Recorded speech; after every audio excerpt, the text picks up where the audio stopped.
Chapter 21.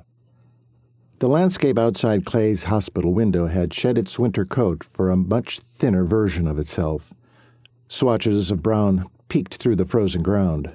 Rivulets of once solid ice streamed down gutters through grates, disappearing into the earth. Nature was plodding on resplendently into April, while Peggy remained in a vortex of worry and Clay withered away. Her life revolved around 8-hour physical therapy shifts at the hospital, bracketed by a few hours with Clay morning and evening, and a few more hours of sleep at a former classmate's house. She was grateful to Mary for the job and the empty bed, really, but looking at Clay's inert body day after day drained her joy. The sadness of the past months reared up in her today. Words needed to be said. Words she had locked away for when Clay awoke, but which she couldn't keep inside any longer. Turning away from the window, her gaze landed back on the man she feared was slipping away from her more each day. Dear Clay, the man who had long ago captured her heart and directed her course. Crossing over to the cold, stark bed, she took her time looking him over. She stood silently, mere inches from his left arm. It lay on top of the sheet, motionless and unresponsive. The hospital gown stretched tight across his shoulders. Underneath, only thinning flesh covered bone.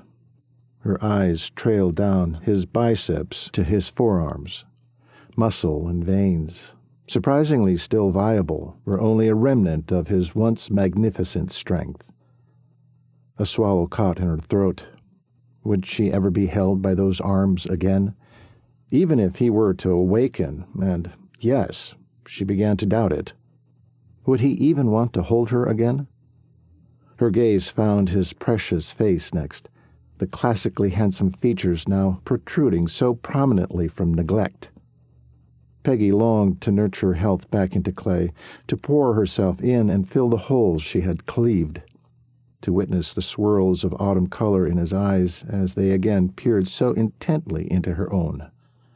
With a deep sigh, Peggy reached down and stroked the back of his hand.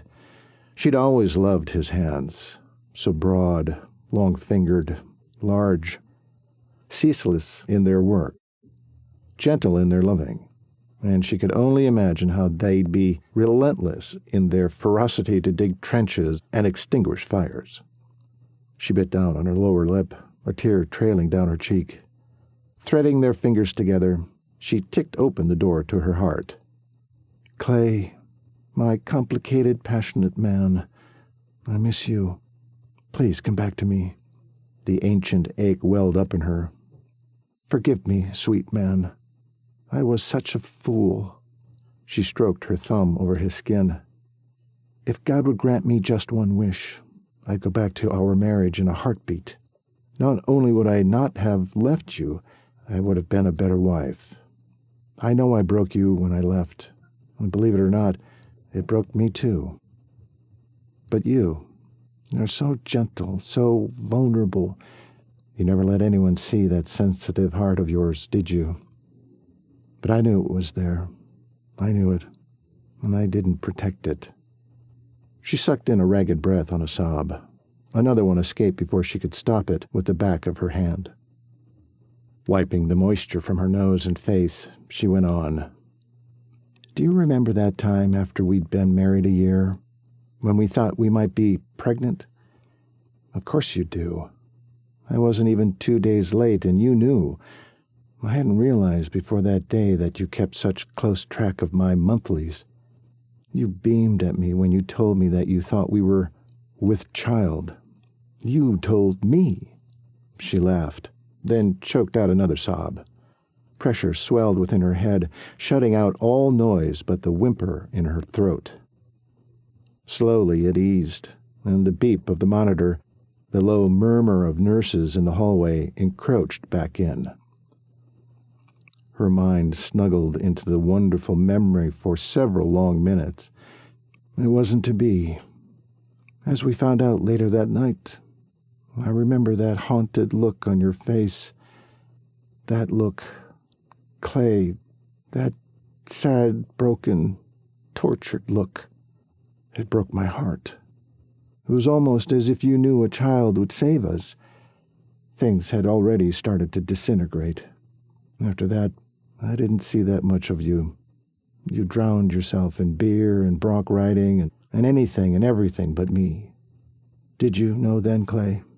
Did you know we wouldn't survive? She crawled up onto the bed. It squeaked its displeasure, but she ignored it. Pulling his hand into her lap, she continued, "Do you ever wonder where we'd be today if I hadn't thrown in the towel?" The familiar guilt rose up. Would we have a couple of kids? Still be riding the circuit? Be ranching with your brothers? Be loving each other? Oh, Clay. She sobbed in another sorrowful breath. Forgive me. I was young, immature, had no business being married to someone like you. Certainly didn't deserve you. What a force of nature you were, a vibrant, passionate hurricane of life. You crazy, wild daredevil. I loved every minute. I really did. I loved you. So why did I leave you? She swallowed past her raw throat, let the truth seep into her mouth so she could deliver it, wishing he were awake to hear it. It's simple, really. I lost my faith in us, and in a great God who, if given the chance, could have fixed us, if I'd only let him. A knock sounded at the door. She slid off the bed and let Clay's hand slip out of hers. Without energy or heart, Peggy turned to see Dr. Harris enter. He was all smiles and restless energy. She wanted to wilt. Instead, she locked her knees to stay standing. "How's our patient this afternoon?" Dr. Harris said, too cheerfully. She'd wished he'd go back to the morose grump she'd met back in December. Bad bedside manner or not, that man had been believable. This man was playing a part. His personality couldn't carry off. Too eager by half to convince her Clay had a chance. "No change," Peggy said blandly, for the second time today. "Come now, Margaret." First names were used by doctors when too much time had passed. She knew it. He knew it. The whole situation had become unbearable. "Where are you, God? Why haven't you awoken him?" She hadn't helped the situation by deceiving everyone at the hospital about who she was, or wasn't. Only Mary knew the truth. And even she had been disappointed in Peggy's deception. Come to find out, Mary had always admired Peggy's faith, her ability to pray over anything and everything, the way she trusted God in all things and left him to handle not just the big things, but the minor ones too. Now Peggy felt responsible for causing Mary to stumble in her own neophyte faith. "Clayton has opened his eyes several times in the last few months, sometimes for several minutes," the doctor said. "I know," she sighed. "But why won't he wake up for good?" The whine in her voice irritated her as much as it must have Dr. Harris.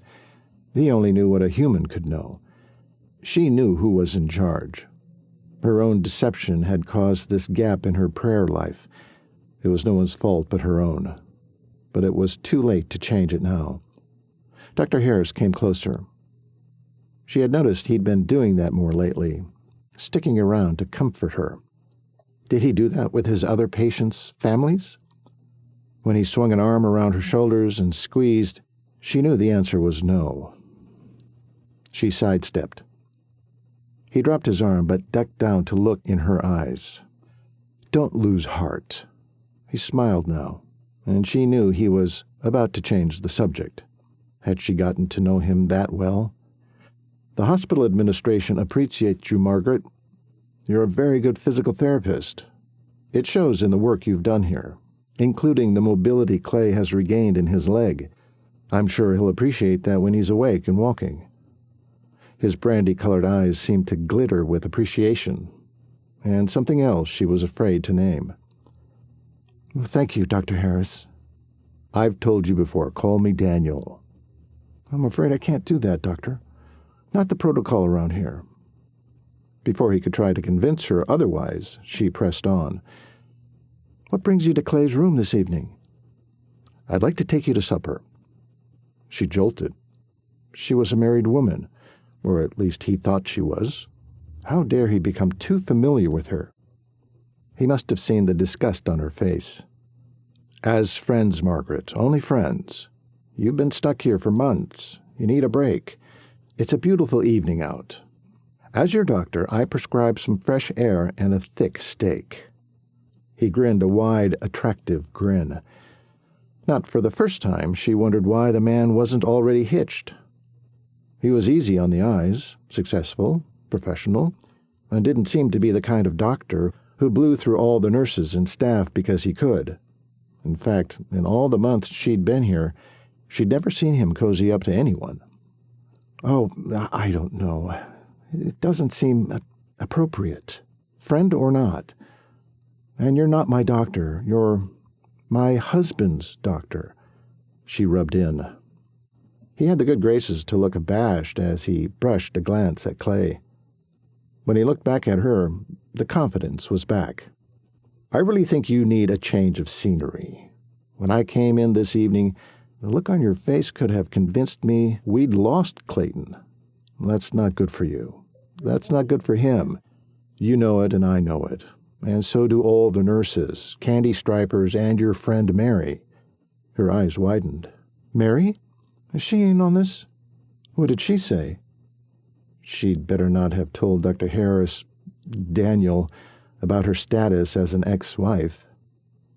"Mary is most definitely in on it. When I asked her if she thought you'd go, she actually squealed and clapped. She thinks you should go. And so do I." He watched her for only a moment before he jumped back in. "It's only supper." She teetered inside. Going to supper sounded heavenly, but she'd rather it was with Clay. Tears welled at the hopelessness of it all. "Please wake him, Lord."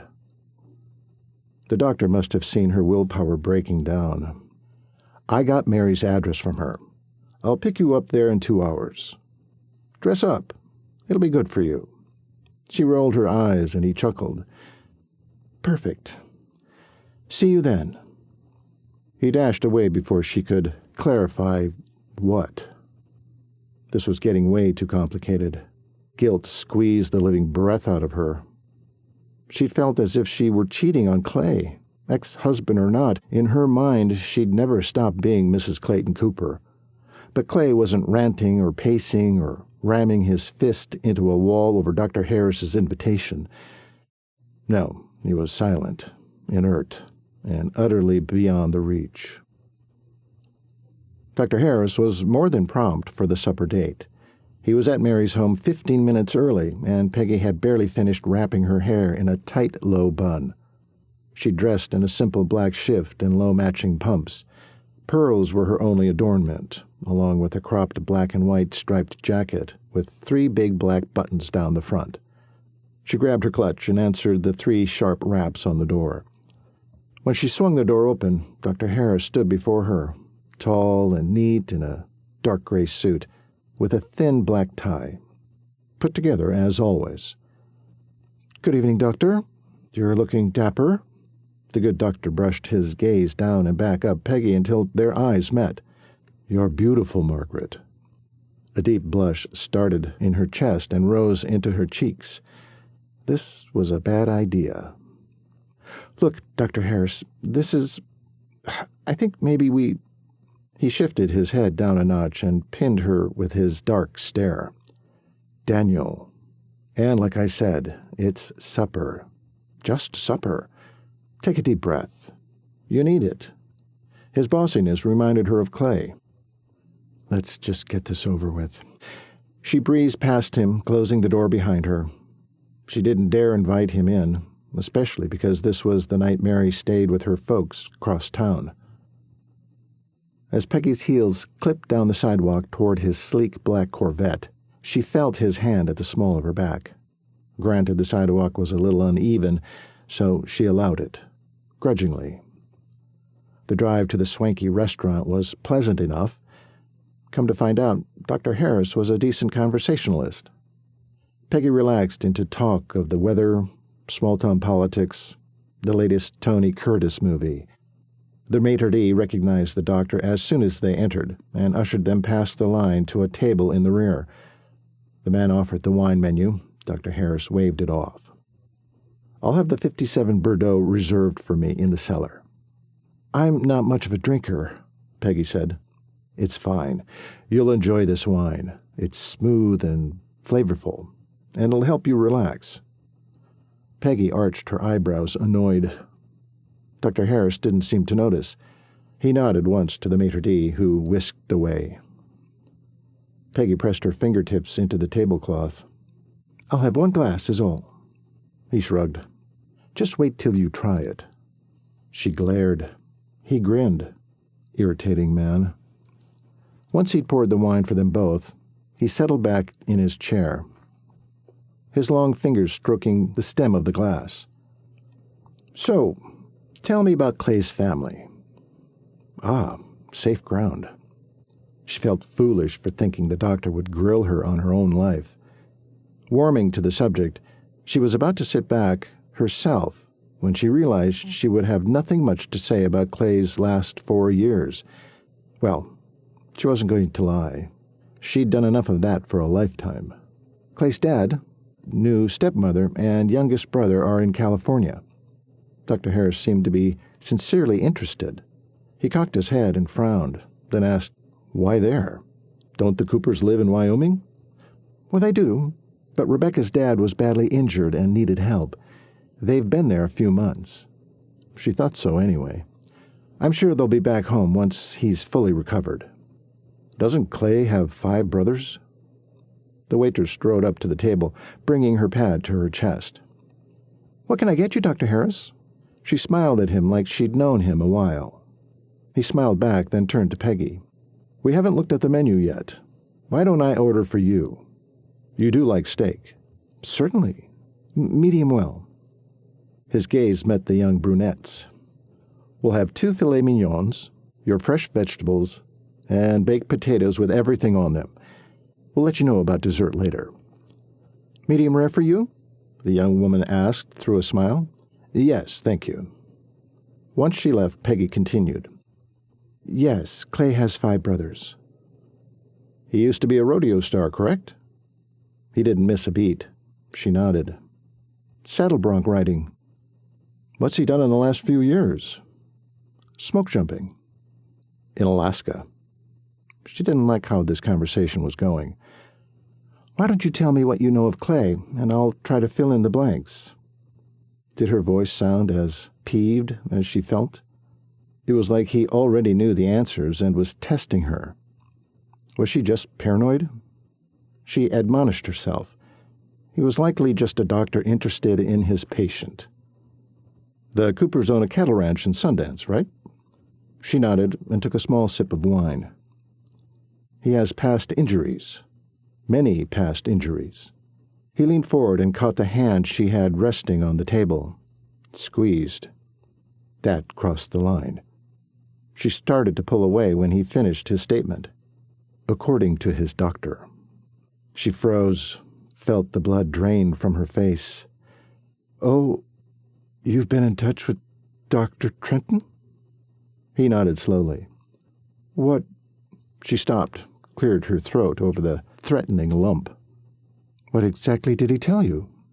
A charged pause had her shifting in her seat, her hand still trapped in his firm grip. He finally released it and sat back. An amused smile lifted the corners of his mouth. He knew. He knew her secret. The little bit of wine in her stomach made her light-headed. They stared into each other's eyes for too long. "What did he tell you, Dr. Harris?" "Daniel." He took a drink from his glass, finishing off half the wine in it. "I know you're not married to Clayton anymore, Margaret. When were you going to tell me? Tell the hospital? Would he fire her now and kick her out of Clay's room as well?" I can explain." He didn't move, just stared, his eyes turning dark brown in their severity. Like no one else ever, he waited for her to explain. Would her explanation get her absolution? With the doctor? With the hospital? With God? She sighed, sat back in her chair, and took a big gulp of her wine. Fine. How much do you want to know? Might start back where you and Clay divorced. You seem to already know all of that. Dr. Trenton told you I am Clay's physical therapist for his injured Achilles. He nodded. And that we ended up in West Yellowstone where he was assaulted. She didn't think it was any of Dr. Harris's business that she had followed Clay there, uninvited. The smirk told her he knew already. The rat. He nodded again. Go on. That's it.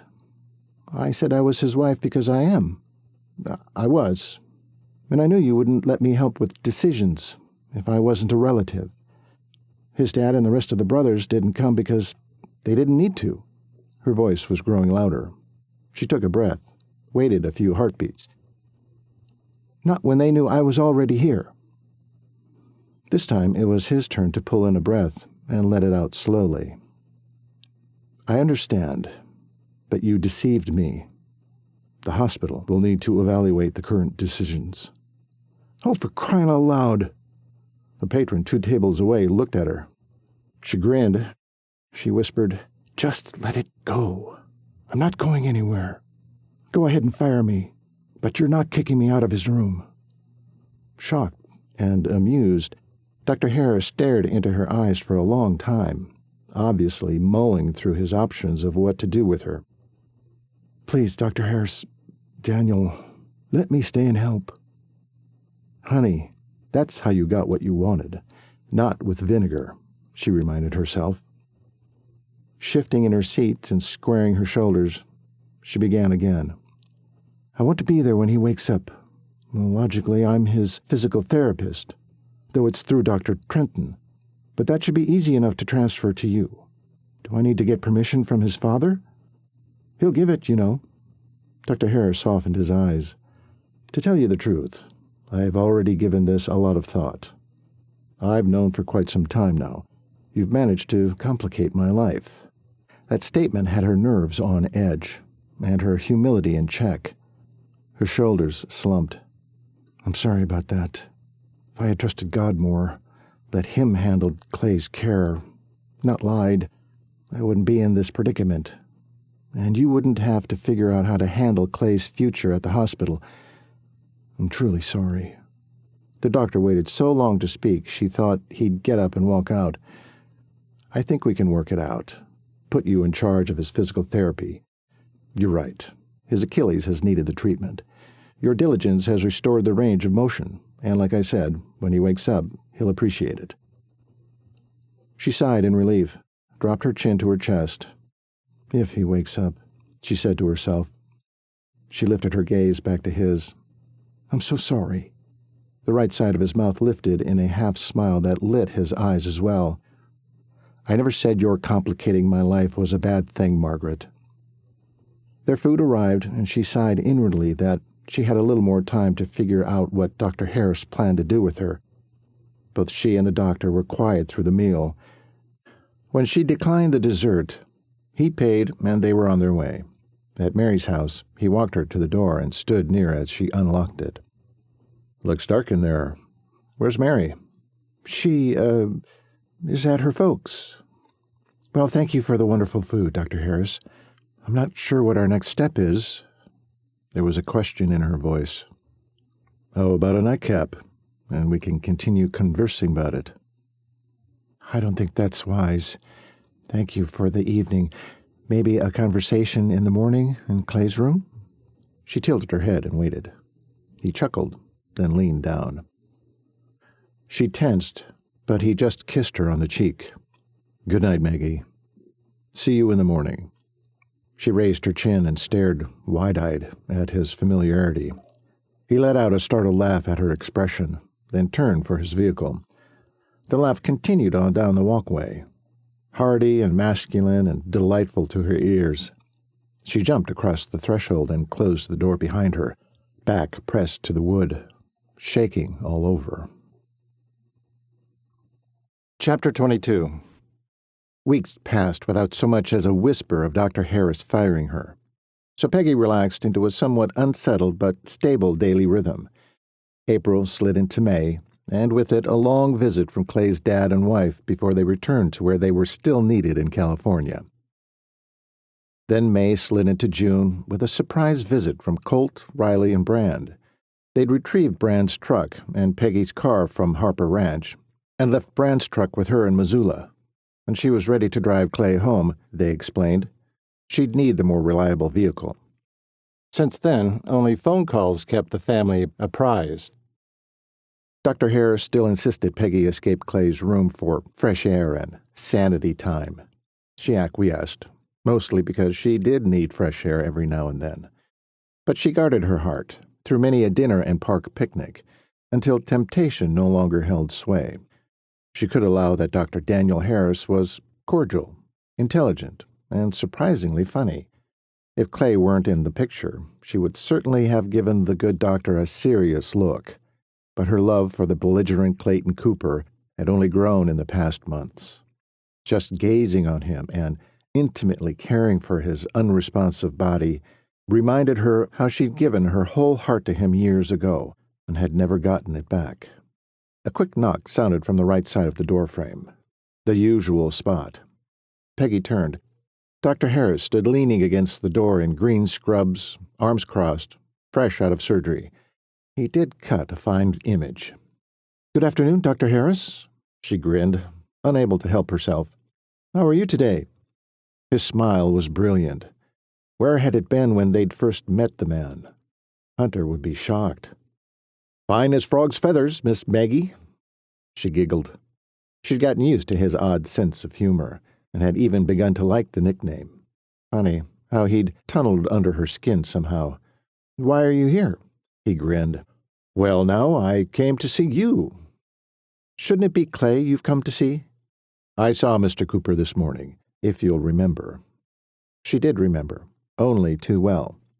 He performed a sternal rub, and Clay had opened his eyes for a few seconds before falling back into a coma. They'd all hoped it had been sleep instead of coma, but after hours of inactivity, doubt set in, and Peggy's heart broke all over again. "I'd like to take you to supper tonight, Margaret." She sighed and strode up to him, so no one else could hear, lowered her voice. "I know you say you're concerned for my well-being, but I've really been wondering, why me? Why have I never seen you date anyone else?" The sad smile he gave her was so genuine, it made her heart hurt for him, and she didn't even know why. "I had a girl once. She was nothing like you. I've seen you sit with a comatose man for months on end, never leaving his side except to work and sleep. You are faithful, loyal, even though you have no idea how he will feel about you when he wakes up. Yet, here you stay." He tugged the surgical cap off his head and bunched it into a ball with both hands. "My girl and I—" He shook his head, at a loss. "I was gone for a week-long medical conference and came back to find her with another man. That's the kind of woman I picked in the past, Maggie. Couldn't quite trust another. Until now." Peggy was so stunned she couldn't find the words.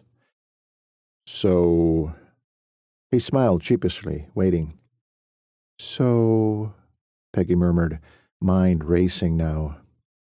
"Supper?" She'd already promised herself an evening of Bible reading and prayer for Clay tonight. Just her and God. She didn't want to hurt the man, but— "I'm sorry, Dr. Harris." He blinked, as if coming out of a trance of past pain. "No matter what you're doing, you have to eat." Sadness lingered in his eyes. This was exactly the reason she couldn't go now, or ever again. She'd been giving him false hope. She tore her gaze away from Dr. Harris to look over at her poor Clay, alone in that bed, shrinking in size daily, needing an advocate to plead his case to a merciful God, not romp around Missoula, enjoying filet mignon with a handsome physician, especially not now. She hated to do it to the man, but it was time to end these outings. "I'm sorry, Daniel. I can't go with you. Not tonight. Not again." The man looked stunned. She didn't blame him. She'd been a fool, and now she had to own up to it. "I'll not take no for an answer," he said. Though he sounded jovial about it, deep down he really meant it. "You can eat, and I'll bring you right back for whatever it is you think is so important tonight." Whoa. Now that gave her pause. Was this a genuine glimpse into his true nature? Whatever it was, it sent her hackles up. A second look showed her the tired lines in his face. Suddenly, she felt horrible for thinking he intended anything more sinister other than to take care of her. But it was time he saw that she wasn't letting go of Clay, no matter what the outcome. Maybe he knew more than he was telling her. That thought spiked her blood pressure. "Don't borrow trouble," she heard in her head. "Thank you for the invitation and your concern, Dr. Harris, but I really have to decline. I'll see you tomorrow?" His eyes softened. "I'm concerned about you. How about I bring you something?" "No, really, I just want to be alone with Clay tonight." He finally nodded, but didn't look convinced. "We'll see. Try to get some rest, Maggie." She could see in his eyes that his concern was genuine. As impossible as this situation was, he didn't seem likely to give up. He'd be back. She sighed. He gave her a sweet smile, then departed. As she stared after him, a revelation came to her, sharp and clear, as if God had spoken it straight to her soul. She could never choose a mild-mannered man like the good doctor to be her soulmate, not when God had built her for a man like Clay. Not a man like Clay, for Clay, only Clay. A supernatural peace came over her, filling her with hope for a future with the man she loved. If only he'd wake up. She tugged at her scrub shirt, feeling dingy from the day's work. Thank goodness for the hospital policy of scrubs for the PTs instead of nurses' uniforms. She set a blanket, pillow, and her Bible on the chair by Clay's head, then made her way to the therapy room to grab pajamas, otherwise known as a second set of blue scrubs, out of her locker. With her night's attire wadded in her hands, she let herself back into Clay's room and swung his door closed. With a quick glance Clay's way, Peggy dropped the locker key onto the table with a loud clunk. Clay jolted. Acute awareness hit him, then fear. He wedged his eyes open, blinked into blurriness, blinked again and again. Vision began to clear. His gaze moved around the room. Nothing held still. He'd been forced to open his eyes before. The terror grew worse with each rousing. Thoughts of one injury after the next assaulted him. Broken bones and twisted ligaments. His legs, ankles, wrists, ribs, knees, groin. Every memory set fire to his nerve endings until he wanted to scream in agony. Sink back into darkness. Usually he would, but this time the person who made the sound went out. Who was with him? Prying his eyes open further, he tried to focus, blinked, tried again. A woman at the end of his bed? He was in a bed? She was standing near his feet. His gaze drifted. The room spun. Nausea began in his gut, just like before. Pain roared through him like a devouring lion. Close your eyes. Sleep. It's easier. But the woman drew him, extinguishing the torment, disconnecting the raw pain. Something was familiar. He squinted. The room was too bright. A new pain pulsed in his head, especially the left side. What happened to me this time? The bronch? The fall? A flash of fabric caught his attention. What was the woman doing? Looking like removing clothes? He squinted harder. His heart sped. He knew that sweet body. Knew it by sight. Knew it by feel. Knew her. Of course she'd be here. Where's here? He looked past her to catch his bearings. White walls. So much white. Why couldn't he move? Try. The left hand worked. The right didn't come on command. What's going on? Wire? He rasped on too dry a throat. No sound emerged. That word wasn't right. Rye. R. No. No. Why wasn't his mouth working? Pursing his lips just so, he took a bigger breath and tried again. Where? The woman gasped and swung toward him, eyes gawking. Clay? Thank you, Jesus. Clay, you're awake. Yeah, awake. She lifted her arms. Something slipped down over her. A shirt? Then she was suddenly at his side, hitching a hip onto the mattress. She leaned over him, posted her other arm on his opposite side, close but not touching. He could see blue, her eyes, so blue. He knew those eyes. Her free hand touched his hand, then his cheek. Words came from her mouth, sounding so foreign. It's a miracle you're awake, Clay. Thank you, God. A miracle. Yes, something God does. She leaned back. He could see her eyes and nose and mouth.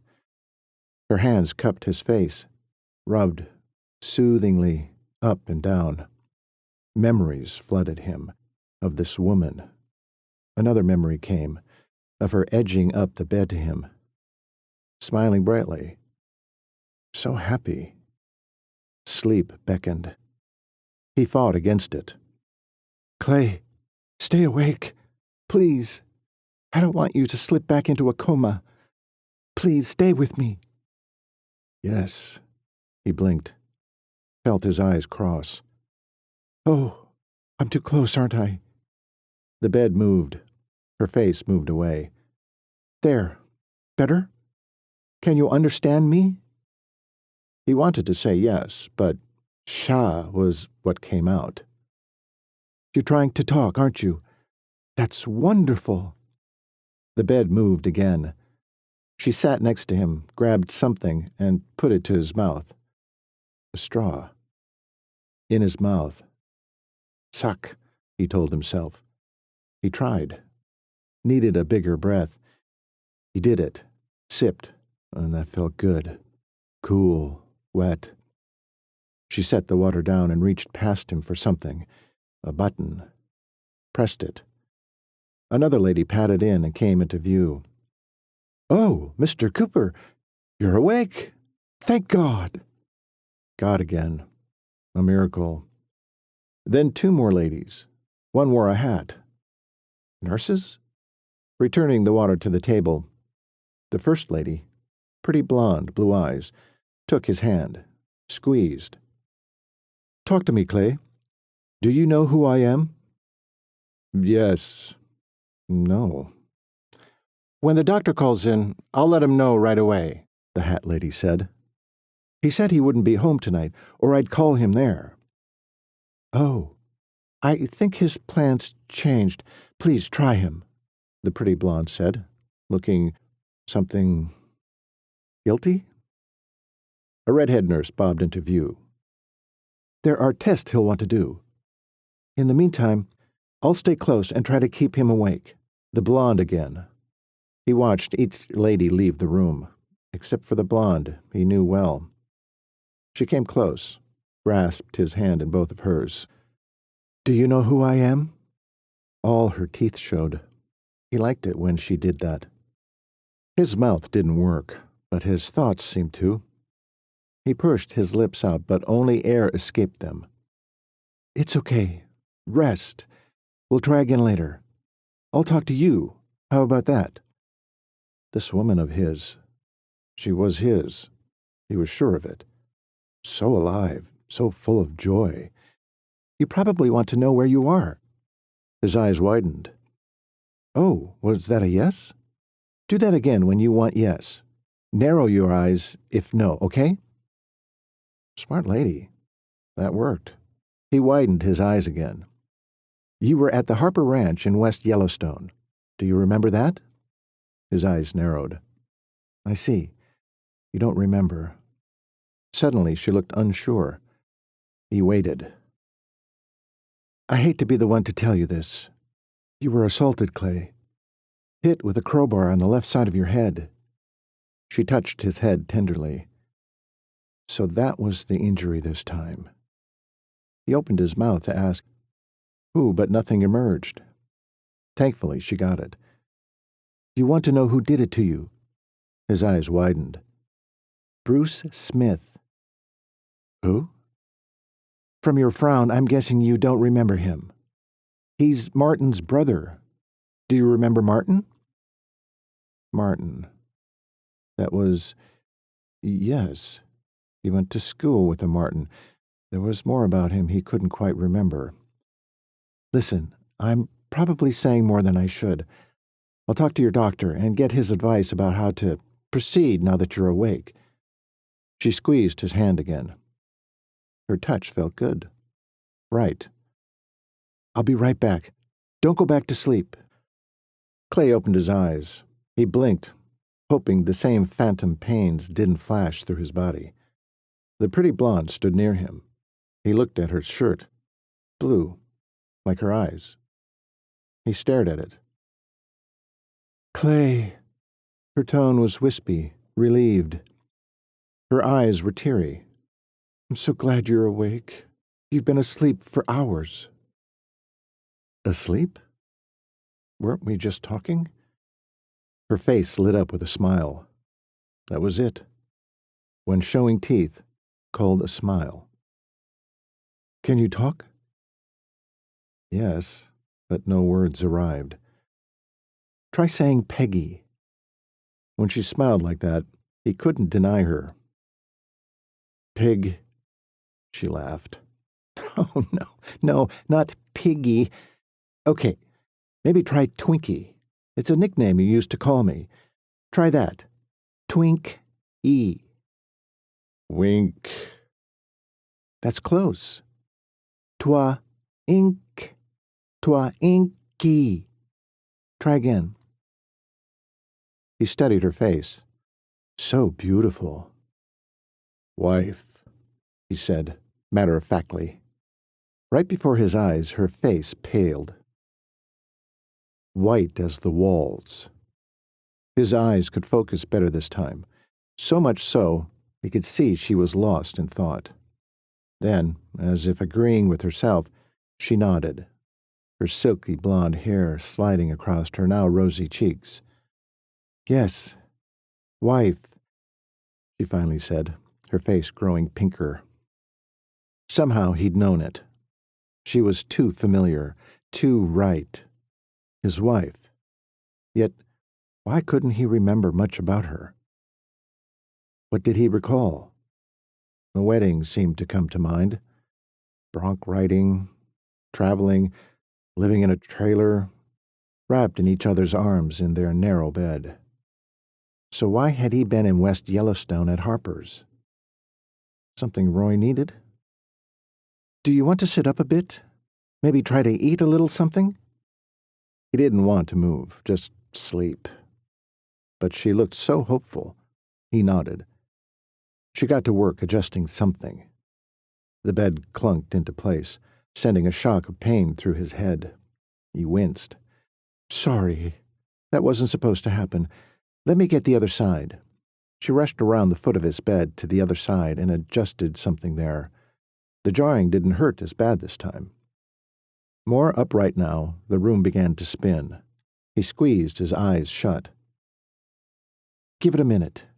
The doctor says dizziness is common with change of position, especially since you've been laying flat for months. It should subside. Try opening your eyes slowly. He felt her stuff a pillow behind him, leaned his head back against it, and slowly pried his eyes back open. Better. Eventually, the room settled. Twinkie touched his hand. Without moving his head, he rolled his gaze to her. Her hair caught the shine from the lights overhead. He saw gold shimmers. and a bright smile. Sunbeam, the nickname he'd given her that she liked. He remembered now. She hadn't liked Twinkie, made her believe he only thought of her as Fluff. Not so. But he had used it against her many a time when she acted dizzy, or he was mad at her. Why had he done that to her? Used a name she hated. And why did she want him to use it now? You look deep in thought. Or are you trying to control a dizzy spell? He tried to smile, give her something back. He didn't remember much, but he had a hunch he hadn't been kind to this wife of his. He shifted his attention away from her, troubled by the strange thought of regret. Clay? He brought his attention back to her. Do you remember your Achilles was injured recently? Pressing his lips together in concentration, he pondered what he knew. A broken wrist came to mind. That bronc in Texas had thrown him high and wide. He landed hard on his left side. He should have a cast on his left hand.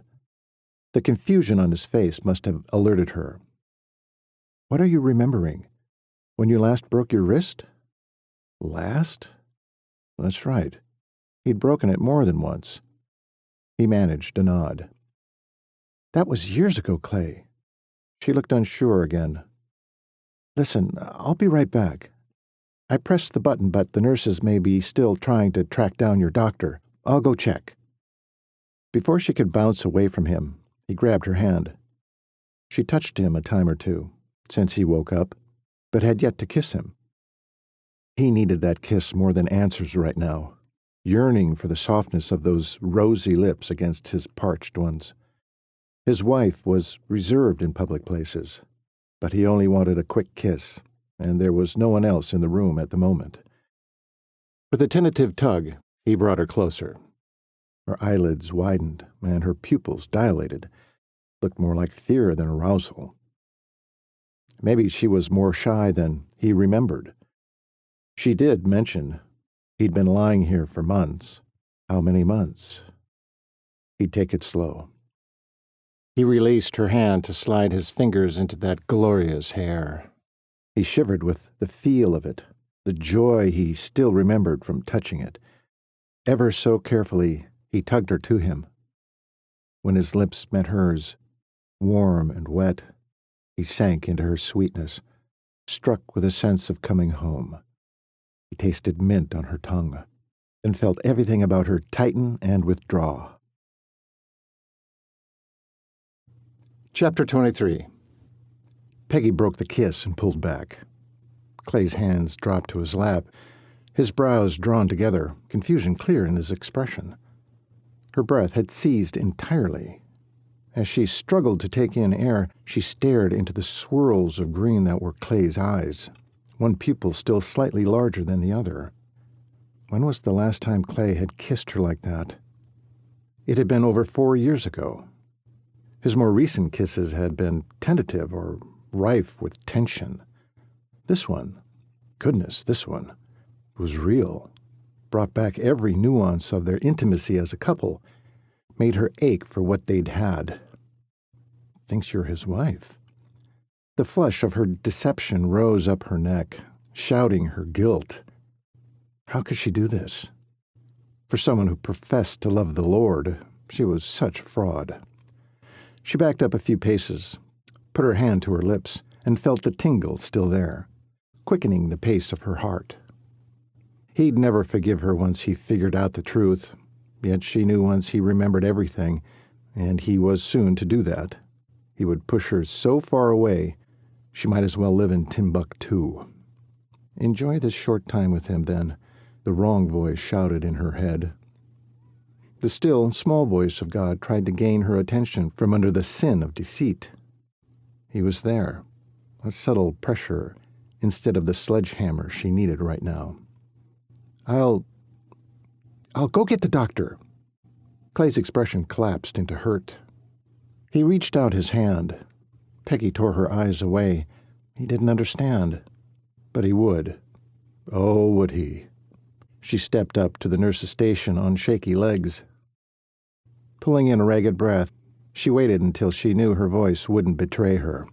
"Has Dr. Harris arrived yet?"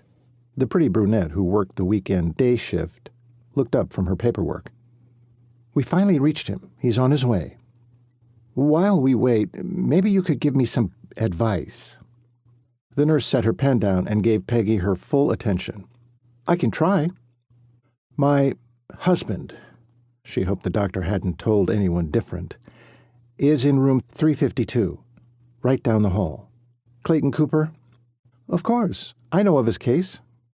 Peggy chewed her lip for a minute, trying to wait out the lump forming from her ongoing lie.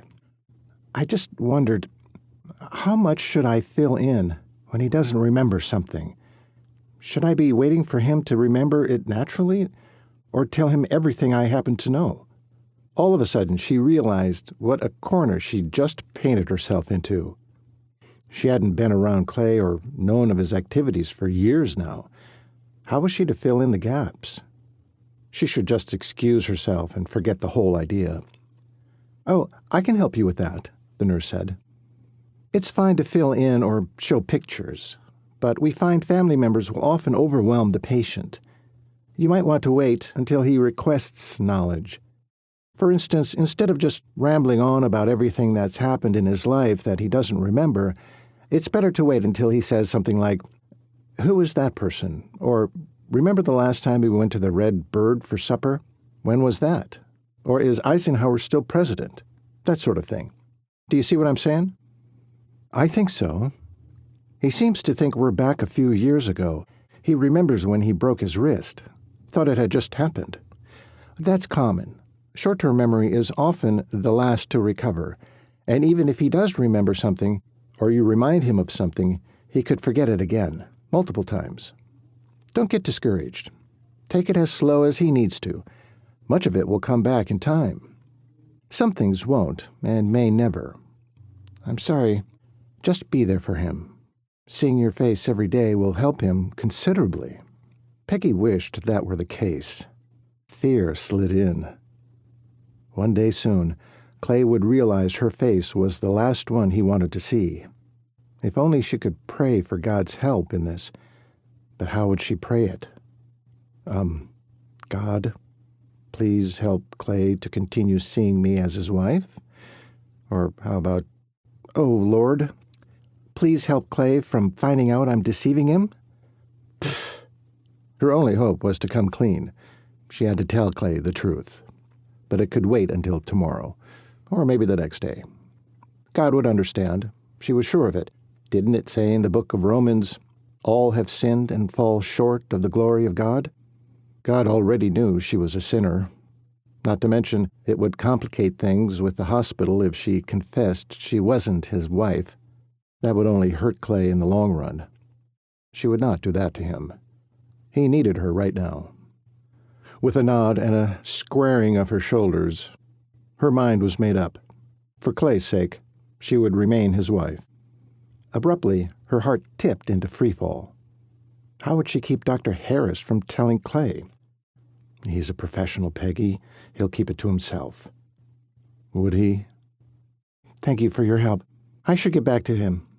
Peggy's smile was a bit starched, but the nurse didn't seem to notice.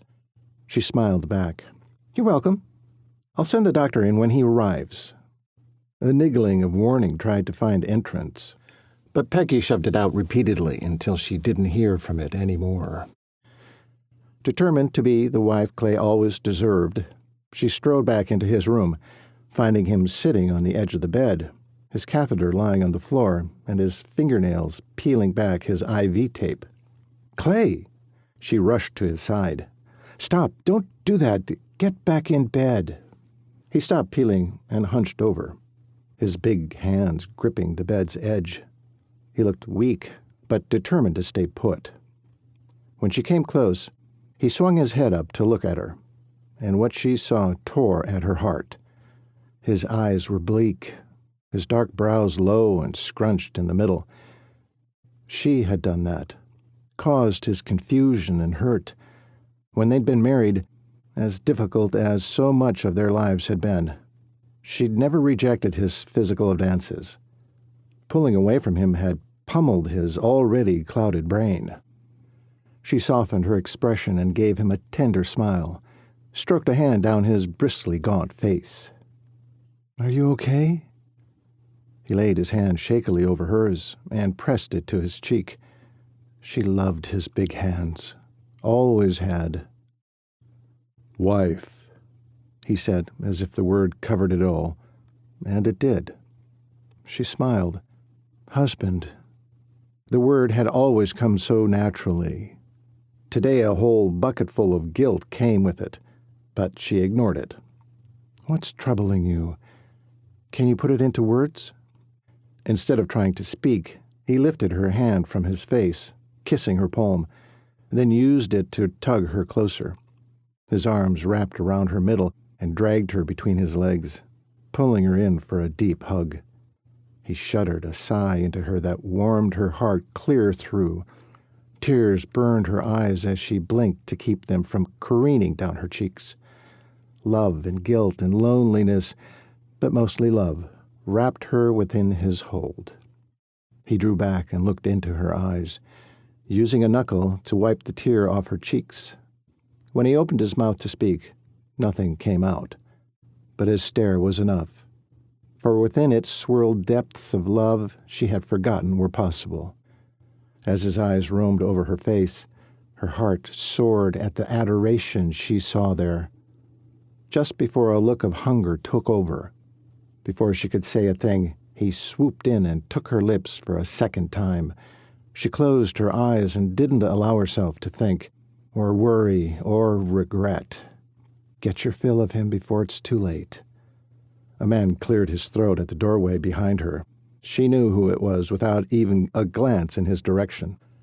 Peggy broke the kiss, but kept her eyes on Clay. The heat of a blush rose up her neck. She cleared her throat, bracing herself. "Hello, Dr. Harris. How are you this evening?" Clay never moved his gaze from hers. After several heated seconds, she shifted her attention to the doctor, her eyes pleading with him not to tell Clay the truth. She knew he understood by his flattened lips and the disapproval in his eyes, but then again, that expression could have stemmed from her rejection earlier. "Excuse the interruption," Dr. Harris finally said. "I see our patient has decided to join the living." Peggy frowned, furious at the phrasing.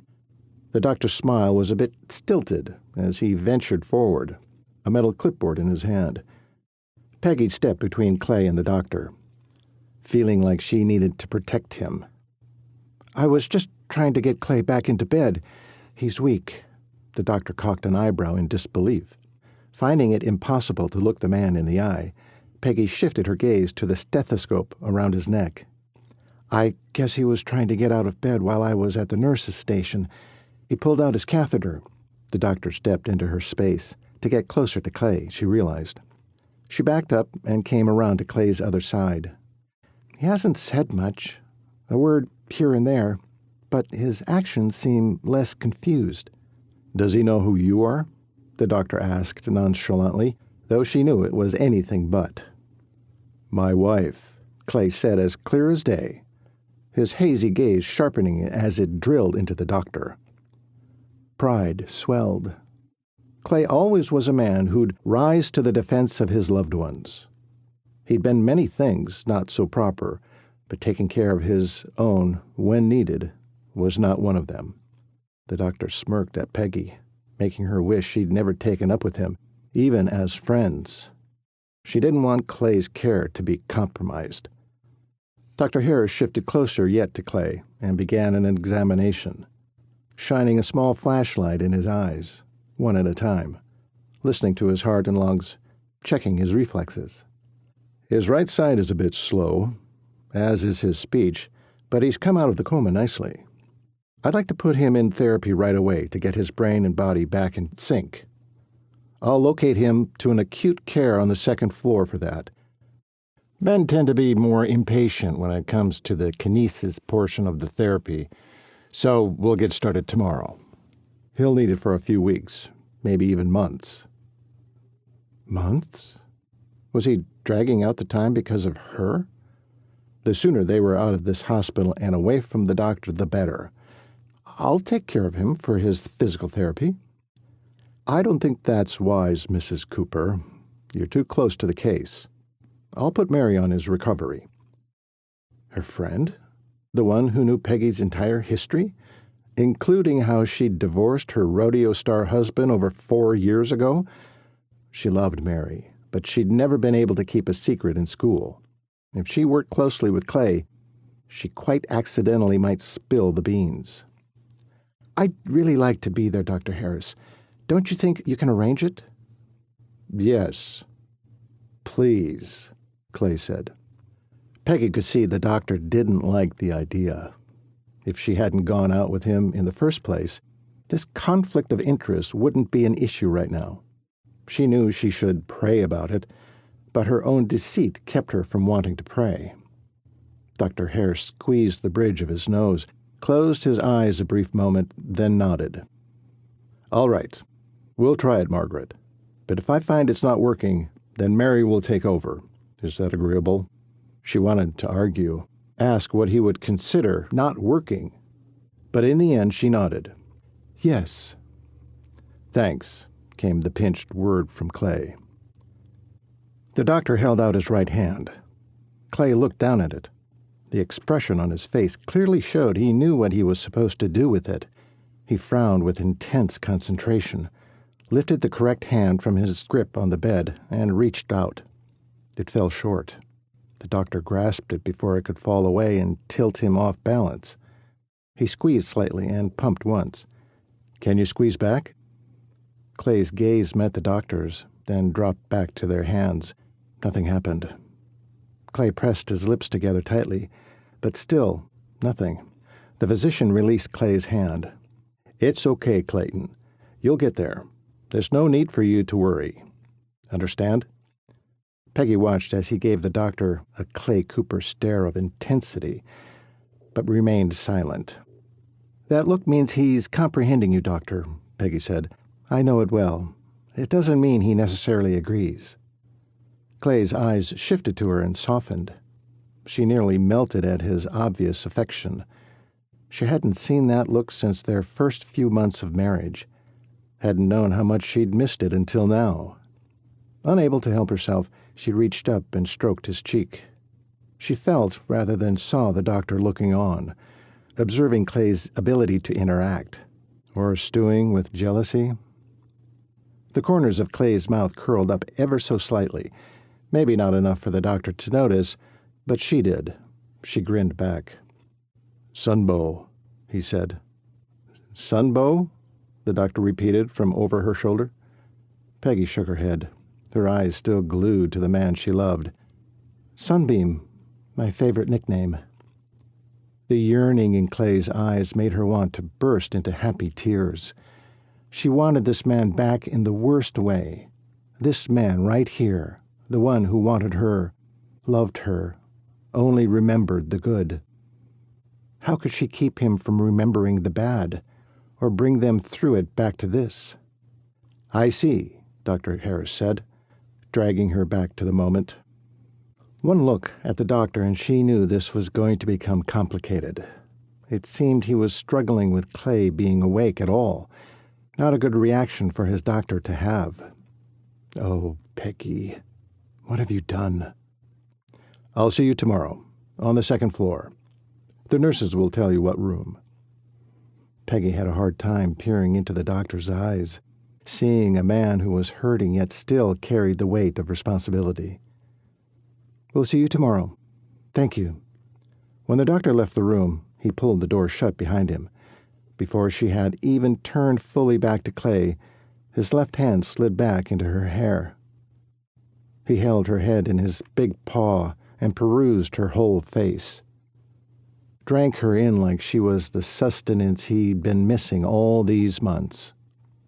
The subtle tug on her hair tilted her head down enough so his lips could take hers.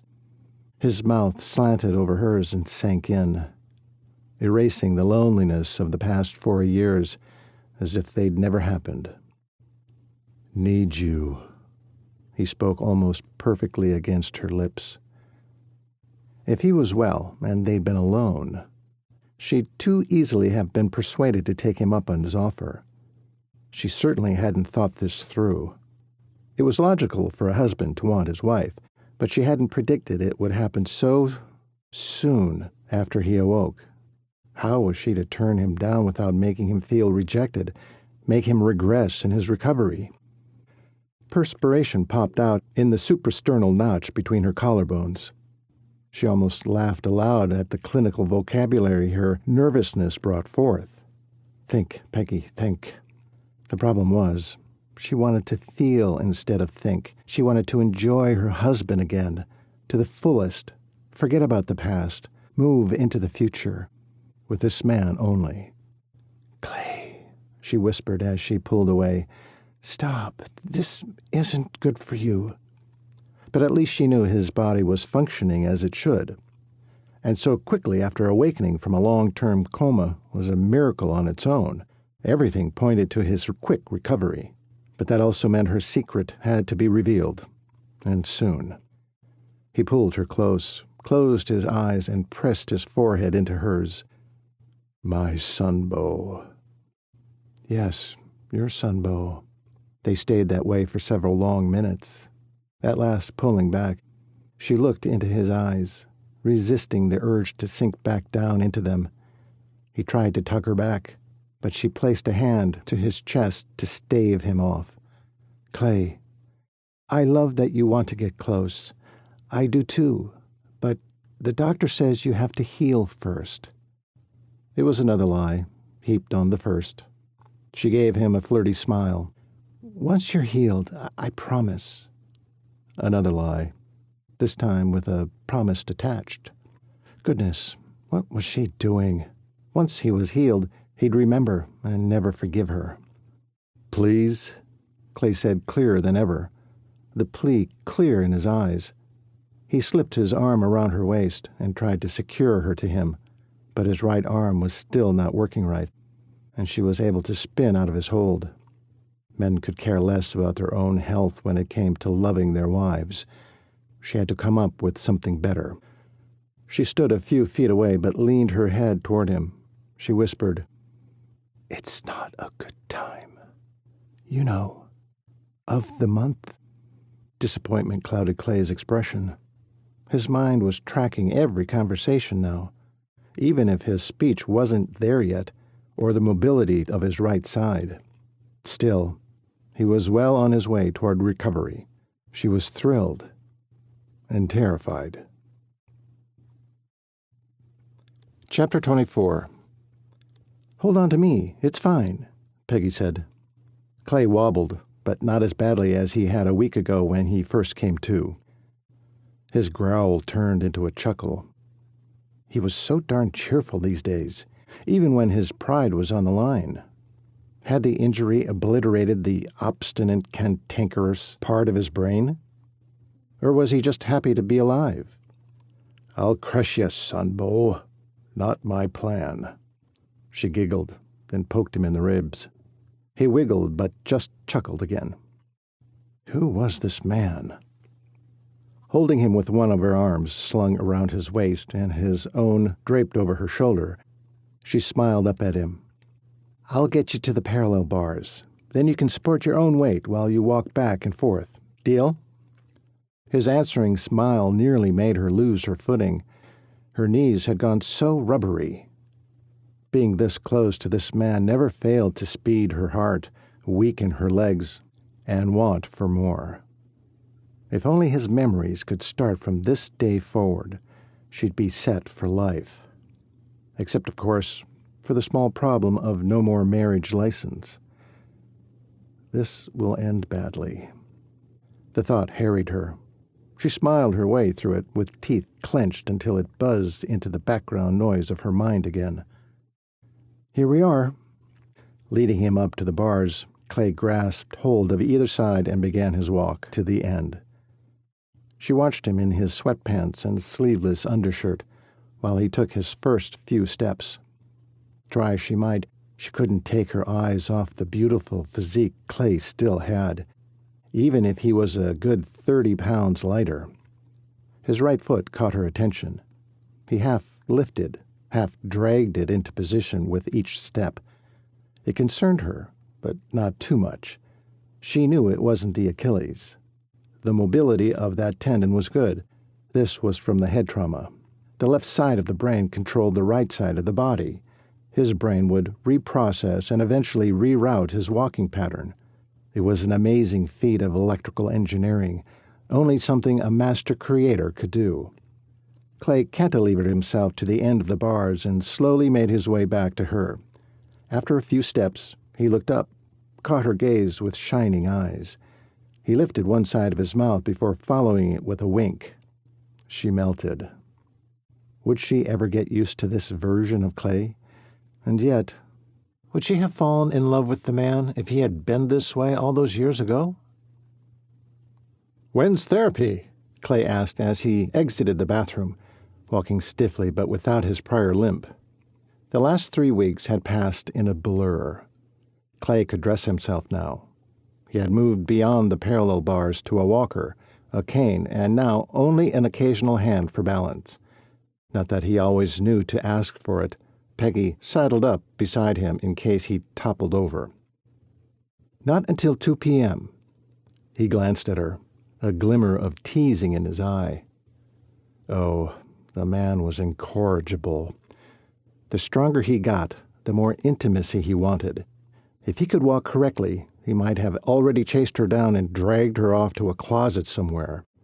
She yearned for him, but would never use him in that way, not with her personal day of reckoning looming so darkly ahead. They reached the big square armchair in his second-floor room. She looked at the side table. "Do you want a new magazine? I think you've worn the pages off that JFK Man of the Year edition of Time. It's pretty tattered. I'll get you a new one." "No need, Twinkie.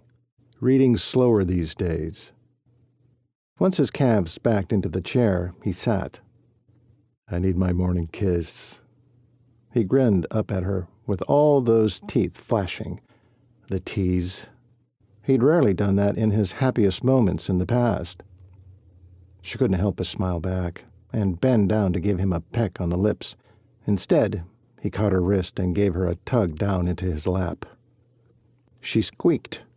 He laughed, the rumbling sound rolling through her. His arms came around to embrace her. Equal strength on both sides, she thought with heady joy, then jolting dread. He was recovering by leaps and bounds. Yes, this would end badly. She groaned inwardly. Every time she tried to tell the truth, the words in her head flitted away. But the stress of the unknown was killing her. He freed his hands and brought them to the sides of her face. Those eyes with their swirls of green and brown were lit with happiness. If she could capture this expression of love, she'd bottle it for later. She'd need every ounce. She was no longer needed for big decisions. She could visit him daily without having to be his wife. There were no more excuses left. Today had to be the day. Her heart hammered against her chest, in equal parts anticipation and fear. "Clay, I need to tell you something." She tried to sit up straighter. He didn't let her. "Uh-huh." "Clay, let me up. Really, this is important." She was going to do this, really and truly. "No, Sunbow. Kiss me."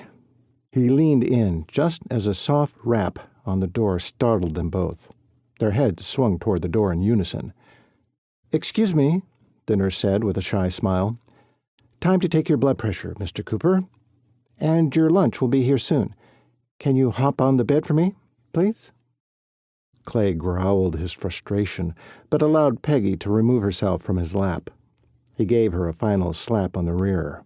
She yelped and scurried away, too distraught by the interruption to admonish Clay.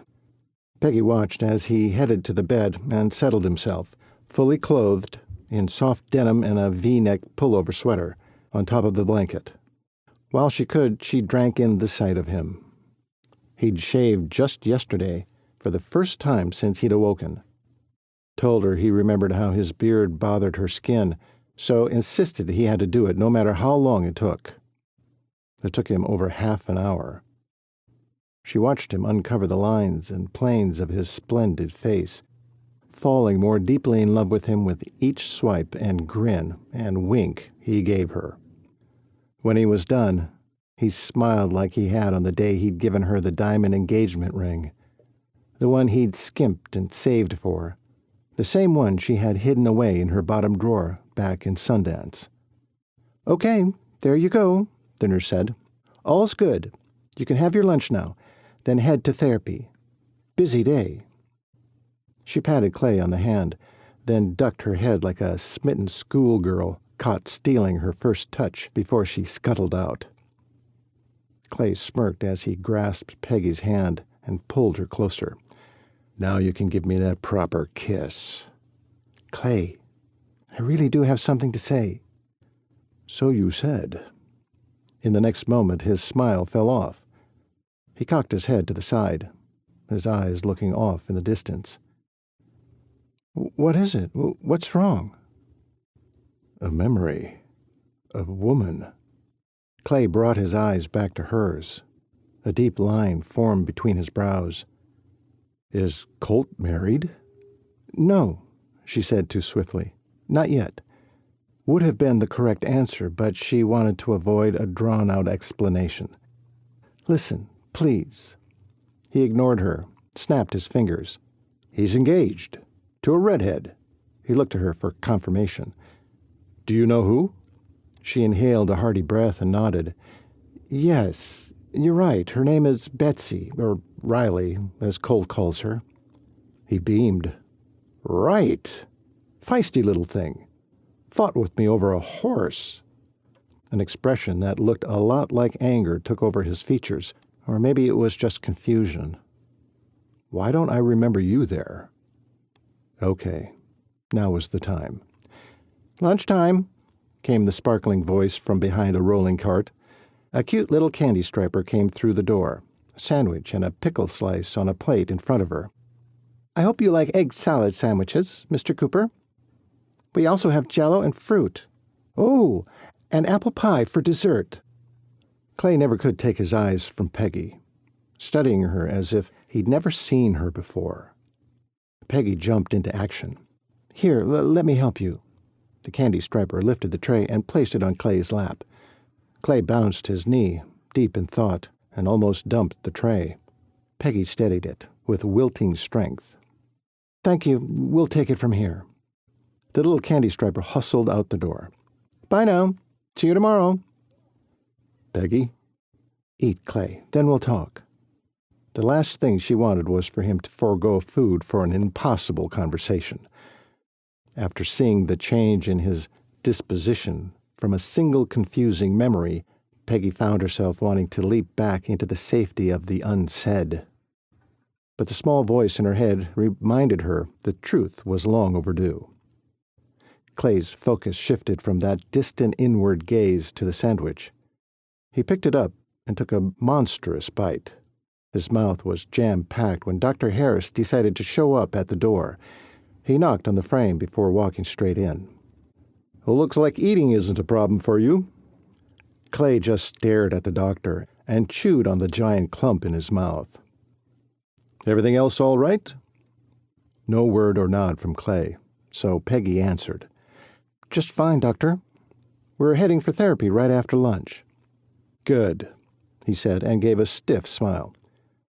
His eyes shifted back to Clay. "We have good news, Clayton. I plan to discharge you by the end of the week. That will give you plenty of time to set up a ride. You can have one of your brothers or your father pick you up." Clay frowned and turned his head to search Peggy's face. She was sure guilt was plastered all over it. He looked back and pierced the doctor with an intense stare, swallowed the last of the bite. "Why would I need that? My wife will drive me home." "You do realize Margaret is an employee of St. Patrick's Hospital now. You'll have to find your own ride back to Sundance." "Dr. Harris, Daniel," Peggy started. Clay yanked the tray from his lap and swung it back as if he intended to hit the doctor. Peggy grabbed it before all the food tumbled off. He tried to jump off the bed but lost his balance. Peggy had to practically slam into him to keep him from falling, then shoved him back onto the bed. He stood right back up and maneuvered around the bed, his hands crawling along the edge all the way around to keep him stable. This was exactly why he had recovered so quickly. Clayton Cooper had the tenacity of a bulldog. He rose to full height once he reached the doctor, had at least 4 inches on him, and though thinner, had a lot more girth. "I'm a little tired of your interest in my wife. Think I haven't noticed that the common sense was bashed out of me? Now listen here, Mr. Cooper. Settle down. We don't want you raising your blood pressure. I'll raise more than my blood pressure if you don't back off." Clay lifted a fist. Peggy knew Clay wouldn't hit the doctor, but didn't think so anyway. At least the old Clay wouldn't have without more provocation. How had he noticed the doctor's interest in her? Dr. Harris's face went crimson. "Don't you think it's time to let her go?" Peggy gasped. "Oh, look at that!" She was suddenly in the middle of the 2 men without knowing how she got there. "It's nearly 1 p.m. Dr. Harris, you must be hungry for lunch." She laid her palm on his chest and pushed. When she got nowhere, she gave him a full-strength shove. The good doctor glanced down at her as he rocked back 2 steps. What she saw in his eyes worried her. He had no plan to back down. Sure enough, he lifted his eyes back to Clay. The 2 men glared at each other over the top of her head. This was not how she wanted Clay to find out. She needed help. Daring to extricate herself from behind them, she ran to the nurse's button on Clay's bed and jammed her thumb into it. But it was too late. "What are you talking about? Let her go," Clay barked. Peggy pulled on his arm from behind. Clay, I need to talk to you." He didn't seem to hear her. "She lives in Missoula now, works at this hospital. You live and work in Wyoming.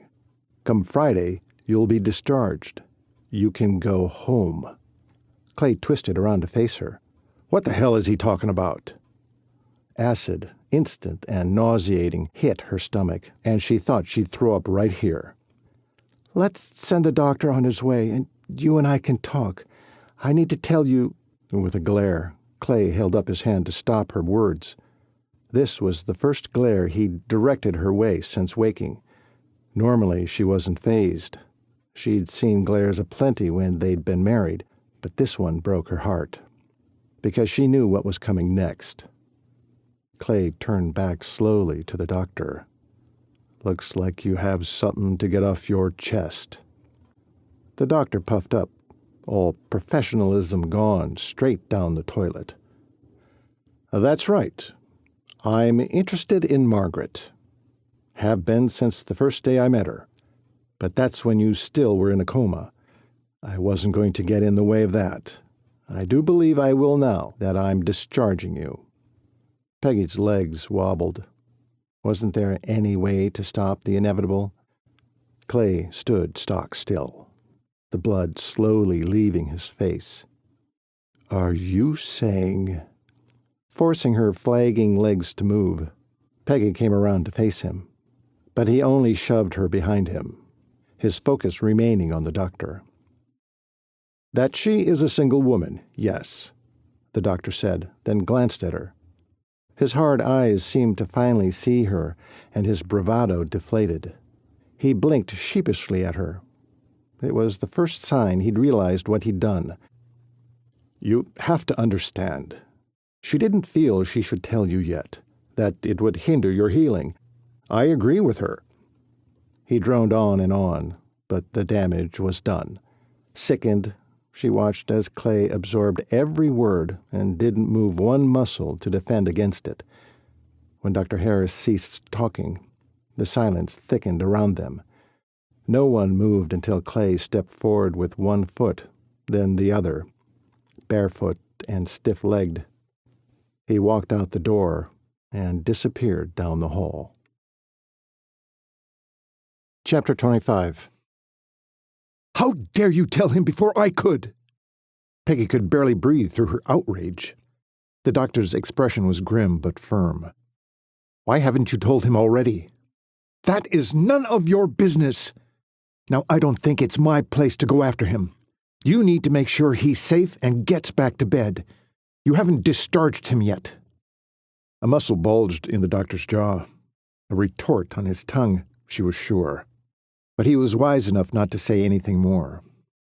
I'll take care of it. He moved forward and caught her forearm in his hand. Maggie, No.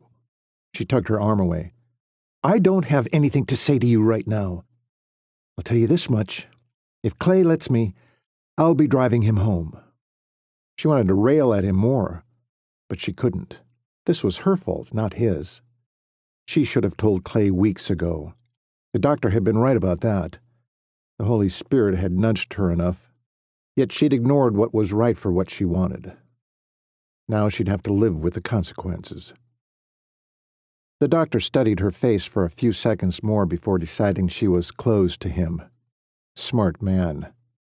Spinning around, he strode to the door. He started to step out, but turned back. This isn't done, Maggie. I may not have handled this correctly, but I want you to stay. At St. Patrick's, in Missoula. With me. Just think about it. And then he was gone. Her legs gave out the minute she was alone. Plopping down on Clay's bed, she gripped the edge, trying to curb her emotions. She didn't have time to sit here and blubber. She needed a plan. One that would land her beside Clay on his way back to Sundance. Because she needed time to convince him she did what she did out of her bottomless love for him, not her duplicity. The doctor and nursing staff frantically searched for Clay in the block-long hospital, scouring stairwells and restrooms and all 6 floors of the hospital's Broadway building.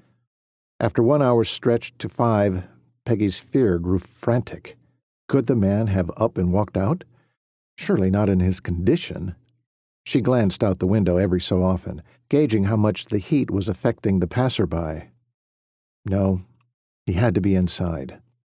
But where? She spun in place, then came to a full stop in mind and body. Her skin tingled as if hit by a bucket full of cold water. Nobody knew Clay like she did. She walked on stilted legs to the elevator bay, staring at the directory. Who had Clay been during their marriage? Not the agnostic he made himself out to be, but the quiet observer who had seen her lean on God, love him, put him first in her life, over friendships and teenage gossip and bad behavior, back when they were only kids. He used to ask her to pray for him every time he got on a bronc. Every time he had an injury, she'd seen his love for God grow. Until the divorce cut him at his knees and shattered his faith in God. She pushed the elevator button, rode the car down, and headed for the chapel. Please. With a shuddering breath, she nudged the door open. There Clay sat, in the front row, opposite the cross with Jesus still nailed to it. Her tightly coiled muscles relaxed. Clay's head was bowed, his hands folded in his lap. She slipped into the silent room, her gaze raising from Clay back to the cross. Jesus. Once again her skin tingled, but this time she may as well have been thrown into an Arctic lake for the shock of it. The Holy Spirit was talking, and she was caught dead to rights. She wouldn't make the mistake of not listening this time. Jesus had died for sinners, for her sin, her selfishness, deception, and greed. Every mistake of her last 4 years had been piled onto that tortured body 2,000 years ago and taken to the grave.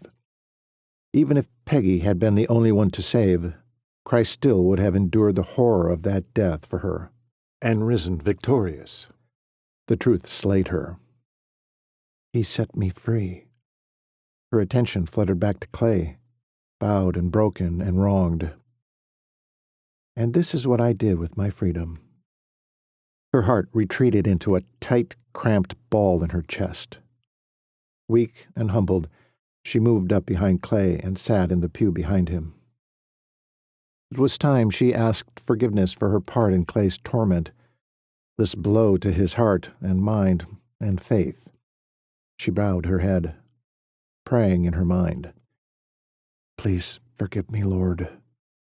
How can I share my faith with others when I am such a bad example? I haven't prayed since I started this farce. The fault is mine, and mine alone. Please help Clay to regain his health, his faith in you, his faith in me. I don't know how I can even ask this, but I ask that you bring his heart back to you, then back to me. Lord, you know I love him. Please give me a chance to prove my love to him. Help him to trust me again. In your name, Jesus, I pray. When she raised her head with tears welling in her eyes, Clay had turned in his seat. The look in his eyes was stark and hate-filled. His hours in the chapel hadn't softened his feelings toward her one bit. What are you doing here? The words were punitive, an arrow to the heart, just what she deserved. I've come to find you, bring you back to your room. The doctor and nurses have all been looking. He scoffed. The doctor. Your doctor, not mine. She searched for words that could possibly work. Come back with me, Clay. You must be hungry, tired. It's nearly supper time now. I remember a wedding, a honeymoon on the rodeo circuit. You were with me. We're married, weren't we? Yes, we were married. She didn't want to rehash their painful past. He would just hate her more. But he deserved the truth, and he'd get it. So, when did it happen? The divorce. She swallowed hard, wishing she had water with her. Rising from the pew behind Clay, she scooted into his pew, sitting next to him. He slid backwards a bit, slashing her heart. She knew it wouldn't be the only time during this conversation. Squaring her shoulders, she began. We were married right out of high school. Had a year and a half together. It was blissful for that first year. Going into the second, not so much. We'll talk about that another time. By the end of the rodeo season in '57, she wasn't ready to tell him she'd been the one to ask for a divorce. It hurt too much. We got divorced. 1957? This is 1962, Peggy. Uncertainty washed over his face. Isn't it? Yes, we're in July of 1962. We've been divorced for 5 years? 4.5, Peggy said meekly. And you're here acting as my wife? He ran a hand through his too long hair. Why? He slid back a bit farther. No wonder you didn't want me to touch you, kiss you. You let me embarrass myself. Had she done that? Oh, Lord, help me. But even as she prayed that prayer, she knew she didn't deserve God's help. Clay, listen. No. He jumped up and bashed his knee on the front pew from his sheer size. He only winced, then backed out of the pew altogether. I can't believe a word you're saying. Why, Peggy? Why did you act like my wife if you aren't? His question ignited anger inside her. No, fury. I am your wife. In my mind, I still am. Don't say I'm just acting. You are acting. We've been divorced for 5 years, Margaret. The name turned her stomach. Why would you do this? The hate in his eyes and the disgust twisting his mouth made her want to wail. Feeling deboned, she nonetheless rose and treaded her way toward him. You were hurt. Clint and I found you, took you directly to the clinic in West Yellowstone. To Dr. Barnes. We had to get you here where you could be treated for head trauma. I wanted to help you, Clay. Help you." He looked about ready to fall down. He was so weak. This was way too much activity for him yet. She tentatively reached for him with one hand. "Let's get you back. You need to rest." "I'm not done. I want to know what happened. Why you were there. Where you've been all these years." He ran a hand down his face. "Wait a minute. You weren't just helping me as my wife, were you?" She shook her head. "Are you an actual physical therapist like Mary? Not just her assistant?" "Yes. I went to school right after we divorced. You're my patient." He backed a little farther, looked ready to escape altogether. "For the head trauma? That doesn't make sense." "No, you tore your Achilles. Again. I came to the ranch to give it therapy. Give you therapy." "None of this is making any sense to me, Peggy. I need you to start from the beginning." Should she placate him by continuing this conversation? He needed rest. "Why did you come to the chapel, Clay?" He looked taken aback by the change of topic. When she thought he wouldn't answer, he finally did. "I'd figured I'd get some answers here." "You prayed?" He looked away from her probing stare, shook his head. She felt her rising frustration morph into anger. "What? Did you think you'd get answers just from sitting here? By osmosis?" Angry eyes slid back to hers. "I'm a country bumpkin, Peggy Sue." This was colossal scorn. "I don't know what osmosis means." Yeah, playing the stupid cowboy was his usual default. "You're full of you-know-what, Clayton Cooper. You do know what osmosis means. I'm going back to your room. Maybe you should try actually praying this time, before you return." Mustering up her courage to actually walk out, she made it to the door and pulled it open. Couldn't quite walk through without turning back. "I truly wanted to help you, Clay. The hospital wouldn't have let me stay with you or make decisions for your care if they thought I wasn't a relative. That's why I did it." He didn't need to know she longed to play the part for a lifetime. The strength he used to remain standing, to fight back, bled out of him. He plunked back down on one pew and rested his arms on the back of another. Just before closing the door, she saw him plant his forehead on his arms. She left him to wrestle with his demons. She had her own.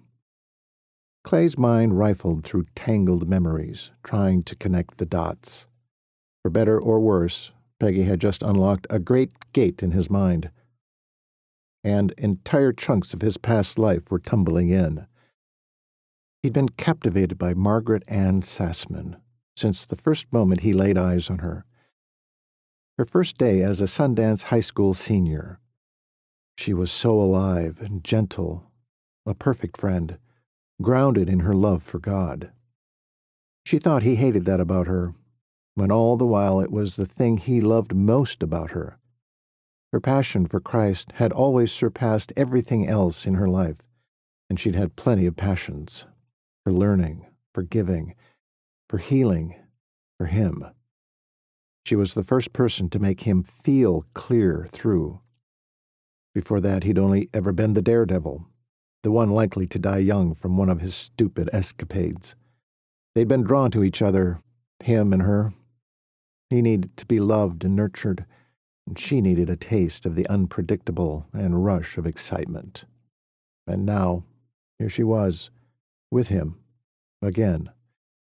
He rubbed his temples, trying to force memories into their proper places within his damaged mind. After high school, who had they become?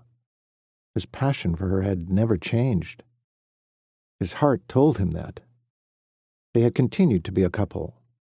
He remembered their wedding, a honeymoon, days upon days of travel with the rodeo. What he didn't remember was what had happened to them. Why had they divorced? No matter how hard he worked at it, he couldn't get his brain to snap that puzzle piece into place. Had their marriage only been a sham of needs and passions? Because he knew those emotions were still alive and well. The last few weeks had shown him that. Obviously, they were still drawn together. Inescapably so. Was Peggy right? Should he pray? It seemed to him he'd always left that part to his wife. He shifted his backside on the hard bench, threaded his fingers together. But that posture didn't feel right. Finally, full of nerves and awkwardness, he sighed and planted his head in his hands, elbows drilling holes in his knees. Dear God, I'm Clay. Well, that was dumb. Of course the Almighty would know who he was. Maybe he should be more reverent. He rose from the pew and swayed up to the pulpit, just under the cross. Dropped to his knees. Pain shot up when his kneecaps hit the wood too hard. He winced, sloughed it off, then stared up at the image before him. Tried to summon the facts Peggy had told him about Jesus. He is God's Son. He is God and man.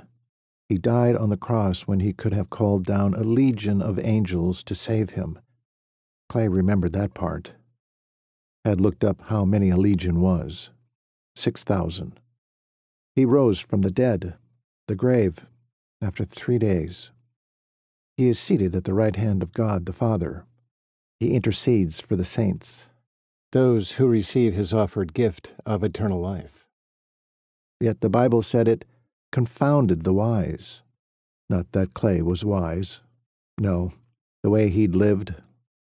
Each new memory confirmed just how unwise he was. He bowed his head again. Dear God, as I begin to remember my past, I realize I have blundered my way through life, made a mess of most things. Help me to live right. Thank you for my second chance. Now, about Peggy. Nope.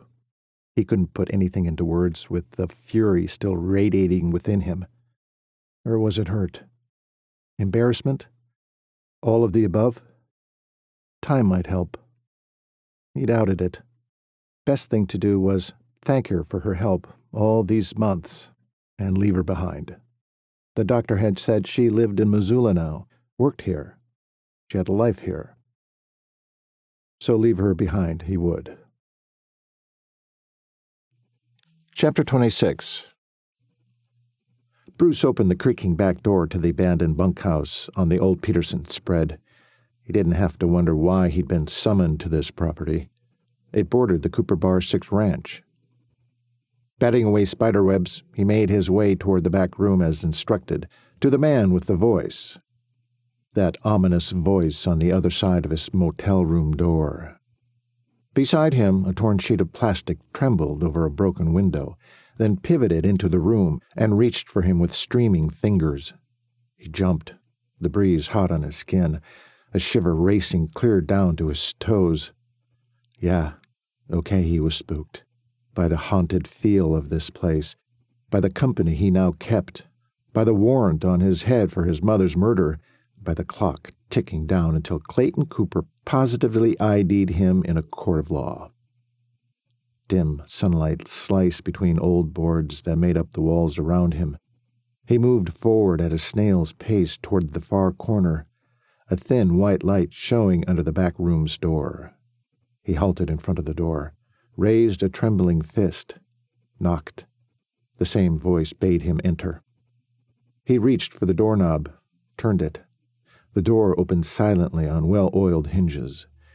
He blinked against light that nearly blinded him from overhead fluorescence. Made him wonder why he'd had to swim through cobwebs when this room was so immaculately clean. The burly man sat behind a big mahogany desk. The same voice, the same face, this time dressed in a gray power suit, rigid back. An air of inborn confidence, giving him an air of kingship. "Sit down, Mr. Smith." The man gestured toward the swivel chair in front of the desk. The door at the man's back explained how he'd gotten in here without even one web lingering on his lapel. He sat forward, linked his fingers.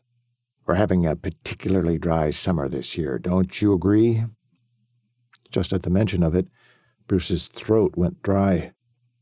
He swallowed painfully, then nodded as his gaze drifted from the valuable portraits on the wall to the ficus tree in the corner, to the standing globe next to the desk. "Do you have your plans in place?" Bruce was so startled by the question he nearly missed the .45 revolver sitting with the barrel facing him only half a foot away from his employer's right hand. Without moving his head, he shifted his gaze to the man's. His hard stare made him fidget. I have the plans you gave me." "What's the matter, Mr. Smith? Worried you can't pull it off?" Yeah, he worried about that, and so much more. He'd fumbled the Clayton Cooper job and only killed his mother on accident. This man's plan was an atomic explosion compared to his fizzled little firecrackers. There was no backing out now, not with this guy. Or he was sure to end up burning in hell earlier than expected, like a good many other of the scoundrel's minions, which he had become. Oh, how he longed to go back to his dead-end job with nothing to show for his life. "No, I got this," he gulped. Wished he'd been offered a glass of water. "Excellent. Mr. Cooper's coming home." Bruce's eyes about bugged out of his head. "What?" The man shrugged. "I have people," he twirled his finger, "everywhere. I'll let you know what day to expect him." The man's laughter rang out so loud it made Bruce jump. Clayton Cooper was coming home? He had another shot at putting him down. The man flashed a Cheshire grin. "That's right. Cooper's coming home to roost. Briefly, right?" Bruce nodded, but only weakly, suddenly overwhelmed. He wasn't cut out for this. The man laughed. "Don't worry. You won't have to go after him mano a mano." Was he so easy to read? You just have to snatch up his woman and lure him directly into that fire you're going to set. I'm sure he's missed the heat. The last round of laughter had Bruce on his feet and out the door. Peggy flipped the pages of her magazine too fast. One tore out. Whoops. She hadn't even remembered reading that page. She stuffed the page back in. It had already been 15 minutes.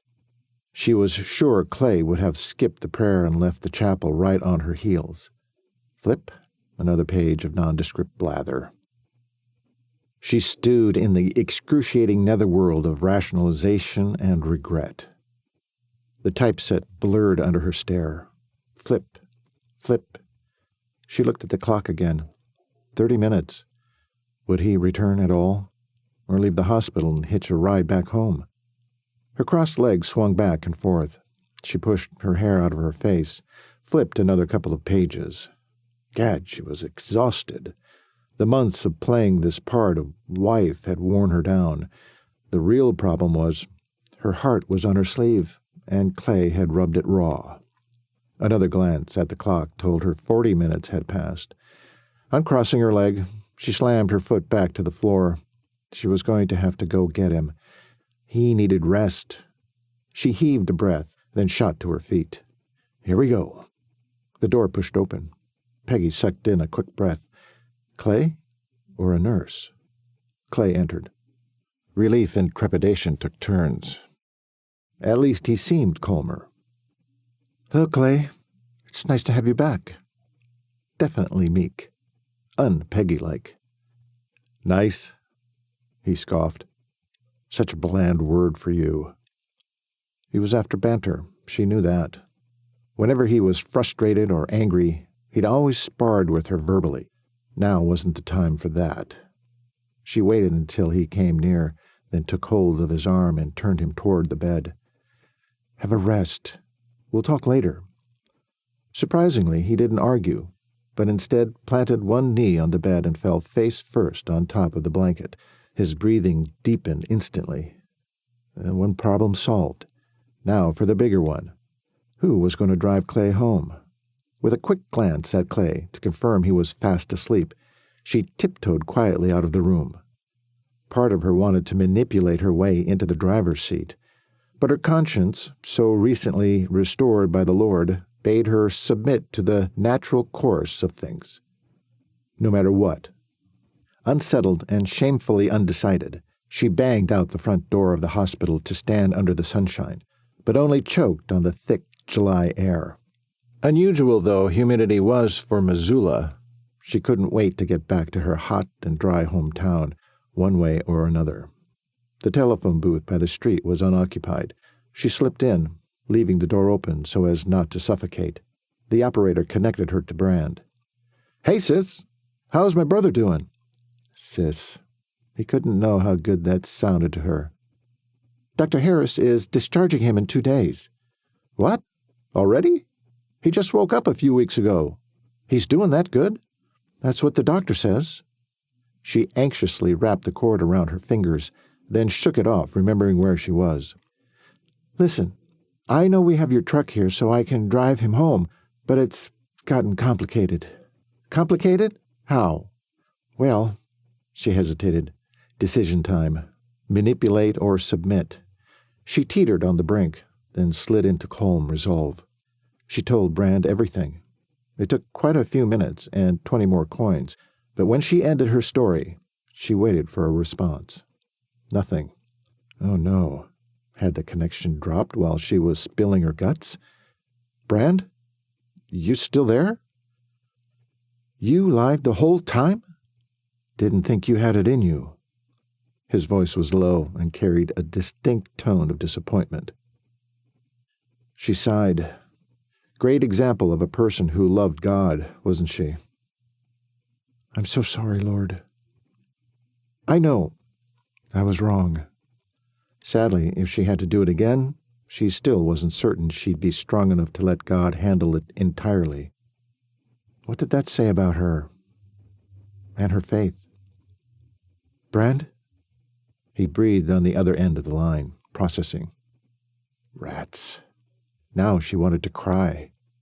God would have worked out something else for Clay, and it would have turned out better, as only the Almighty could accomplish. When would she learn to stop getting in the way of God's design? Finally, Brand said, "Well, I wish I were available to come and get him." Peggy dared to hope a little. "The problem is," Brand continued, "without Dad and Rebecca and Bronk, we're swamped over here. He'll just have to make do with you." Make do with you. She got her wish, but Brand's words scraped all the way down her spine like broken glass. "Do you think you can get his discharge papers here all right, so we can study them? We need to know how to take care of him from here on out." She swallowed. Didn't help. Of course. I'm sorry, Brand. I didn't know what else to do." "You didn't, huh?" Brand exhaled into the phone. "I'll get in touch with Clint. Make sure he knows not to drive Clay if he calls. No need for him to get involved with our family business anymore. He's done enough. When did this boy get so wise? Or so wounding? She wanted to hang up on him, but knew whatever he dished out, she deserved. "We'll leave by Saturday, likely. So, if we're not home by Tuesday, at the latest, better come find us. We'll take the northern route, of course." The operator came on the line. "Deposit another 10 cents?" "Bye, Brand," she said instead, and hung up. Taking a detour into the cafeteria for supper, Peggy moseyed into the large room of milling people. She pushed her tray down the line, setting a bowl of hot stew, bread and butter, and then a cup of coffee on it. Finally, she nestled into a corner table where she could lick her wounds. She pushed the stew around in the bowl. Her stomach seemed to reject what little she actually ate. In 2 days, she and Clay would be on their way home. Until then, would Clay kick her out of his room, make her hole up at Marries in the meantime? but that was minor. The bigger question was, would she be welcome at Cooper Ranch? "May I join you?" The familiar voice of Dr. Harris brought her eyes up from the steaming bowl of food she'd only been staring at, while her mind waded through her hopeless options. Pressing her lips together, she decided to be the bigger person. She gestured to the chair across from her. He chose the one next to her instead. Putting his hand over hers, he said, "Maggie, I need to talk to you." She pulled her hand out from under his and scooted her chair back, twisting to get a better view of him, keeping her knees from bumping his. "So talk." He huffed a breath. "I want to know what you're planning to do once I discharge Clayton." Lifting her coffee to her lips, she took her time with the sip. "I already told you. I plan to drive him home to Sundance." "Well, I took care of that. You can stay in Missoula now." The plea on his face said, "With me." Panic widened her eyes. "Took care of it? How?" "I've called his father in California. Explained he needed a ride." "You what?" She jumped to her feet, nearly upending the table. Her bowl careened toward the doctor, but he caught it with one hand. Only a small amount splattered his fingers. Too bad. She wanted it to dump in his lap. "Why would you do that? He's needed in California. You had no right." He was wiping his hand of the stew as he shushed her. "Simmer down. He's not coming here. He's calling his sons in Wyoming. One of them will likely come after him." She plunked back down in the seat she'd vacated and glared. "I already told you I'd be driving him home." A sympathetic look came over him. "I spoke with Clayton. He doesn't want you to drive him home. I'm his doctor, so I handled it for him." Tears burned the backs of her eyes, but she let anger push them back. "Handle it? Or handle me right out of the picture?" She pressed her fingers into her eyes, breathed for a few seconds before she looked back up. Lowering her voice, she said, "Listen, Daniel." He looked supremely happy she'd used his first name. "Thank you for watching out for me all these months, for making sure I got fresh air, for buying suppers for me, for the conversation. It meant a lot to me, kept me hopeful, grounded. And thank you for all you've done for Clay." A muscle twitched in his jaw, his mouth set in a grim line. "But the truth is, I gave my heart to Clayton Cooper years ago. I never got it back. Even though Clay wants nothing to do with me."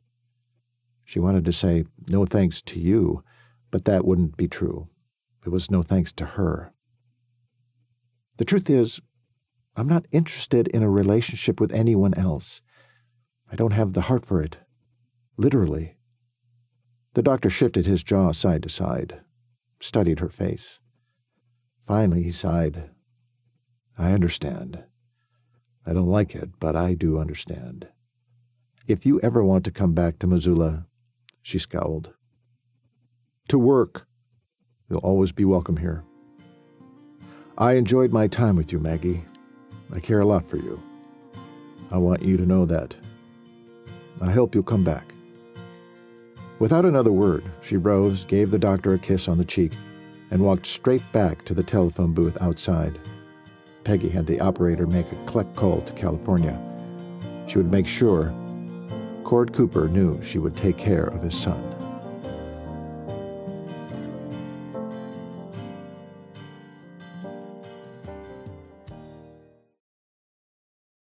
Chapter 27. Clay hadn't felt this low since he'd awoken from the coma. Stuffing what little he had in his small satchel, he pondered which of his brothers would take the time to pick him up. The door opened. Clay glanced over his shoulder, saw Peggy, then went back to his task. "None of your brothers are coming. I called your dad and let him know not to send them." "You did what?"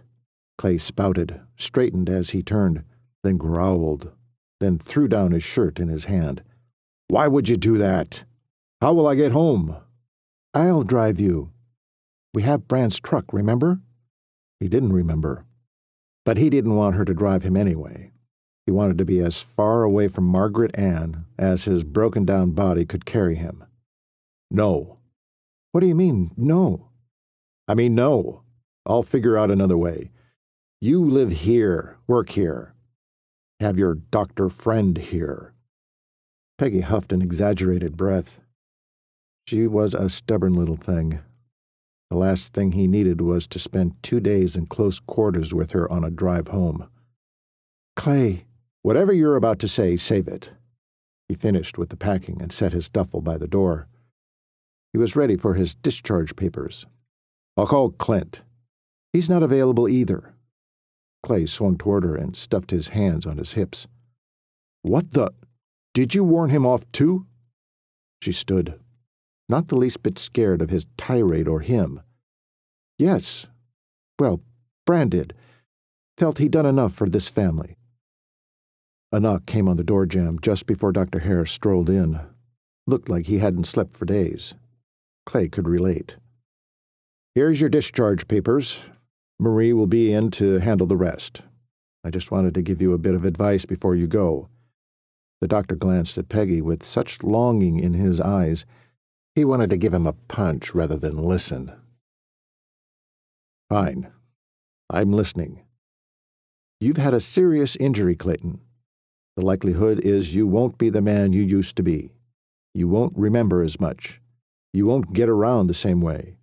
Things will frustrate you because either your body or your brain won't cooperate with your own agenda. Be kind to yourself. Take it slow. You'll be a different version of yourself, but you'll do just fine if you allow yourself time to fully heal. Be patient. The paperwork will explain a lot more about head injuries and the aftermath. I'm assuming you got a ride. His eyes landed on Peggy. She remained silent. Do you have any questions before you head out? Oh, he had questions. If he left Peggy behind, would she in fact fall in love with the doctor? Make a life with him? Start a career at St. Patrick's and never come back to Sundance? Or him? The idea of never seeing Peggy again gave him a fierce headache of a different sort. No questions. That's good. Marie will be right in. Good luck to you. The doctor stuck out his hand. Clay took it and gave it a quick shake. Marie came through the door and smiled. The doctor looked at Peggy. I'll just be down the hall if you decide to stay. She's not staying, Clay barked, so loudly they all jumped. She's driving me home. Clay stepped around the grill of Bran's truck, viewing its profile with admiration. When did Bran buy this new toy? Peggy grimaced. She knew Clay would have trouble with memories, but this was the truck Clay himself had driven last. The short-term memories were the toughest to recoup, so the doctor had said. Still, it hurt her heart to watch it play out. Oh, he hasn't had it very long. Pretty snazzy, isn't it? Snazzy. And the wonderful sound bathed her in warm fuzzies. His smile remained fixed as he strolled around the truck, stopping to take a closer look at the wheels. Looks like it's sitting higher. He mostly spoke to himself, probably figured she didn't know anything about it. It's a 4x4, she said. A what? 4-wheel drive. He straightened to full height, looking over at her across the bed. No such thing on stock trucks, he said before running a hand over the two-tone paint job. There is now. Too bad it's summer. You'd get a kick out of how well it handles in deep snow. His head swung up, a surprised smile on his face. You've driven it? Of course, she said and grinned back. Maybe we'll get a chance to go off-road somewhere on the drive back, and I can show you. Huh. Maybe. His lip tilted up on one side, and he nodded, looking impressed. She beamed a little. You should get going. We have a long trip ahead. Give me the keys. I'll drive. Peggy unlocked the driver's side and pulled herself in. Then she reached over and tugged the lock knob up on his side. No, you won't, she said as he opened that door. No driving for a few months, the doctor said. Suggested. There's a difference. Well, it won't be happening on this trip. Stuff your suitcase behind the seat where mine is, then we'll be on our way." He rolled his eyes and did as she said. Compliant Clay was a new phenomena. There was a time she had to use every female wile in her coffer to get her way. Maybe she'd actually enjoy this new Clay. Then again, once headed east on Highway 90 on their way to Sundance through Bozeman and Billings, they settled into a peaceful silence. It must have been clear to Clay that she had a handle on driving Brand's truck. Of course, she'd done most of the driving back when Clay rode the rodeo circuit, and that was pulling a trailer. 3 hours passed with little to no conversation. Clay dozed most of the time. She was happy for that. At least they weren't arguing, although that sadly would have been a return to the normalcy of years gone by. Peggy navigated a blind curve, scanning for pronghorn that were known to leap across the road without warning. Out of nowhere, Clay jerked awake, his hand hitting the dash. Peggy jumped, holding fast to the steering wheel, though her heart was in her throat. "For Pete's sake, Clay! What was that about? Scared the life out of me." "Where are we?" The road dipped into another turn. She kept her gaze straight ahead. "Just coming up on Bozeman. Are you all right?" "No, I'm not all right." He scraped a hand through his hair. She chanced a glance in his direction before clamping her gaze back on the road, then took a double take. The scowl at her, plastered on his face, took her aback. "What's wrong?" "What's wrong? Shall I make a list?" "Hold on. Before you get into a lecture, what woke you so suddenly?" "I thought someone was about to hit us." "Us? Or you?" Maybe he was reliving the blow to his head. His silence made her glance over again. He fidgeted in the seat, tried to straighten, twisted slightly, and jammed a palm to the ceiling. Then he dropped his hand and turned toward the windshield again. "Clay, what is it?" "The hell, Peggy. For days I've racked my sorry brain for answers on why I'd be in favor of a divorce. Figured it had to be mutual." He turned completely in the seat. She couldn't see his fury, but she could feel the heat rolling off him. "It wasn't, was it? It was you. You asked for a divorce. Demanded it." Why did he have to remember this now? "Clay, no. No apologizing, pleading, or cajoling. You were famous for that. That much I remember now. If you didn't get your way, you knew exactly how to wear me down."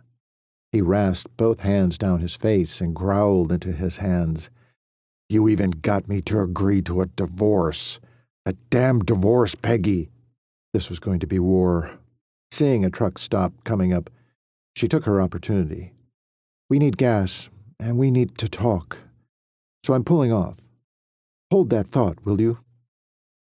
"See? You're doing it right now. Setting me up for a conversation you have time to think through. Well, I'm not playing that game anymore. Hear me?" In her peripheral vision, she saw him rub the left side of his head, glancing in time to see him grimace.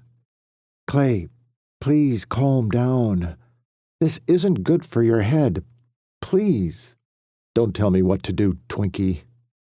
We're not married anymore."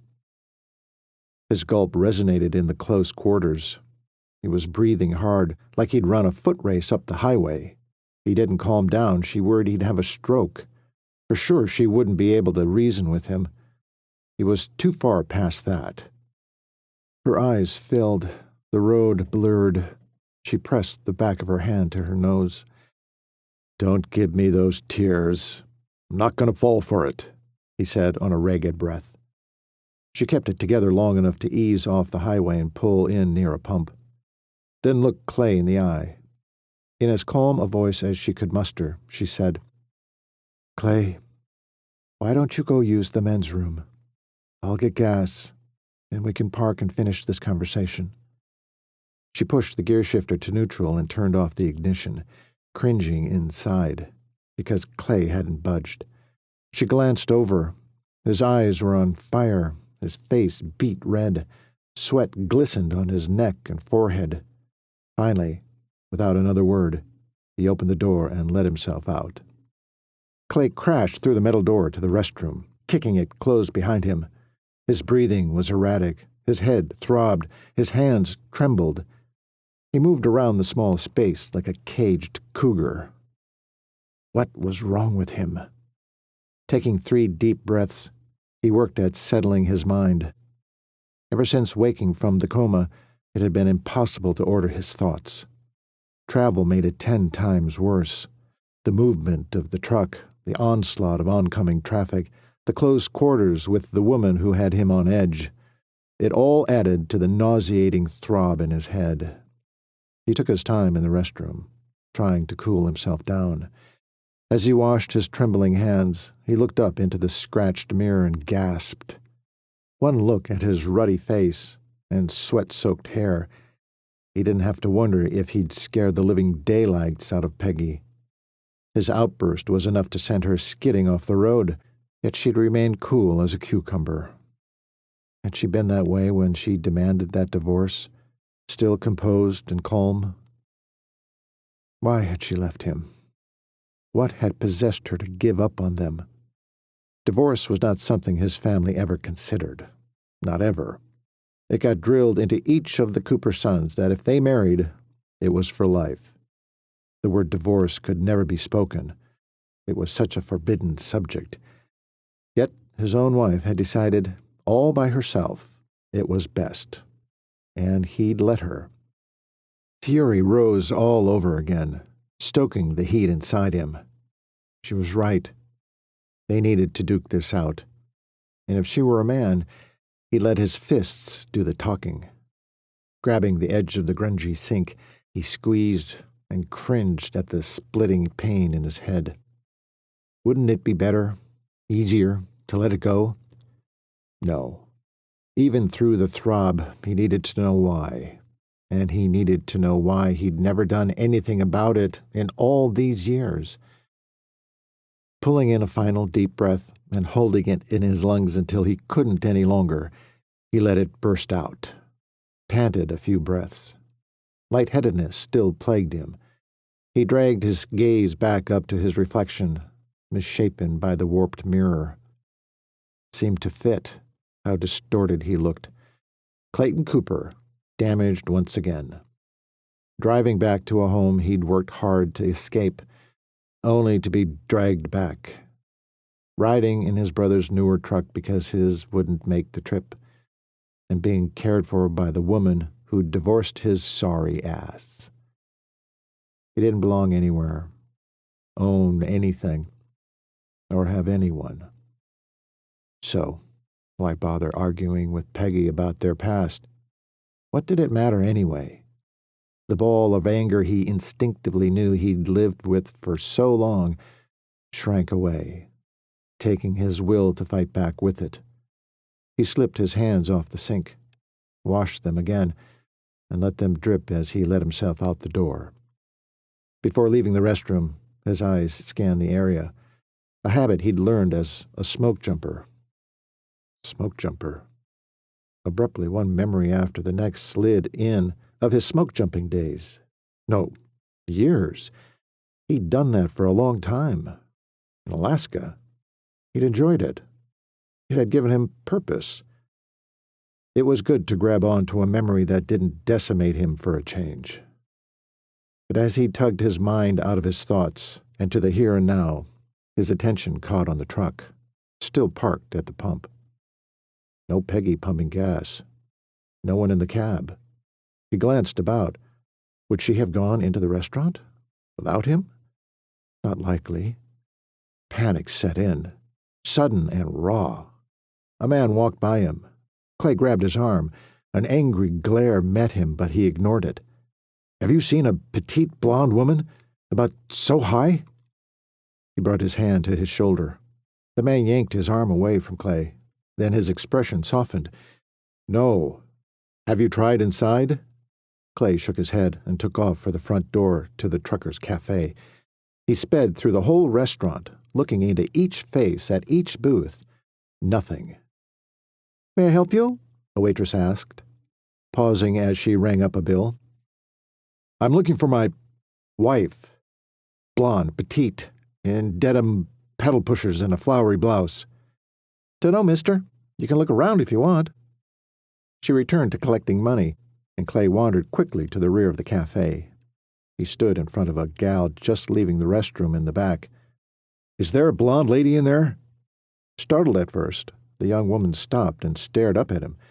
A slow smile spread across her face, and she fluttered her lashes. He didn't have time for this.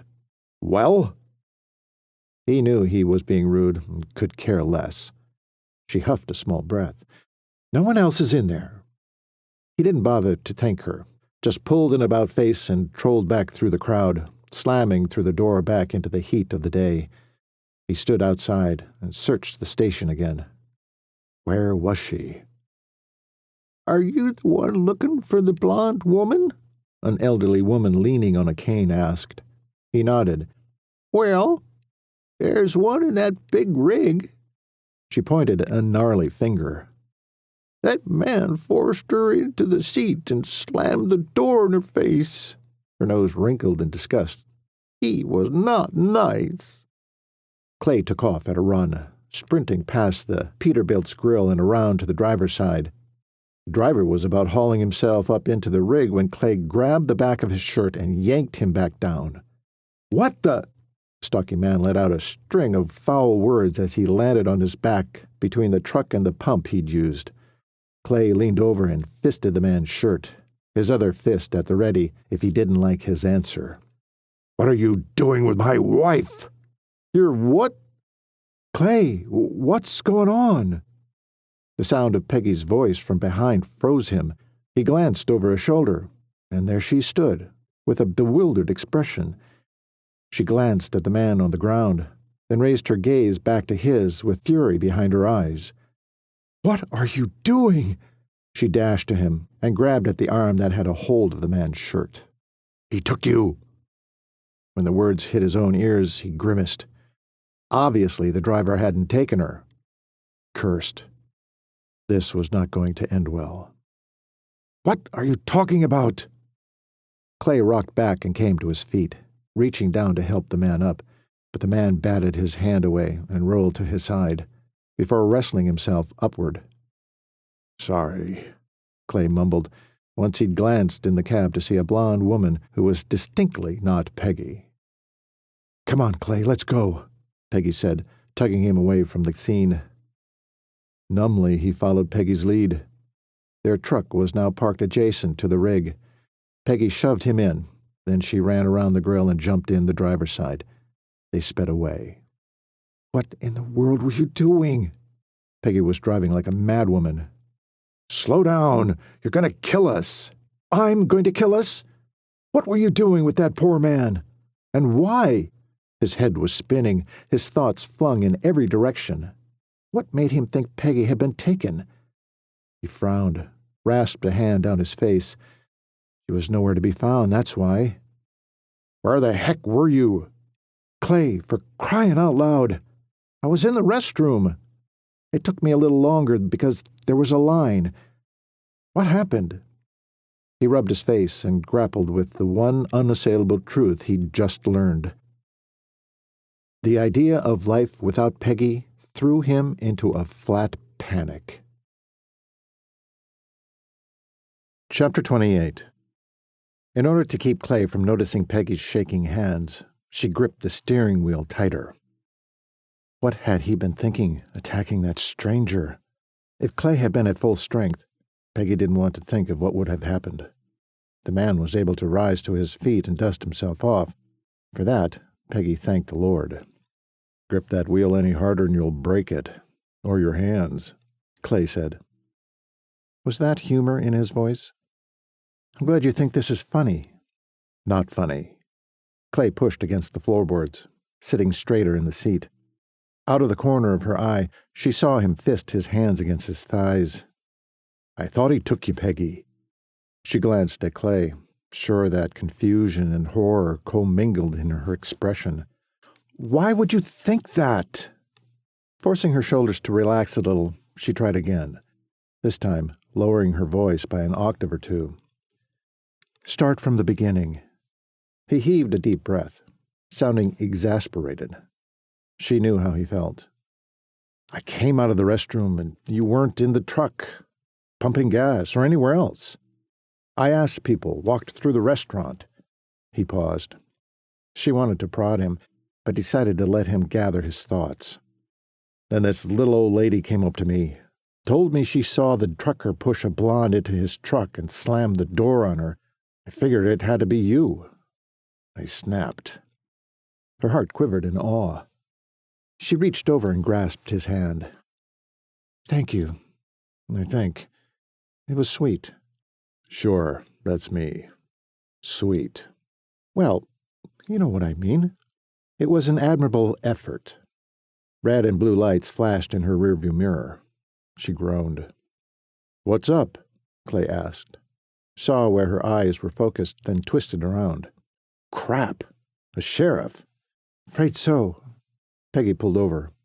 A deputy sheriff strode up to the window. She rolled it down and peered up with a smile. "Hello, sir. Beautiful day." Yeah, that sounded pretty pathetic. "Ma'am?" He tapped his hat brim. "License, please? This your vehicle?" No. But it's his brother's." She nodded toward Clay. "Then I'll need a license and registration." Clay snatched up her purse and handed it to her, then went after the registration in the glove box. Her fingers trembled as she peeled her license out of her wallet. She gave it to the deputy, then handed over the registration Clay found. The deputy perused the information, then offered it back and bent to look at Clay. "You the man who caused the ruckus at the truck stop?" Clay started. "Listen, officer," Peggy said. "Deputy." Sorry, deputy. I can explain. You see, Clay here—" "That's all I need to know. Follow me, please." "What? Where?" Peggy said. "To the station. We'll handle the questions there. Stay close behind." He turned away and strode back to his car. When his vehicle moved around her, light still strobing, she followed. Clay cursed a blue streak. "They're going to arrest me." "They are not going to arrest you. Let me handle this, as your caregiver." "My caregiver? I'm not disabled, and I'm not a mental case. I'll handle this. Besides, what you said gave me away.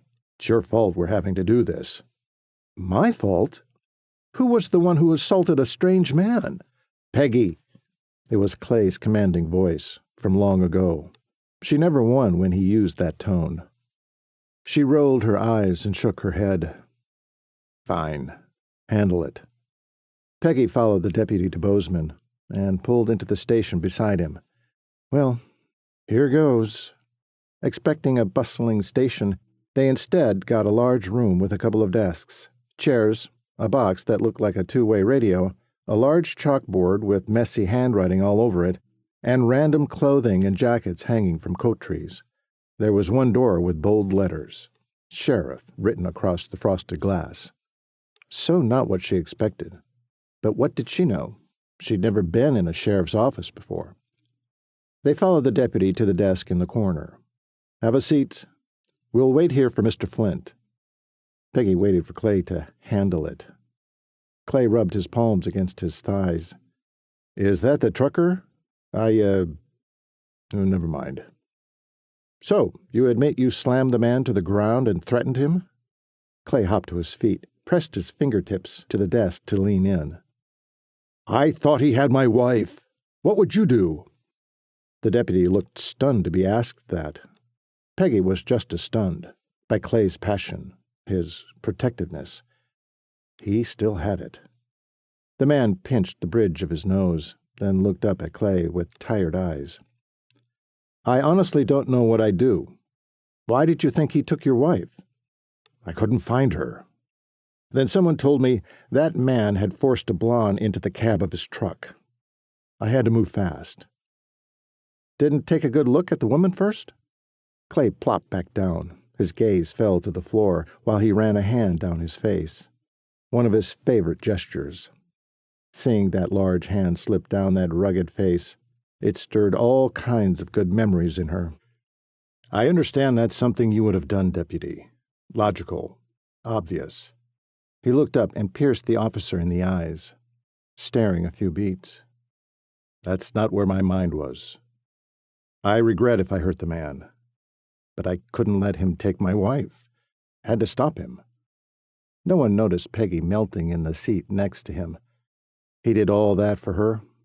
Her heart grew wings and took flight. "Oh, Clay." The deputy drew in a breath, then blew it out, ruffling the scads of paper he had on his desk. "When Mr. Flint gets here, I'll try to convince him it was a mistake. See if we can get him to drop the charges." "Thank you, sir. Appreciate it." Clay nodded. The deputy nodded back. And that was that. Men knew how to communicate easily. Peggy envied such a simple exchange. The door to the office slammed open, and the stocky, scowling man entered, his face puffed up in anger. A blonde woman trailed meekly behind him. Clay jumped to his feet and stood facing him. As they drew near, Peggy noticed greenish bruises on the woman's arms and one on her cheekbone. She tried to cover up with makeup. By the single-minded march of the man and the determined look on his face, Peggy knew what he had in mind. Before he could take a swing at Clay, she slipped in front of him. That didn't stop the crazed man. Not at all. He took a hold of her shoulders and shoved her out of the way. She stumbled over Clay's big foot and sailed off to the side. Clay must have leapt after her because the next thing she knew, he had his arm wrapped tight around her waist and somehow made a half-turn before hitting the hardwood floor with her on top. His head thwacked against the wood. "No, not your head!" she shrieked. By then the deputy and sheriff, fresh out of his office, had lunged for the man and flattened him to the ground. Peggy twisted her attention away from the commotion and centered her gaze back on Clay. He was still solid as an oak, though thin as an aspen. Peggy could feel every rib, every joint, each hip bone. Dark circles showed under his eyes. Even his lips had lost their fullness. She decided then and there, the minute they landed back at Cooper Bar 6, she was going to cook up a storm of bacon, biscuits, and gravy, roast beef casserole. She wanted her beefy Clay back. She sighed to herself. She wanted her Clay back, period. Peggy?" His deep voice startled her out of her contemplation. "Are you hurt, ma'am?" came the deputy's voice from above her. "Here, let me help you." She didn't want to move. Now that most of Clay's memories had returned, when would she get another chance to be this close to him again? Someone pulled her straight up and off of Clay anyway. Oh, she wanted to slap the intruder for ruining her moment, but she knew Clay would have nudged her off any second regardless. Flushing, she pressed her palms down her front, then straightened her blouse while she watched the deputy help Clay to his feet. "Please, let him sit." "Peggy," Clay said in that voice. The deputy frowned in confusion, looking from her to Clay and back again. She turned away from Clay's glare and faced the second in command. "Clay was in a coma for over 6 months. He woke up a little over a month ago." The mouths of the sheriff and the deputy dropped open. "That's right. Shocking, isn't it?" She nodded. "It's one reason why his brain is not processing things quite correctly yet."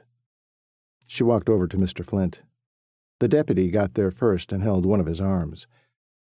"I'm sorry if he hurt you, Mr. Flint, but as you just heard, Clay hasn't been himself." "Listen, lady, I could give a Clay launched forward and stopped short of thumping his chest against the other man's. "Watch your mouth around my wife." "Whoa, whoa, whoa, whoa, Mr. Cooper, hold up now." The sheriff pulled Clay back by one of his arms. Clay whipped his head toward the man, hand-fisted, before seeing who it was and backing down. Peggy slipped back into the space between Mr. Flint and Clay. "Is this your wife, Mr. Flint?" She gestured toward the other woman. "What's it to you?" Clay lunged forward again, but was caught short by the sheriff's steely grip. "You see, I'm a medical professional. I know old injuries when I see them. The room went still. The law enforcement men tuned in, as did Clay. She has old bruises on her arms and face. You want to explain that to the sheriff here? Peggy kept her voice even and sweet, but she knew the belligerent man was getting the picture. His face drained of color almost as fast as the blonde's did. She's fine. Mr. Flint's gaze flicked to the sheriff. We'll see about that, the sheriff said. In the meantime, are you planning to press charges against Mr. Cooper here? If not, I'm letting him go. Mr. Flint looked from Clay to the sheriff and back again. If he pressed charges, they would all be there for a long time. Smarter than he looked, he said, Nah, let him go. He's frail anyway. He didn't hurt me none. Clay puffed up over those words, but Peggy took his hand and faced the sheriff. Can we go now? He needs to sign this form, then you're free to go. It's another hour and a half to Billings. We'll stop there for the night. Their whole day had been wasted by Clay's stunt. Clay grunted. Something on your mind, Mr. Cooper? I hate you driving. I hate that my brain's all mixed up. I hate this danged headache. I hate I don't remember everything about us. I hate... Me? Clay turned his head toward her. Peggy shrugged meekly. I caught what you're not saying. I never said that. And it's not true. Really? Do you remember how you treated me after a year of marriage, Clay? Then again, after not seeing you for over 4 years? He tapped against the armrest. Okay. You want to talk? Let's talk. Silence hummed right along with the engine. Well? She said. You headed down this particular skunk trail. Fine. I'll start then. I loved being married to you, Clay. He half choked on a cough. I didn't love our life particularly, but loved you and wanted to be near you. Could have fooled me. I thought you didn't remember us. I do remember. A lot. There are some holes, is all. She nodded, went on. After that first blissful year, you began to change. I changed? I changed? You changed, Twinkie. You didn't want to travel with me anymore. All you wanted to do was get home to Colt. She stiffened and inadvertently swerved the truck. Whoa! Maybe we should table this discussion until we hit Billings. Positioning her hand at 10 and 2 on the steering wheel again, she tried to calm the flare of anger. When she could speak with a steady voice, she said, Fine. Billings. It would take her that long to figure a way to tell Clay the real reason she'd left him. Chapter 29. They arrived, grabbed the last room available at the Homestead Park Inn, and beelined it for the corner pub before it closed. Exhaustion pulled at Peggy. She couldn't even imagine how Clay was keeping himself upright in the booth, especially after downing nearly 3 beers. Let's start with what you liked about being married to me, Clay said, a little flippantly. Peggy eyed the mug in his hand. It brought all the bad memories back. You might want to slow down. Head injury, remember? He wiped his mouth with the back of his hand and laughed. My body's used to beer, like yours is to Coca-Cola. I don't drink that anymore. She took a sip of her coffee, as if to put a point on that statement. He brooded in silence, took another gulp. Answer my question, Sunbow. Peggy warmed at the name. I was in love with you, Clay. Still am, she thought to herself. I liked everything about being married to you. For the first year. The last part she said nearly under her breath. He waggled his eyebrows. That made her wince. Beer always did bring out his charm. The problem was, he was such a curmudgeon, it came off as phony. even creepy. This was a Clay she didn't particularly like. "You want to know my favorite thing about being married to you?" he said, with a wicked look in his eyes. "I already know." She couldn't seem to stop the small smile that crept onto her mouth. His lips crooked up on one side, making her heart take a flip. "Yeah, you do. That was never our problem, was it?" His smile morphed into a sneer. "Want to tell me what was?" "You truly don't know?" "If I did, I don't anymore." How could she have forgotten that? "I'm sorry. It's true. You may not remember what happened to us." "Apparently not, since I only remember—" He swallowed hard. "Good. Only the good." What happened to us? The sincere look on his face broke her heart. He really wanted to know. How could she put it into words without crushing him anew? Oh, Clay. Maybe it would be best to leave it alone. Why would you want to hurt all over again? He slapped a palm onto the table, making her jump. "Because I need to know. I thought we were in love, Peggy. I thought we were in it for the long haul. Why'd you bail?" Sweat popped out at the hollow of her neck. This wasn't a good idea. She shot up an arrow prayer. "Please, Lord, if I have to tell him as he demands, help me to do it in a way you would have me do."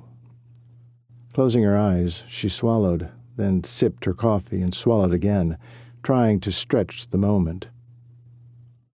"How you were feeling was a mystery to me. I didn't know then, and I still don't know. That was part of our problem. You never talked to me." "What the—" "Wait." She held up a hand to stop him. "Let me back up. First of all, we were kids, Clay, straight out of high school. What did we know?" He settled a little at that, then nodded, so she went on. "In my mind, we flounced around the country." His scowl flipped to a grin in an instant, and a hearty laugh burst from him. "Flounced? Is that what we did? We flounced?" He laughed again. She chuckled with him. "Teenager, remember?"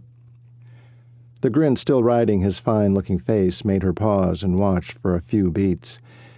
Age had only enhanced his good looks. She could look at him all day. "Okay, I get it. Go on." At least the mood had lightened a bit. "I saw it as a huge adventure. We'd see the great U.S. of A. You'd ride those crazy broncs you loved. I'd watch and beam because my handsome husband was a champion, and all would be well." "Handsome, huh?" He winked. "Sounds good to me." It was. But then, this conversation was going to batter both their hearts. Her shoulders slumped as the memory infused her.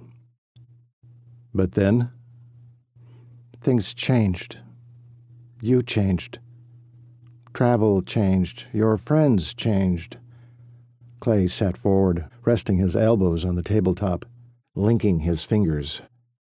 His expression was unreadable. "Want to elaborate?" "I'll start with travel. We were always on the move. We never got to stay in one place and just enjoy each other. We'd arrive at a new city, you'd slam into duty, you'd ride, come back and beer it up with the boys, then clean up, fall into bed for a few minutes with me, and you were out. Then we were on the road again." "A few minutes?"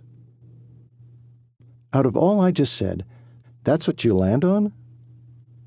"I took a lot more than a few minutes with you, Margaret." She grimaced at the formal name. "I know that. You were always a good lover, Clay. Gold medal best. As you said, that was never our issue." "The travel alone can't have made you call the whole thing off." No, it was only part of it. It was your friends. Well, who the heck cares about my friends? Well, they started to do more than give me a two-fingered salute off their cowboy hats. Clay stiffened. What did they do? His eyes had grown dark, brows dipping in the middle. A grown man's reaction. One she knew heart deep he wouldn't have had back then. Should she tell him now? What they had to live through back then was bad enough. If she told him, and he didn't believe her, what then? But then, what did it matter? When you weren't around, I got all kinds of propositions. What kind of... Why didn't you tell me? I did. The coffee cup nearly shot out of her hand. She lowered her voice. I did tell you, Clay. Time and time again. You didn't listen. Which takes us to our next problem. You stopped listening to me, or even spending time with me. Your friends and your beer became your top priority. And then there was the buckle bunnies. I didn't have anything to do with buckle bunnies, and you know it. They sure had plenty to do with you. I had to watch while they fawned over you, flirted, tried to seduce. You name it, they did it. I'll grant that you were too wrapped up in your good old boys club to notice them, but still. Now what the heck are you talking about? She slumped back into the plastic cushions of the booth seat. This is old dirty laundry. Why do you want to look at our marriage with a microscope? It got painful. We grew apart. End of story. He shook his head. No, it's not. I need the holes filled in, Peg. The problem is, I don't know if I'm not remembering or I was just that clueless. What aren't you telling me now that I didn't hear back then? Well, God bless him. He actually sounded grown up. Maybe this was the person Clay had become. It had been over 4 years since she'd seen him, before the Achilles injury, that is. Was it possible both of them had grown up enough to discuss this like adults? Are you sure you want to know? Yes. Your friends. Kat called me and harassed me and threw out all sorts of lewd comments. First about my body, later about how they could perform in bed. He stiffened. They began to follow me, show up when they knew you'd be gone. I had no idea how to stop them. Each day they got a little bolder. They'd brush against me whenever I tried to get around them, trap me in a circle, grope. Clay looked ready to murder. She went on. She'd give him the full picture. I told you, over and over again. The problem was, often you were too drunk to listen. The more I tried to say, the less you believed a word I said. Clay squared his shoulders, his mouth grim. You stayed out later and later. I tried to stay up, but it seemed so pointless. So I'd go to sleep and wake up the next morning to rumpled sheets on your side of the bed. We only ever interacted when you were feeling frisky. Other than that, I was alone, and I feared what your friends would ultimately do to me. So I went home. Figured you'd never miss me. In fact, I'd convinced myself you would be relieved that I left. When I got back to Sundance, your family insisted I was their family and needed to stay with them to wait for rodeo season to end. So I did. He gulped, his expression changing from anger to understanding. Because my brother listens. Colt just happened to be there. Realizing she said that too loud, she lowered her voice. And yes, he listens. Yeah. Listens to the ladies. That's why we can't get them to stop coming around. He scoffed, then frowned. his eyes drifting as he captured a thought. Or they used to. He's engaged, isn't he? Peggy's heart sank a little at the repeated memory loss, but at least it was a change of subject. Yes, he is. To a cute, feisty little redhead. He snapped his fingers. Betsy, that's it. I remember her. Don't see what Colt sees in her. But to each his own, I guess. Peggy smiled sadly. Last time he'd refer to her as Riley. What happened next? It took her a moment to switch gears. After rodeo let out for the year, you came home, threw an ever-loving fit over Colt talking to me in the barn, and nearly punched him. If Trevor hadn't been there, you would have. His mouth twisted, but he remained mute. When you kept exploding over Colt's kindness, then accused me of having an affair with him, I'd finally had enough. That was the day I told you I wanted a divorce. Clay rotated his jaw as if he were chewing his cud. She could read the thoughts filing through his mind, one after the other. How could she decide that on her own? Why did she want to leave me? If I had known, we could have worked it out. And he'd be right. About all of it. Settling back in the vinyl bench seat, she drank her coffee, bent on not saying anything more until he did. Twice he started to speak, but stopped himself and ground his teeth. According to the oversized clock hanging over the door, it took him 4 long minutes before he spoke again. So, what you're saying is, I asked for it. Her mouth gaped. She flutter-blinked to clear her vision, then blinked again in astonishment. Never said I was a smart one.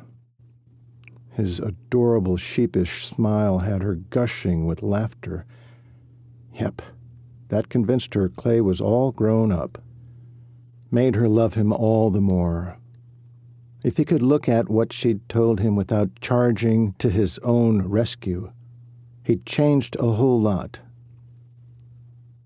Probably more than she had. And she'd changed so much her mother didn't even recognize her. But then he slid to the end of the booth, gained his feet, and set his jaw. Was it lip service after all? Let's get some sleep, he said. If we start early, we'll make it home tomorrow. Home. That sounded good to her. But would Clay let her stay near? She only had one day to figure that out.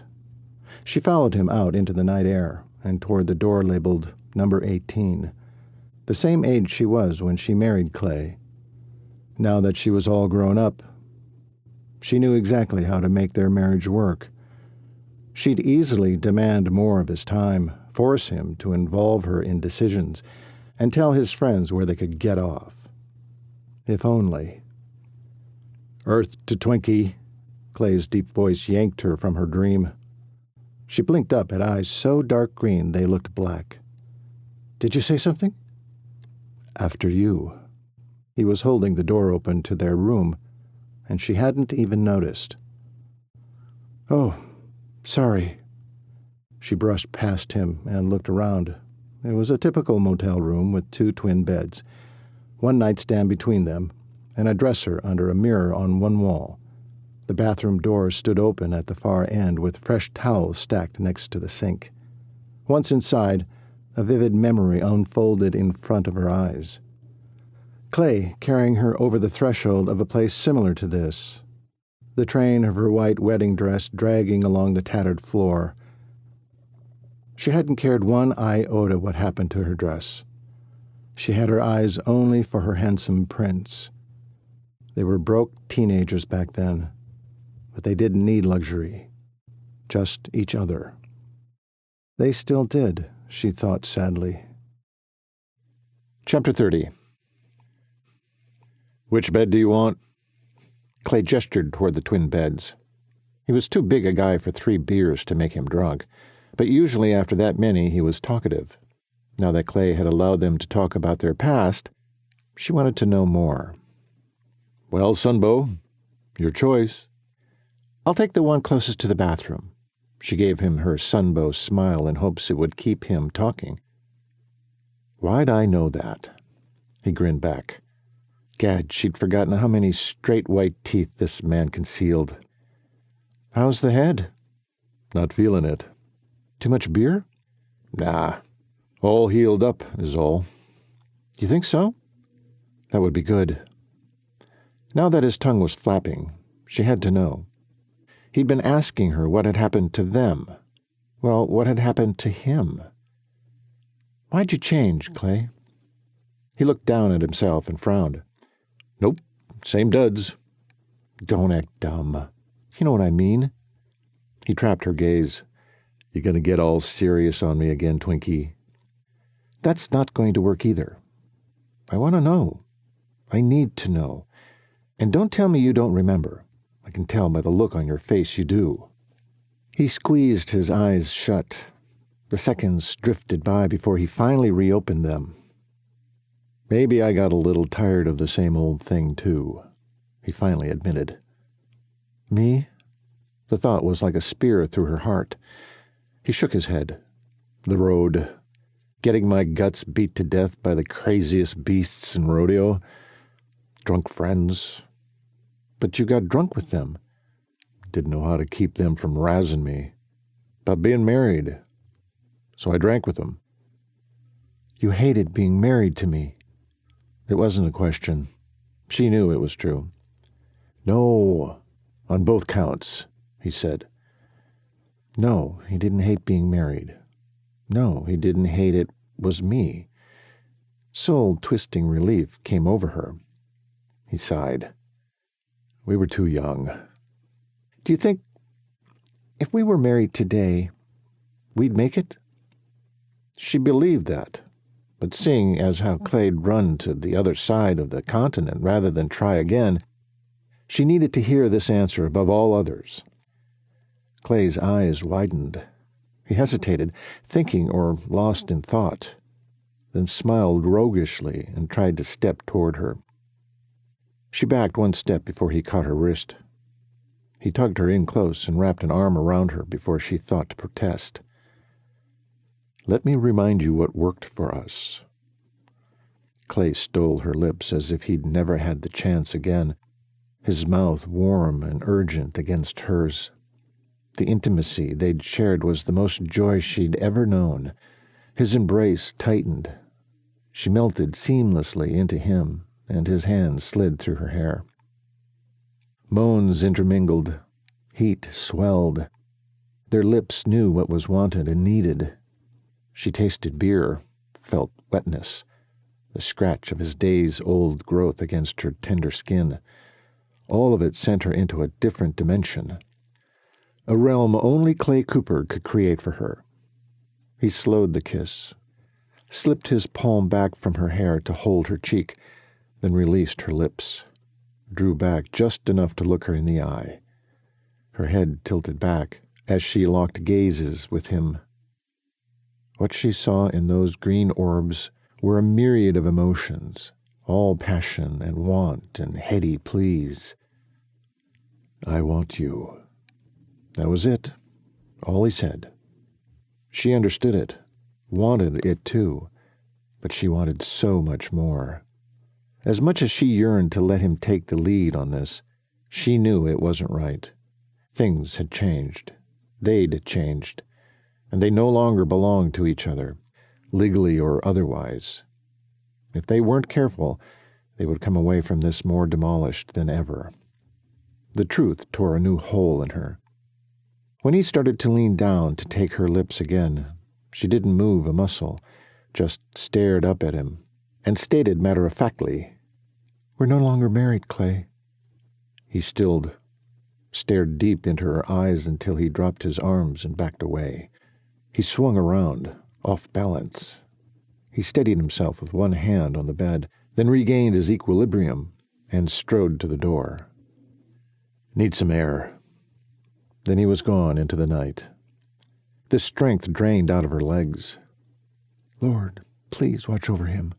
She stared at the shut door, teetering with locked knees to keep from falling until her will slowly returned. She managed to shower and dry her hair, and was sitting with crisscrossed legs in the middle of the bed, reading the Bible, when Clay returned. Her nightgown was modest, so she didn't bother with a robe. He came through the door, closed it softly behind him, then stood staring at her. His gaze raked her from flyaway blonde wisps down to bare knees. She tugged her hem down. He frowned. His brows tilted upward in the middle, giving him a look of confusion. He opened his mouth as if to say something, but snapped it shut. The silence grew awkward. "You okay? Have a nice walk?" He'd been gone well over an hour. With the first step toward her, she understood why.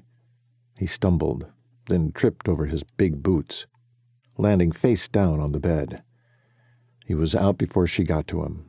Not one muscle moved as she tugged off his boots, moved his now dented cowboy hat to the end table, then stripped him of his shirt and jeans. This part of their relationship she didn't miss one bit. Maybe Clay hadn't changed that much after all. Before he even opened his eyes, the sunshine hammering his lids stabbed pain through his temples, especially his left one. What had he been thinking, going back out for 2 more mugs of beer, not pints either? But he knew why he'd done it. He'd made a fool of himself with Peggy. He wanted her, desperately, and yet with one statement she froze him on the spot. "We're no longer married, stupid." Of course, she hadn't said stupid, but he'd felt it clear down to the marrow. He wasn't dealing with the local harlot, crying out loud. This was his wife, ex-wife, the girl who'd been all kinds of innocence when he'd married her. Part of him had been relieved she wouldn't ride the sheets with anyone out of wedlock, not even him. But oh, the times he'd remembered in wedlock, the sheer joy of their union. He still wanted her, and he couldn't have her. Stop it. Fury burned deep, stirring the acid from too much stale yeast in his stomach and sending more pain into his head. Rage followed.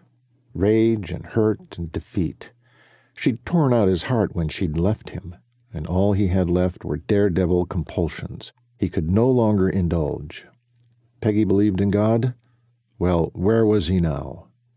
Or was he into stripping people down to bare bones in order to torment them? Clay blew out a tortured breath. "Oh, good. You're awake. How's your head?" Peggy approached from the bathroom, perfectly put together in a sleeveless sunshine-yellowed sundress and sandals to match. Long blonde wisps had been gathered into a high ponytail and whipped about her face as she bopped around the room, gathering clothes. She looked young and adorable and irritatingly cheery. Time to fold up his yearnings into a neat little stack and pack it away with his dirty clothes. He'd bury it when they'd get home, deep and permanent. He grumbled his answer back, rose slowly, and took himself off to the shower. By the time he brushed his teeth, eyeing Peggy's busy reflection in the mirror, he concluded there was no point in shaving. He got dressed in jeans and a ratty t-shirt. As he stomped first one, then the second boot on, Peggy brought him his hat. "Sorry, got a little squished when you landed on your face last night." "Landed on my face?" "Yep, passed right out. Thankfully on the bed." She smiled up at him, looked into his eyes with twinkles in her own, as if he hadn't manhandled her last night and demanded her passion. He'd been wanting that kiss, when he'd thought she was still his wife. If only he could go back there, to those moments when he didn't remember their split. He tugged and maneuvered his hat back into shape, then stuffed it on his head. "Let's go." His voice was gruff. His head was splitting. His gut was roiling. The thought of riding in a bouncy truck for another 300 miles didn't set well. But the sooner they got back to Sundance, the better. He'd be able to figure out a new routine for himself at the ranch. Peggy would be off to Gillette to work as a physiologist, away from him. And he'd finally be able to function as he had before. The word mellowed in his brain as he gathered his dirty clothes and shoved them in his duffel. What had he done before the head injury? Peggy mentioned an Achilles injury. From rodeoing? No, he didn't think so. Something niggled at the back of his mind. Like he'd already remembered this once, and forgotten again. He opened the door for her, grabbed the suitcase from her hand, and followed her to the truck, stuffing both cases behind the seat along with his hat. "Do you want to eat in town before we head out to Billings?" she asked sweetly. He wasn't sure his stomach could handle food right now, but if he didn't eat, it would only get worse. This was something he remembered well. "You know, you should," she went on. Of course, she'd remembered this too. He ground his teeth, not happy she knew so much about him when he'd yet to connect all the scraps of memories floating around in his head. "Yeah. You know a place?" "Uh-huh." She brought the truck to life and took them out to the lot and onto the highway toward Wyoming. Just before leaving the city behind, she stopped at a lone restaurant that boasted the last chance for food and the best pancakes in town, all under an unlit neon sign. One word: diner. Nowhere was the name of the restaurant shown, but Peggy seemed to know it was the place to go. "You'll love their chicken-fried steak and eggs." Another thing she remembered about him. Her grin was so cute, he had to give her a ghost of one back. Once they were inside and had ordered, the uncomfortable silence nagged at him. "Tell me again who clobbered me." She looked dubious, but finally produced what he wanted. "Bruce Smith, Martin's brother." "Why?" She visibly swallowed, making him wonder what secret she kept. "They'll catch him. You don't need to worry." He took a sip of his black coffee and winced. Still hot. "You didn't answer my question." She sighed her acquiescence. "Do you remember smokejumping?" "Is that what I do for a living?" I knew I wasn't ranching. Peggy's eyebrows shot up. "So you don't remember smokejumping?" He shook his head, disappointed he didn't remember something that sounded so perfect for him. Or did he? Had he remembered this already? "Don't worry, it'll come. You became a smoke jumper after we—" He knew she didn't want to remind him of their divorce. He probably wanted to escape Wyoming altogether after they split. Just revisiting this past made him want to escape all over again. "You left for Alaska in late summer 1957. His gaze glided around the restaurant, as if the patrons would trigger a memory. They didn't. "How long did I smoke jump?" "Well," she tapped a finger on her lower lip. He had no problem remembering those precious lips, all over him. He bit down on his cheek, forcing his thoughts back to smoke jumping. "About 4 years." He was stunned. I was a jumper for 4 years, and I don't remember any of it? "You will. You already did once. Just give it time." Clay felt the blood leave his face. What more had he forgotten? Again and again. In fact, he couldn't remember the question he'd asked her at the beginning of this conversation. It seemed important. "Promise me something." A look of resolve came over her, and she brightened. "Anything." He should have stopped to question her eagerness, but the words came anyway. "When I tell you stuff as it comes, remember it for me, and remind me of it when I forget again." "Of course." She looked too pleased to have to do this chore, and before he could force his wounded brain into addressing that concern, a disconcerting thought came to him. In order for her to do that, she'd have to stick real close.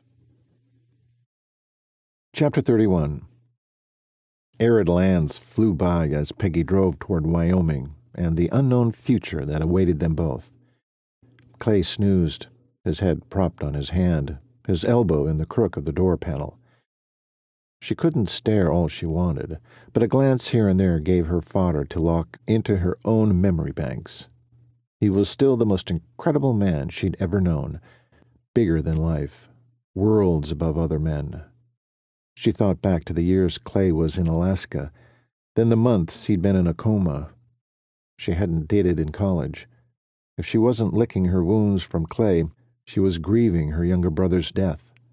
School was her escape, pure and simple. But dating Clay's doctor, that had been a true awakening. Dr. Daniel Harris was the epitome of class, attractiveness, and availability. Even better, he'd thought her his equal. The temptation had been real.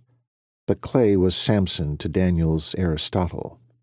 She'd been around academia so long, she'd all but forgotten the appeal of a man who was rugged and strong, who protected her, was passionate for her, and had been loyal to her. Her man. Not her man any longer. Grief filled her again. Should she walk away? Let him find another woman who would never ask for a divorce? Let him live out his days with someone he could trust? No. He could trust her. She would prove it. She loved him, understood him, would care for him each and every time he tried to wipe himself out. A small smile reached her mouth, because no matter how much his body betrayed him these days, Clay Cooper would always be a daredevil. What's so funny? Clay's deep voice cut into her musings. She jumped a little at his voice, but didn't let it affect her driving. Nothing. You had a smirk on your face. I did? Huh. Just thinking about you and your reckless ways? Clay adjusted himself to sit up straighter, ran a hand through his hair, and then squeezed 2 fingers into his eyes. Reckless, huh? Somebody has to do the tough jobs. A small laugh escaped her. I wasn't thinking of your jobs, Clay. Yes, somebody has to do what you did. Well, maybe not bronc riding, but that's not what I'm talking about. Do you remember your high school days? You and your gang of hoodlums got in trouble all the time. He lifted his chin. A quick glance told her he was deep in thought. I do remember a few escapades. Escapades? More like shenanigans. She laughed, and it felt good. She had been right there to watch every crazy thing he did, and loved every minute of it. Loved him, no matter what he did. Huh. Like what? He asked. She chuckled again. Like jumping off the loft door of the barn into a pitiful little pile of hay. Her laughter rang out in the cab. And landing smack dab in the dirt. Nearly broke your tailbone. You remember that? She cut him a glance. His smile was widening. The worst part was you got them all to follow you. Oh, Clay, seriously, you can get anyone to follow you anywhere.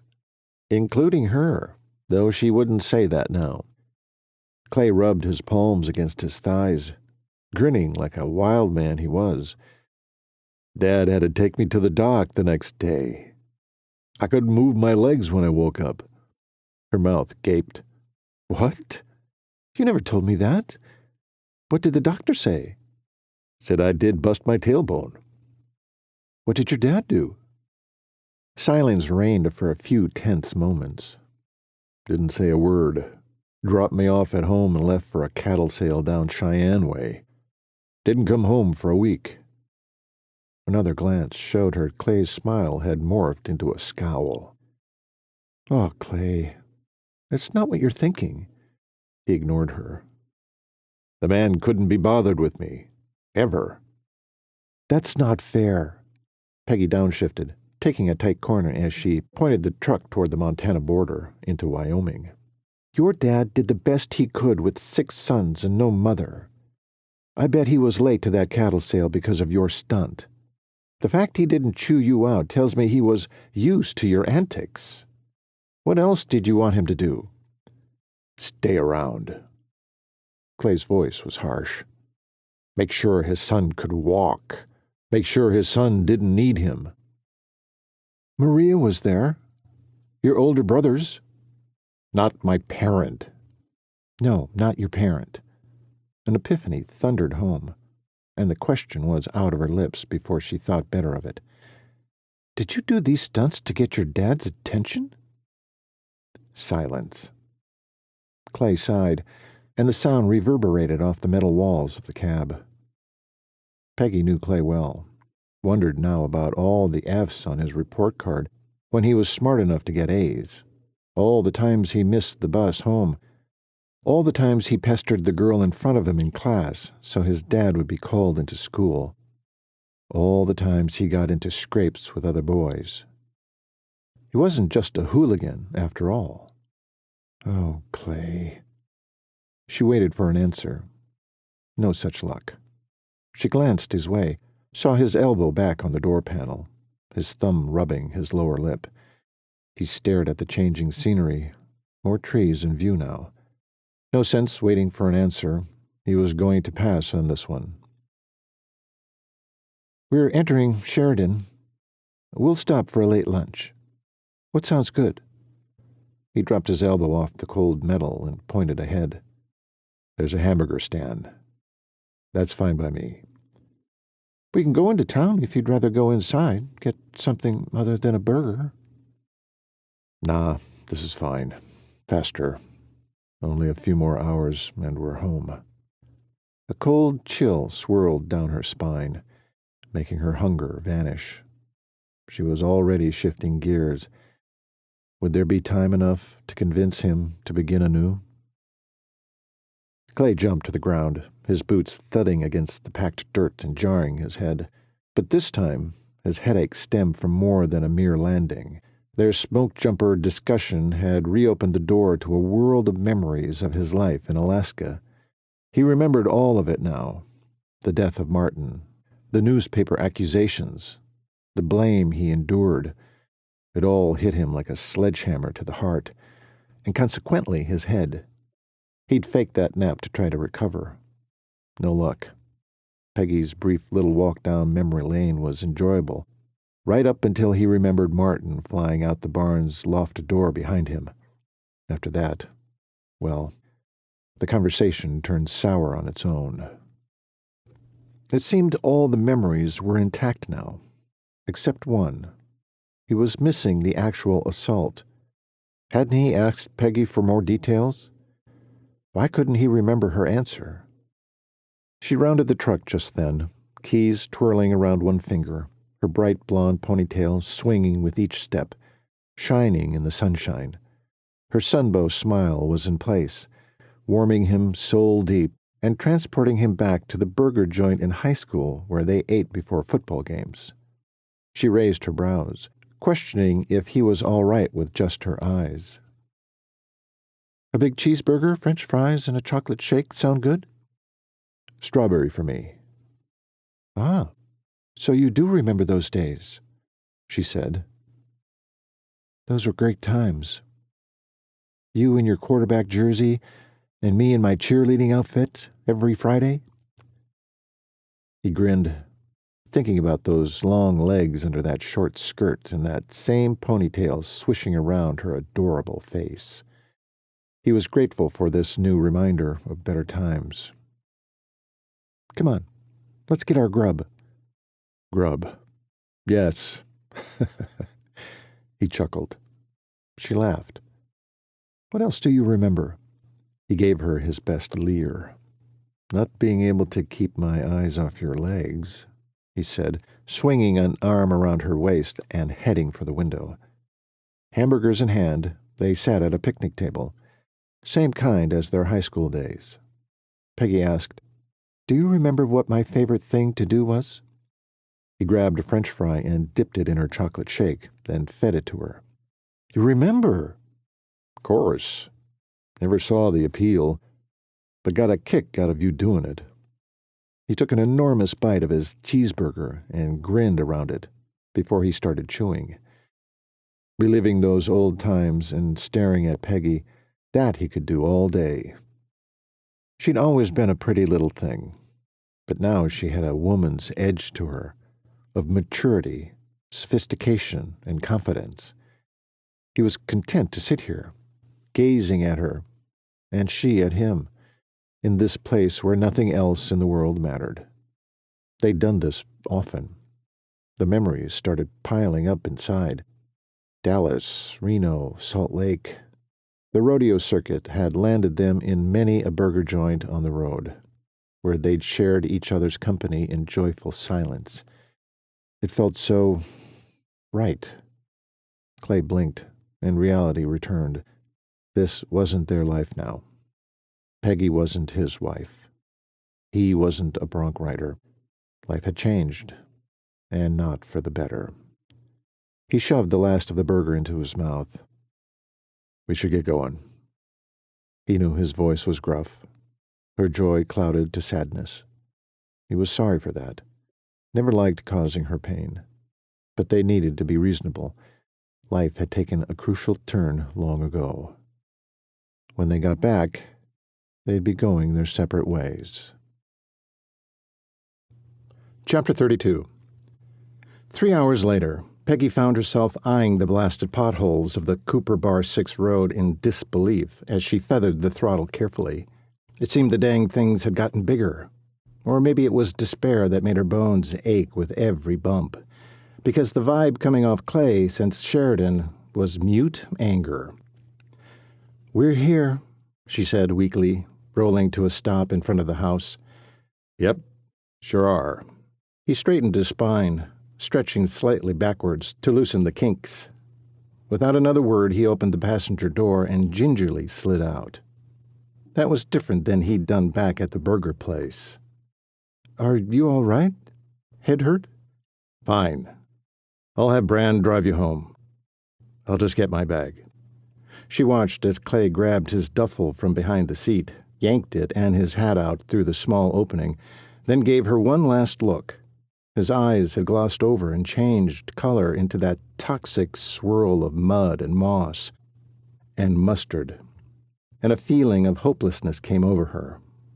With a small nod, he slammed the passenger door, gave a quick wave, turned, and strode to the house. Peggy watched until the door closed behind him, then released the breath she'd been holding. Her hands shook, and a rising pressure clogged her throat. That was it? They'd just spent half a year together, and all he could say was he'd have his brother drive her home? She blinked back tears she would wait to shed. She was tired, discouraged, sad, even though Clay hadn't been awake for most of the time they'd been together. She'd been there, with him every spare moment she had. She worried over him, washed him, massaged his muscles, worked his Achilles, read to him, prayed for him, and all he could give her was, "I'll have Brand drive you home?" Her heart ached in a whole new way. Was this how Clay felt when she'd turned her back on him and their marriage? No, she was sure he felt worse. How could she have done it? Shame on her. With no movement from the house forthcoming, she let herself out of the truck and went in search of Brand, not sure what kind of reception she'd received from him. The sooner she got back home to her folks' house, the sooner she could have a good cry in solitude. A glance at the western sky told her dusk was on the way. Likely Brand was in the barn feeding the animals before supper. She wandered toward it, wanting to blame her lethargy on the long trip, but knowing it was her defeated heart. Brand was in the far corner, helping Riley with a rescue horse. Peggy ambled up to them. "How's the stallion?" Both jumped, and Riley let out a startled squawk. "Geez, Peggy! You scared the tar out of us." The door to the cowpoke's kitchen in the back of the barn swung open. "Hey, hon, can you come in here for a sec?" Colt's voice drifted through the open door. "Sure." Riley turned to Peggy. "Glad you're back safe." Then off she trotted, as fast as her little legs could carry her into the arms of a smiling Colt. When he saw Peggy, he smiled warmly. "Hey, Peg. Welcome back." Peggy gave a little wave, which was lost to him, seeing as how he'd buried his lips on Riley's neck. She turned back to Brand. He'd been watching her, she could tell. She looked away, afraid he would see the hurt in her eyes. "Hey," Bran curled his knuckle under her chin and turned her face toward him. "What's up?" "Nothing. Just, I'm tired is all." He tilted his head back, giving her a skeptical look. "That's not all." She hesitated, remembering how angry Brand had been with her over the phone. Well, she'd brought his brother home. He should be happy with her now. "I need a ride home, Saul. Would you mind?" Her voice cracked. Brand grabbed her into a deep hug, swallowing her up. The sympathy strangled her, making it impossible to hold back the burning tears. When had this boy crossed over to all man? Tall, muscled, and in absolute tune with a woman's needs. At first she stood stiffly, but soon she snaked her arms around him and squeezed back, pressing her face into his brawny chest, trying hard to stifle the waterworks. "Ah, Peg, Clay's back to his old self, huh?" He squeezed one last time, then leaned back. "That's a good sign, really. It means Clay is going to be all right. And it means he's going to wreak havoc. That's who he is, isn't it? And we want him back, don't we?" Did she? She wasn't involved in his life anymore, and he wasn't going to let her back in. Brand chuckled, though it was more in empathy than in humor. "Come on. You look pitiful. I'll drive you home. I just need to make a phone call first." He turned her and started off for the open barn door, keeping his arm tight around her shoulders. Once he delivered her to the truck, he dashed into the house to make his call, then ran back to her. "Have you eaten?" he asked, eyes agleam. The burger and shake she'd eaten 4.5 hours ago sat like lead in her stomach. "I couldn't eat." Yes, you can. I have just the place." He grinned with that charming, bone-melting smile of his. "If you say Higby's burger joint, I'm going to punch you." He gave her a mock gasp and gawk. "You wouldn't!" He grinned again. "Come on, we're wasting daylight." Peggy handed Brand his keys and hoisted herself into the passenger seat, still warm from Clay's body. Her strength drained into the cushion, as if seeking the heat source. Brand cranked open the driver's side door and looked around the cab. "What did you do? Housekeeping in here? Never been so clean." She laughed then, needing to let loose a little tension. "We didn't dirty it up. Thanks for lending it to us, by the way. It drives like a dream." He beamed. "Glad you like her. She's my baby. Until you replace her." Peggy closed her passenger door, gazing through the front windows of the ranch house in hopes of glimpsing Clay. She wondered if she should go back in to say goodbye, but Brand already had the engine running and put her in gear. "What do you mean, replace her?" He sounded horrified. "With an actual her." When he frowned his confusion, she explained. "A woman, silly." He nearly choked on his next words. "A woman? Never happening. I'd find it too hard to choose just one." "Such a scoundrel," she said on a laugh. Then she wanted to cry. Clay was the scoundrel. To not even say goodbye, after driving for 3 days, after taking care of him for 7 months. Why in the world did she want him so badly? He certainly wasn't worth the agony. But then, as she pondered the real Clayton Cooper, she thought, yeah, he was worth any amount of effort she could give. "Going to Higby's." "No, take me home, Brand." She didn't want to be seen in town with Clay's little brother. Not that it would matter, really. She just didn't want to give the people of Sundance the wrong impression. Oh, who was she kidding? All she wanted was to be alone. Brand reached over and patted her leg.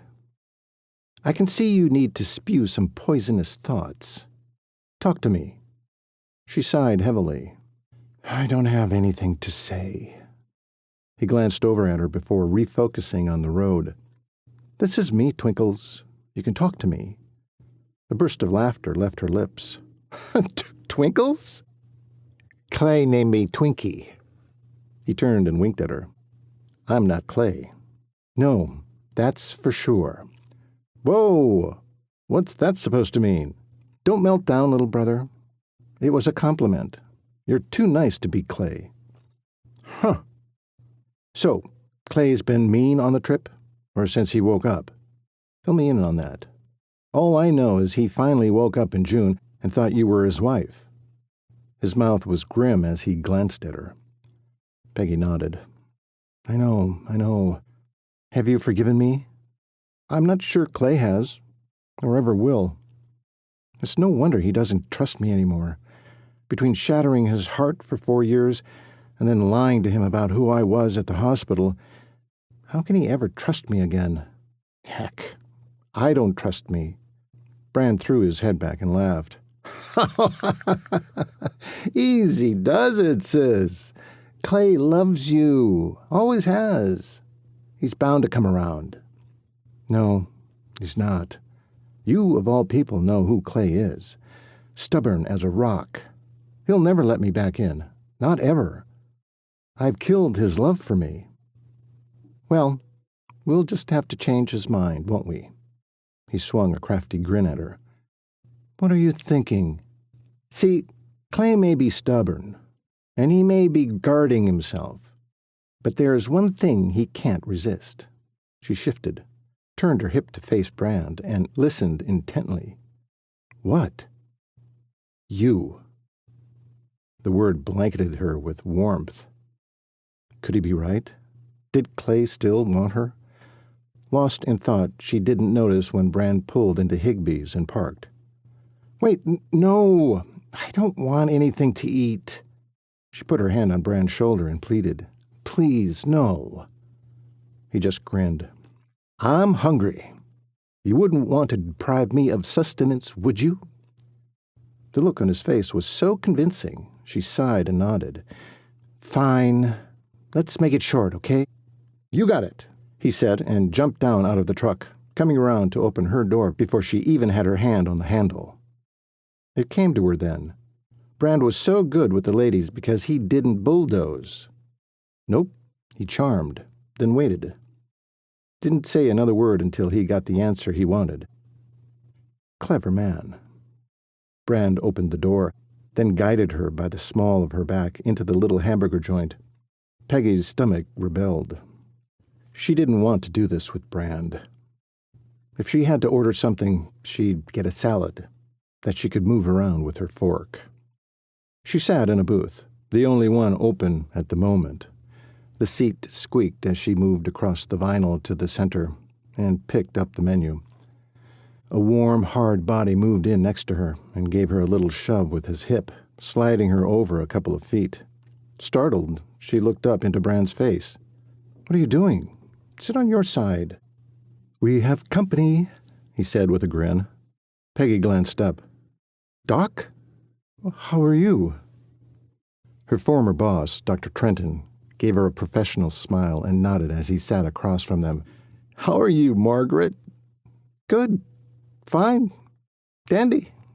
She cringed. Surely he could see the lie. How have things been here in Sundance and in Gillette? Then she remembered that Dr. Trenton was the one to reveal to Dr. Harris her real relationship with Clay. Had Daniel let on that she'd lied about being married, or had he only absorbed Trenton's information in silence? Her discomfort quadrupled. She waited and watched the doctor's face for clues. Well, you probably don't know the latest. Since you were gone in Missoula for who knew how long, I hired another physiologist for the hospital in Gillette. Oh? Who? She was happy he hadn't mentioned Clay, but astounded he'd replaced her. She'd been hoping to go back to work there, escape from Clay, get on with her life. Now what would she do? He says he's a good friend of yours. She frowned in confusion until his words began to sink in. No, he didn't. Larry Peterson, yes. Says he went to school with you. She sighed. We were study buddies.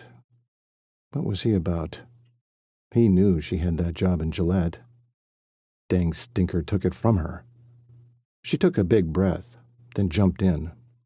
I'm happy for Larry, but does this mean I no longer have a job with you? He looked apologetic. Well, yes. It means you don't have the physiologist job at Campbell County Memorial Hospital anymore. I didn't know how long you'd be, especially after the first month went by and you took the job at St. Patrick's. But you can have a temporary job as my assistant if you like. The assistant I have now is pregnant and due any day now. I was planning to ask my former nurse, Ada, to help for a bit. She retired last year, but the job is yours if you want it. Temporary? Well, she needed any job right now. I appreciate the work. That will give me time to look for physiology work. Thank you. Brand patted her back, making her stiffen. She didn't want Dr. Trenton, or anyone else for that matter, thinking she and Brand were a couple. She turned to him as she pulled away from his hand. Thanks for the comfort, little brother, she said. But I'll be fine, I'm sure. Thankfully, Brand nodded and dropped his hand back to his lap. You can start tomorrow, if you're ready. I'm ready. Your first task is to bring Clayton in for an examination. His records from Dr. Harris arrived today. They mentioned a job with a smokejumpers base out of the West Yellowstone facility. Apparently, his boss from Alaska called to check on him. Told Dr. Marshall that the job is still his if he wants it. I'd like to go over a few things with him, check him physically, outline some ground rules before he considers all that travel. Bring him with you tomorrow. With her? Did Dr. Trenton think she lived with the Coopers? I'd be glad to pick him up. How early we arrive depends on when I can get Clay going. He won't fit in your car, Brand said. It'll rile him. Better come out to the ranch in the morning and leave your teeny-weeny tiny little car and take my truck. She's used to a woman driving her by now, anyway. She doesn't like it, but she'll deal. You're a laugh a minute, Brand. Okay, thank you. One less thing to fight with Clay over. I'll be there by 8. Be sure to get him up and moving. I'll leave that lovely task to you. Brand's smile faltered. She beamed at him to rub it in. The doctor slid out of the booth and shook Brand's hand. Isn't it time you come in and see me? When was your last physical? Brand dropped the doctor's hand like it had shocked him and shook his head. You'll see me when I'm a few breaths away from heaven's door. No sooner. The doctor smirked as he shook his head, then strolled away. He turned back just before pushing the door open. See you in the morning, Margaret. Yes, sir, you will. Once the doctor disappeared, Brand turned to her and slung his arm across the back of the bench seat. You have a job. You relieved? She sucked in a long breath and blew it out. Not really. I was hoping to do what I was trained for. Now I'll have to leave the area to find a physiologist job. I don't see myself staying with Dr. Trenton long. Darn Larry, anyway. Why did he have to follow me here? Oh, didn't you know? Now what? He's the grandson of Old Man Peterson. She frowned, unable to recollect a Peterson growing up around here. Worst neighbors we've ever had. The ones immediately south of the ranch. Went bankrupt and abandoned their property, and that horse Riley and Colt rescued. Old Buck, in our barn now. Larry? The Larry I went to school with in Ohio? Are you sure? Brand nodded. Old Man Peterson and my dad had been at odds for years before he left the property. I was never privy to that story. You'd have to ask Trevor. All I know is Larry and his older brother's dad took them to Ohio 20 years ago when they were tykes. Rumor has it Charles was in and out of jail. Larry was the straight arrow. Went to school in Cleveland, with you apparently. Small world, eh? It certainly is. Wow. Peggy's head was swimming with new information, and possibly reasons why Larry never told her this little piece of the news. When another person sat down across from them. Fancy meeting you two here. Colt's old girlfriend, Jenny Renford, plopped herself into the seat across from them, her hair up in the popular hairdo of the day. It looked like a fluffy rat's nest to Peggy. That, plus the white lipstick and white nail polish, made the poor girl look like she'd been frightened half to death. Peggy hadn't seen Jenny since Colt broke up with her, years ago. It never stopped her from making a nuisance of herself in Colt's life, until Riley told her to take a long hike off a short pier. "So, Peggy, what are you doing with Brand? Thought you'd try out a different brother?" "Can't blame you there. They're all good-looking. Of course, nothing like Colt Cooper." "How is he, by the way?" Peggy opened her mouth to put Jenny in her place, but stopped short when she saw Brand sneer. She'd never seen that expression on him before. "You already know, Jenny," Brand said, low and slow. "He's getting married soon, so you can up and find yourself another family to harass now." Peggy felt the seat cushions behind her indent where Brand's fingers dug in. She stiffened, unsure what to expect next. Jenny rolled her eyes. "You're so funny. How's Clay? Heard he was back at the ranch. He all well now?" How would you know anything about Clay? It might have been Peggy's imagination, but she thought she saw Jenny blanch. Was she interested in Clay now? Was that it? It seemed a few seconds clicked by before Jenny waved a hand through the air. "Oh, nothing. I just heard through the grapevine that Clay was in Missoula at some hospital. Heard he got hurt. Hope he's okay." She stared at Brand then, as if his eyes alone would give her the answers. Brand didn't offer a thing. Interesting. "Well, is he? Okay? What do you care?" Peggy didn't know what was going on here, but something was up. She almost started to give Jenny the information about Clay, but held her tongue when she felt Brand's fingers press into her back where Jenny couldn't see. Her eyes landed on Brand. A muscle in his jaw twitched as if he was clenching his teeth. It was clear Brand didn't trust her one bit. A look of disgust curled Jenny's lip as she swung her gaze to Peggy. "Will you tell me how Clay is? I've been worried." Why would she be worried? Could Jenny be more to Clay than she knew about? The thought made her seethe with jealousy. She clenched her own jaw and kept quiet. Jenny tilted her head and glared. "Clay's just fine," Brand said. "Peggy here's taking real good care of him.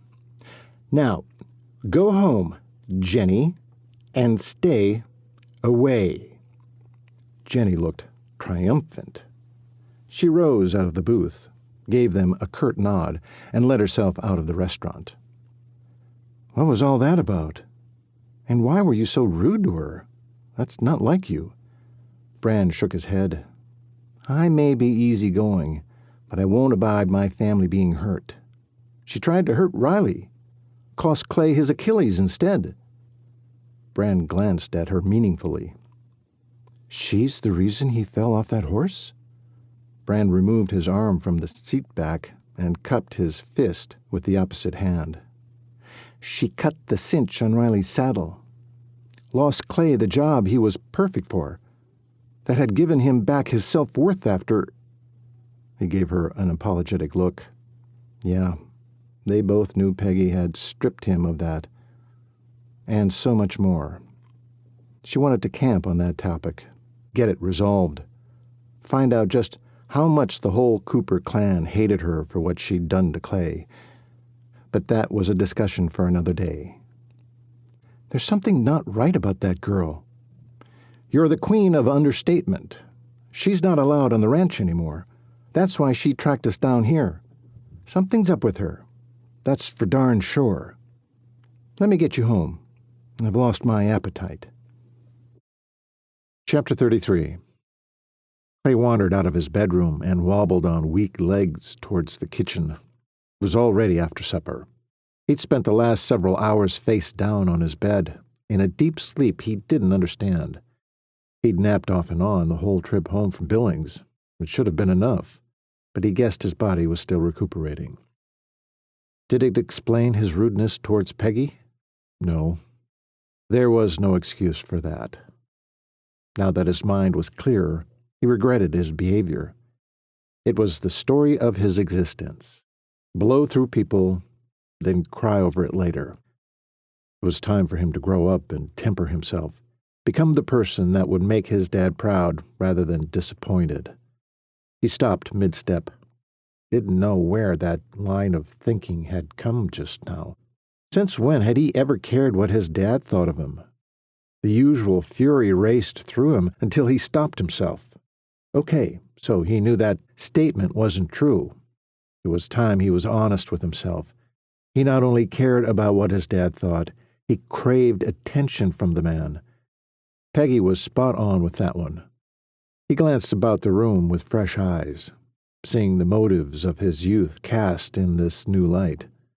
But what did it matter? His dad was still gone, and Clay still hated it, just like he hated the fact he'd up and abandoned Peggy outside after all she'd done to get him home.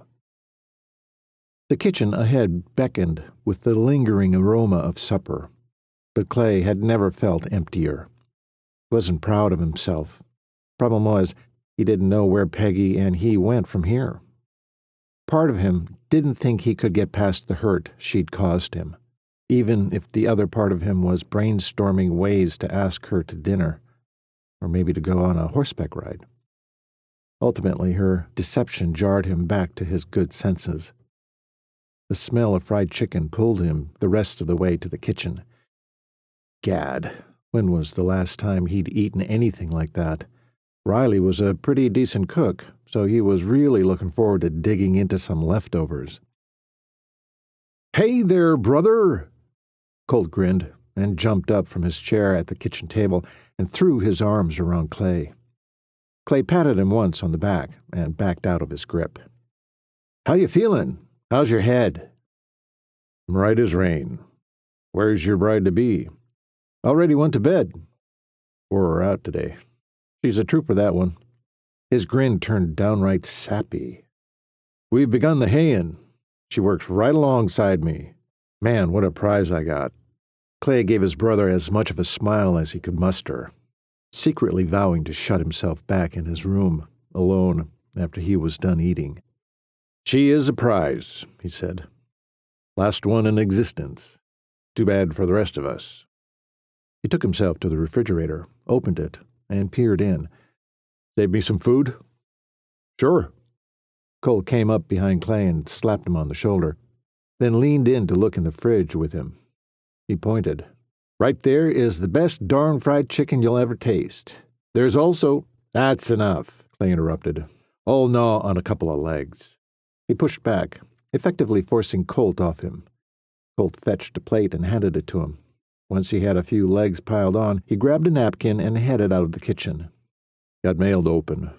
Be in the office. Good to see you," he said over one shoulder. "Clay?" Clay stopped, turned halfway. "Good to have you home. Glad that Achilles of yours seems to be healed. You're walking normal." Clay looked down. He'd forgotten all about the trouble he'd had with that heel. "Yeah, guess 6 months lying still in a coma can heal anything." "What are you talking about? Peggy worked on you daily." He didn't want a long conversation, so he probably shouldn't ask. But curiosity got the better of him. "What do you mean, worked on me?" Colt came a few steps into the family room to get closer. "You don't know?" He hated the games his brothers played with him. "What? Tell me already." "Peggy worked that Achilles each morning for half an hour. Kept after your muscles so they wouldn't atrophy. Bathed you, read to you, prayed over you. She even brushed your dang teeth for you." The ground dropped beneath Clay's feet.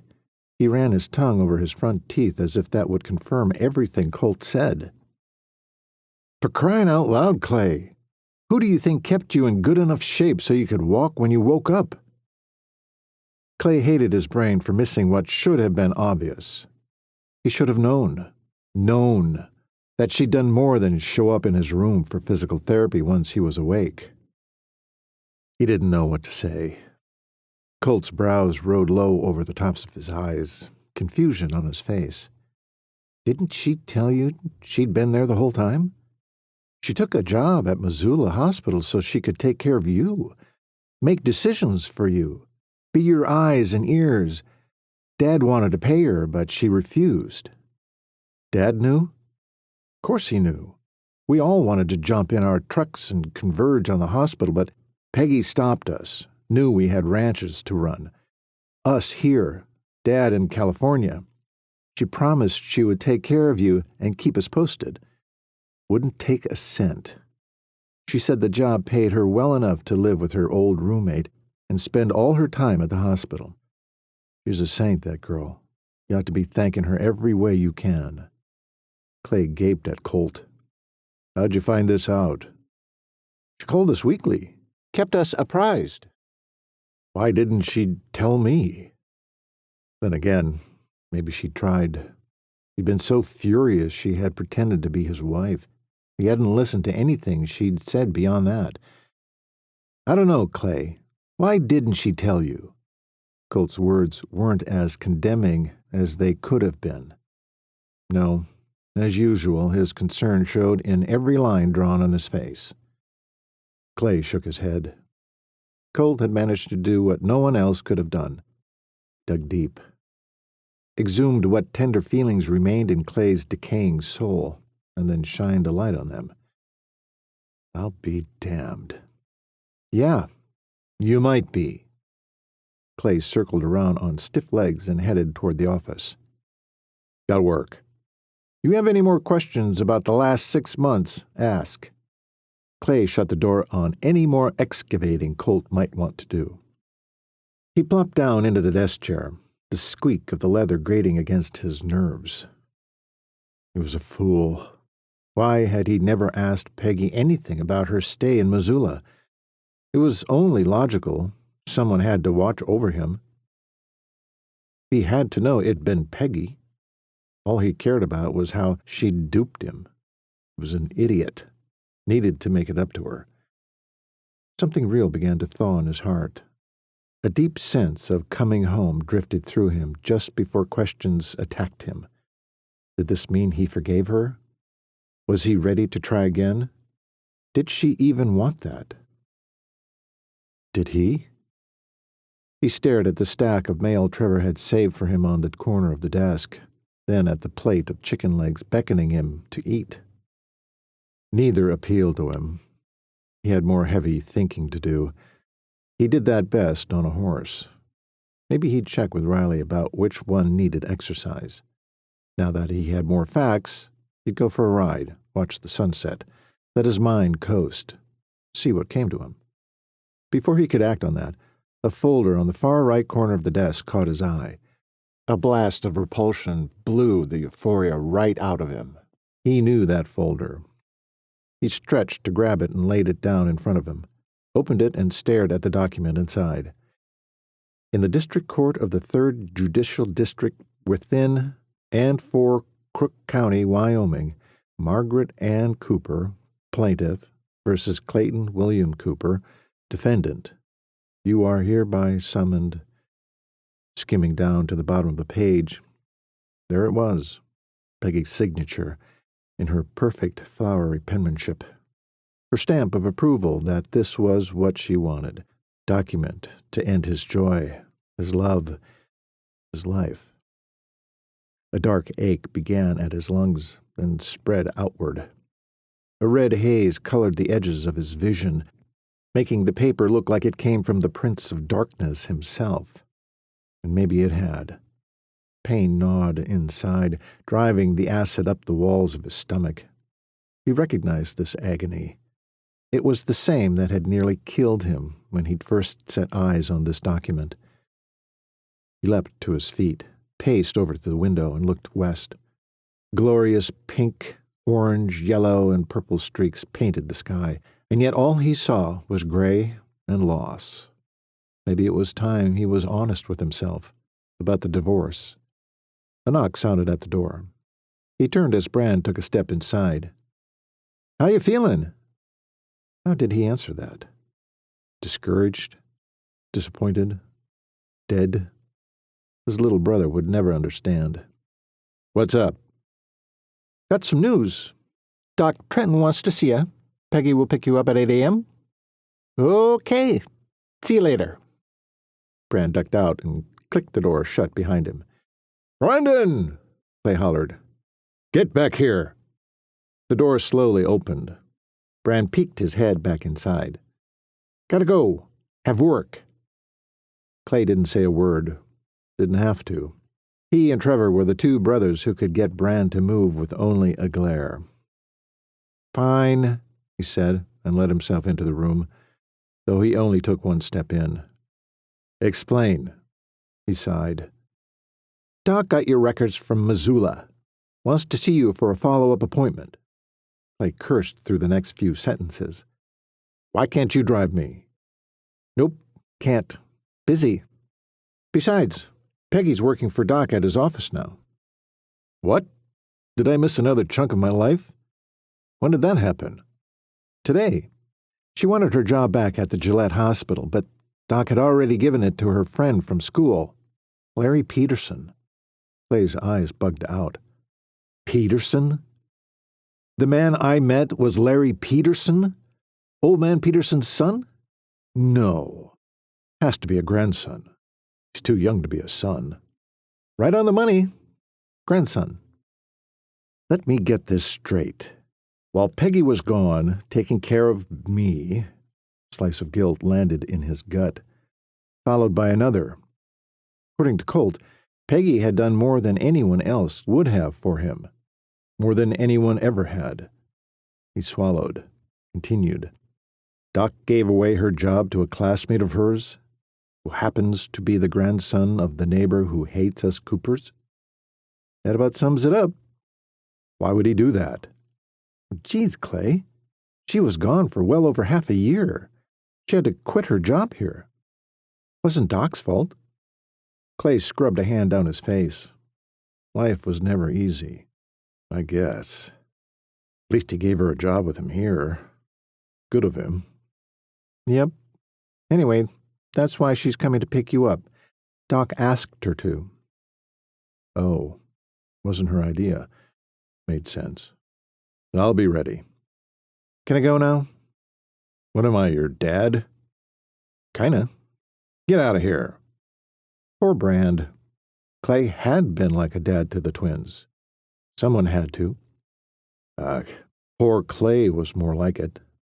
Clay drummed his fingers on the desk. Far as he could tell, he had 3 important decisions to make: what to do for a living, where to live, and if he wanted Peggy with him. He shoved the divorce folder back to the right corner of the desk. His fingers tingled as they lifted from the paper. Was that what forgiveness would feel like? A weightless, breathless tingling in his heart? Or was he re-experiencing that first brush of poison on his soul? The next morning, Peggy rolled into the Bar 6, parked her Valiant next to the familiar pickup truck, then went looking for Brand. She found him mucking out a stall. "Good morning." He glanced over his shoulder but kept working. "Morning to you, sis. Have you seen Clay yet?" She closed her eyes and took a deep breath. "No." "What kind of mood is he in?" Brand stopped and turned, resting his hands on the top of the shovel. "Oh, I'd say if he thought he'd get away with it, he'd be in Texas by now. Or Florida." "Well, what did he say exactly?" "What? When I told him he had to go to the docks today? Or that you were picking him up?" Her heart sank. He didn't want her around. She just knew it. "I don't want to know. Is he ready?" Brand shrugged. "No idea. I got him up. Should be ready." She sighed, resigned to do her job. Goodness, why did life around Clay have to be such a roller coaster ride? She was less frenzied during final weeks at school. Letting herself in the back door of the house, she scraped off the bottom of her shoes, decided they were clean enough to wear inside, and started to cross the mudroom. "Clay, you in here?" she said, letting her voice pave the way. "Right here, Sunbow. came the deep voice from the kitchen. Her jumbled nerves settled a bit. She proceeded through the door into the cheerful yellow kitchen and to another kind of vision. Clay at the kitchen table, holding a piece of bacon between his fingertips. Seeing him gobble down breakfast in his Wranglers and denim shirt wasn't the least bit remarkable, and yet her heart soared straight out of her chest. All the more so when he turned his gaze on her and smiled. She cleared her throat so she could find her voice. "I'm surprised Trevor left any for you." He swallowed his mouthful, then grinned again. She breathed a sigh of relief. "How are you this fine morning?" he asked. "Want some breakfast?"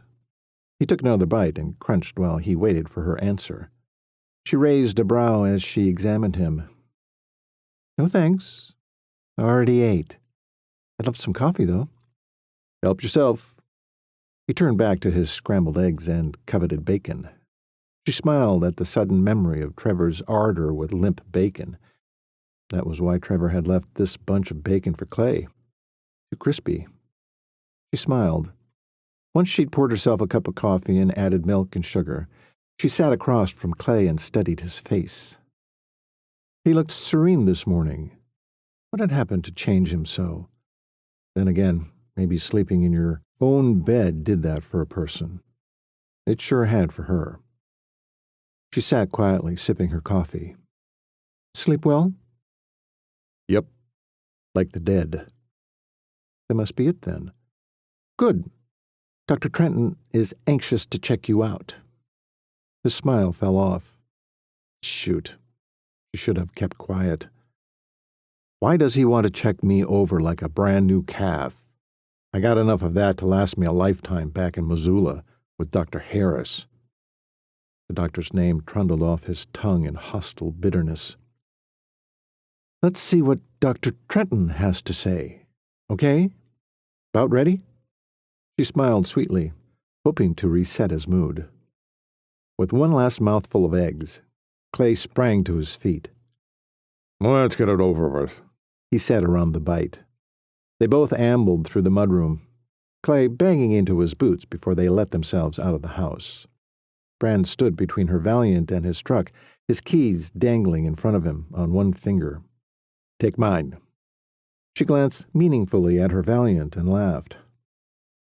"It's not all that bitty." Clay eyed her car, then Brand's truck, and guffawed. Before she could protest, he was up in the passenger seat of Brand's truck with the door closed. "Fine. Thank you, Brand. Have a nice day." "Day? How long will you be?"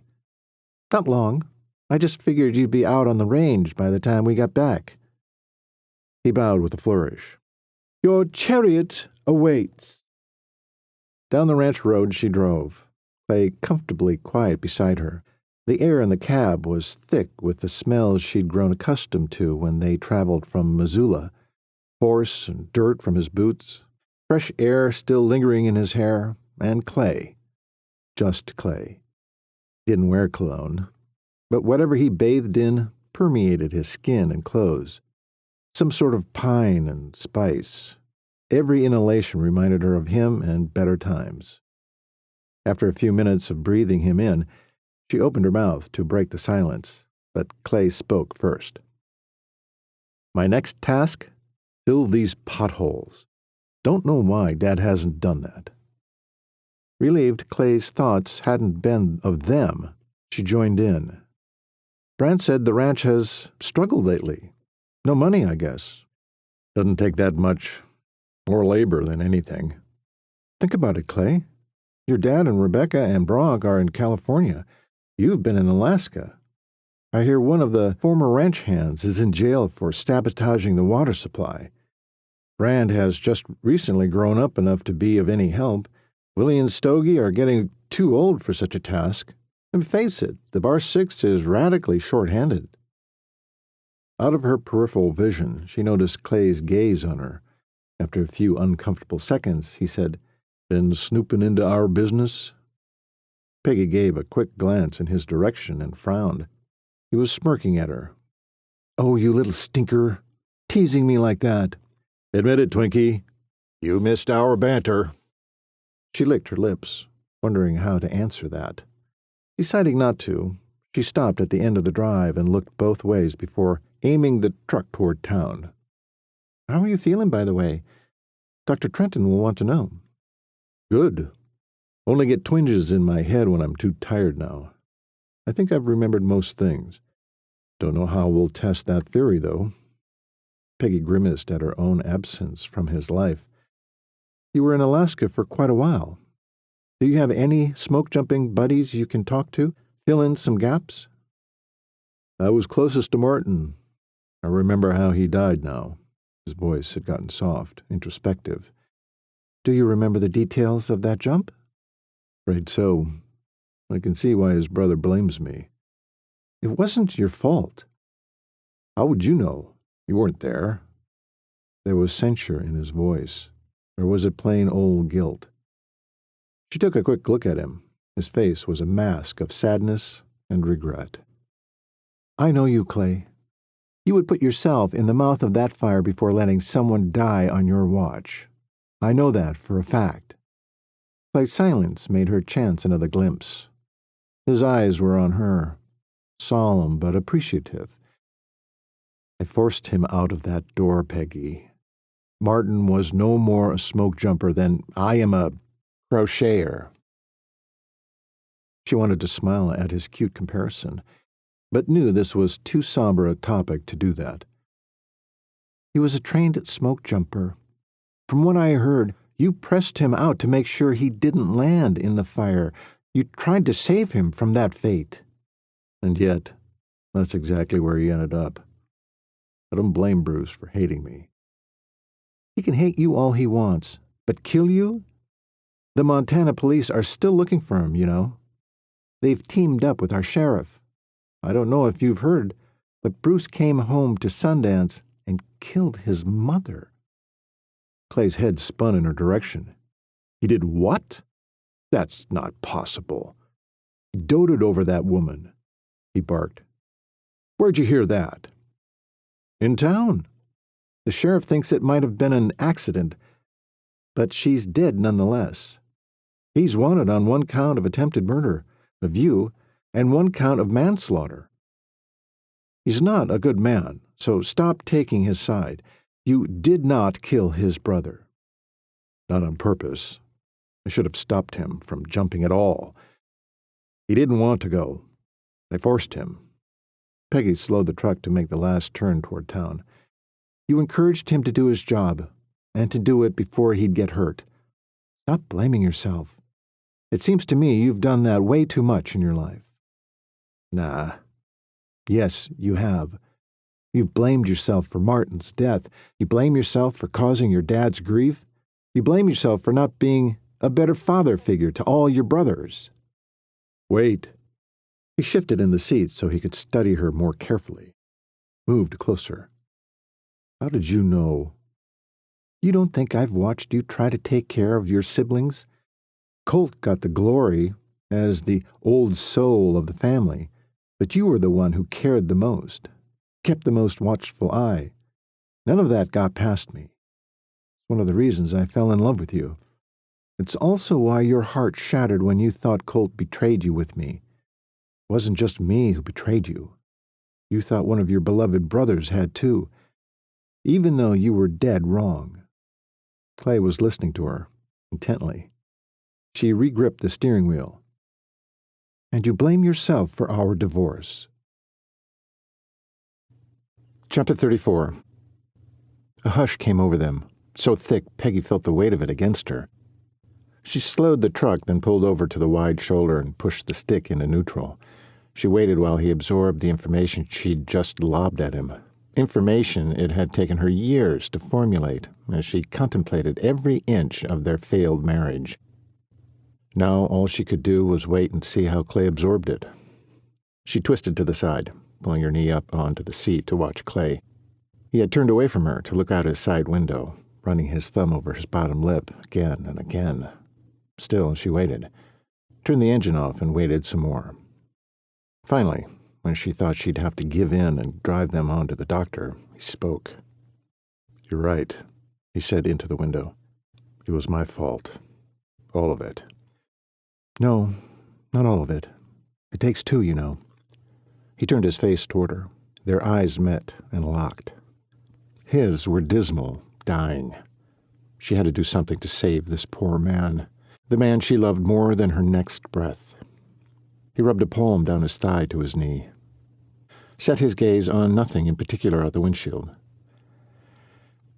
Truth is, I never believed I deserved you. When you came to Sundance High, it was like the sunshine came with you. Before you, my life was colorless. I went through the motions of throwing that football, riding that bronc, climbing that hill, dating that girl. You name it, I did it. Wasn't until you came along, smiled that bright smile, and gave me the time of day that I began to live, to breathe. I couldn't believe it when you became my friend, then my girlfriend. I boasted and beamed and thrived because Margaret Ann Sassman wanted me. He stopped, turned his gaze back to her stunned face. My sunbeam. Gad, I was proud and content. Then when you said you'd marry me, I was so happy I thought I'd never feel grief again in this lifetime. His smile was brilliant, right before it died and a sneer took its place. She shuddered at his sudden change. Then I began the self-destruction. No one did it to me. I did it to myself, to us. I didn't believe I deserved you. And then I made it come true. I saw my rodeo buddies flock to you. Even my brothers seemed to take interest. And in my mind, you never turned one of them away. I even began to feel you slip away from me in the bedroom. Peggy took a breath and held it. It was vital she not interrupt him, though she wanted to defend herself and the beautiful intimacy they'd always shared. But she knew he had to get through this, or there would never be any hope for them. All lies, of course. I knew that deep down. It was me trying to ruin things, so I controlled your leaving instead of the other way around. I figured it would hurt less that way. And as much as I knew divorce was inevitable, instead of nodding my head in agreement when you actually handed me those papers, it felt more like you'd reached inside my chest and yanked out my lungs. I haven't been able to take a full breath since. Oh, Clay. Her voice was thick, with a barely quelled sob. She reached out to grasp his hand. Believe it or not, handing you those divorce papers absolutely crushed me. I've been heartbroken ever since. He pulled his gaze from hers, dropped it to their connected hands. Why'd you do it then? He asked so softly she barely heard him. Look at me, Clay. He did. She let him see the pain in her eyes, the agony she fought daily to hide so that no one else knew what she lived with. I was young, stupid, still thinking like the teenage girl I was. I honestly thought that if I handed you the divorce papers, you would rip them up right in front of me and take me in your arms and love me again. That was my fantasy. I didn't want a divorce, Clay. I wanted to shock you out of the way you were treating me. She took another choppy breath. Imagine my surprise when you read those first few lines so carefully, when you looked up at me with such excruciating pain in your eyes, and then nodded. You didn't say another word, just turned toward the house with the papers in one hand. I wanted to scream at you, make you do what I'd prayed so hard you would do. His nostrils flared. What does that say about God, Peggy? That he doesn't answer prayers? He didn't answer mine either. She let her eyes drift shut and pleaded to God for the right answer. It came. She opened her eyes, pinned him with her gaze and told Clay the truth as best she could express it. God answers the prayers of the faithful, Clay. Every time. Sometimes our prayers are in line with what He wants for us, so the answer is an immediate yes. Sometimes they reveal the naivete of a teenage girl, and the answer is no. And sometimes the answer is wait, maybe for years. Peggy rubbed the ache in her heart with trembling hands and looked into the very depths of who Clay was. She beseeched him, pled with him, to understand her actions back then, to unlock the love she knew he had bottled up, to try again. As he stared back at her, she watched the emotions swirl around in his eyes. But as she watched, the hopefulness she first saw began to slip into distrust and despondency. Had it gone too far, this chasm of theirs? Would they not be able to pull the edges back together so they could mend? She wouldn't give up. She couldn't. What would she have left if she did? Clay pulled his lip in and bit down. "We have a lot to think about," he finally said. "Doc is waiting." And just like that, hope tried to shatter, but she wouldn't let it. "You're right." Her voice was taut, barely audible. She turned back in the seat and started the truck back up. It was hard to take the next few breaths with her constricted lungs, but she was determined to be strong. Clay had years of feeling betrayed. He needed time. It was okay. They'd be okay. The rest of the trip to Dr. Trenton's office was strained. She'd forced herself to discuss menial things in order to keep them talking, and had nearly run out of topics when she pulled into the parking lot. Clay popped out of the truck and looked back at her. "Coming?" She smiled and hoped it didn't look too shattered. "I'll be right there." His brows pulled together in a confused frown, but he nodded, stuffed his hat on, and banged the door shut. She watched until he was inside and then dropped her forehead to the steering wheel. What she wanted to do was cry. What she did do was pray. "Lord, I come to you humbly. I come to you broken. Forgive me for lying, for manipulating events according to my will." The divorce papers back then, the lie she'd lived in the Missoula hospital now, how she wanted to crawl into a hole if ever there was a slow learner. "I'm so sorry, Lord. Please align my heart with yours. I yearn for Clay. I want to make a family with him. I want us to make you proud. That is my desire. Show me clearly if you want something else. Amen." By the time Peggy let herself in the door, Clay was being called to the back by a very pregnant nurse. He eyed the nurse and raised his brows, then turned his head toward Peggy as he rose. "You coming?" Surprised at the invitation, she nodded once and followed. The nurse ushered them both into the exam room and patted the new examination table. Clay frowned at her. "What do you want me to do with that?" "You can sit on the end of it for now. Let your legs dangle." "Well, they're so long you could probably rest your feet on the floor. Whatever's most comfortable." Clay went to the padded table and sat on the end. "Are you Peggy Cooper?" the nurse asked. "I am." "Nice to meet you. I'm Sandy Prickett. This is my last day. I hear you're taking my place." "Oh, when is your baby due?" "Overdue." Sandy blew out an exasperated sigh. "I'm so glad Dr. Trenton found you.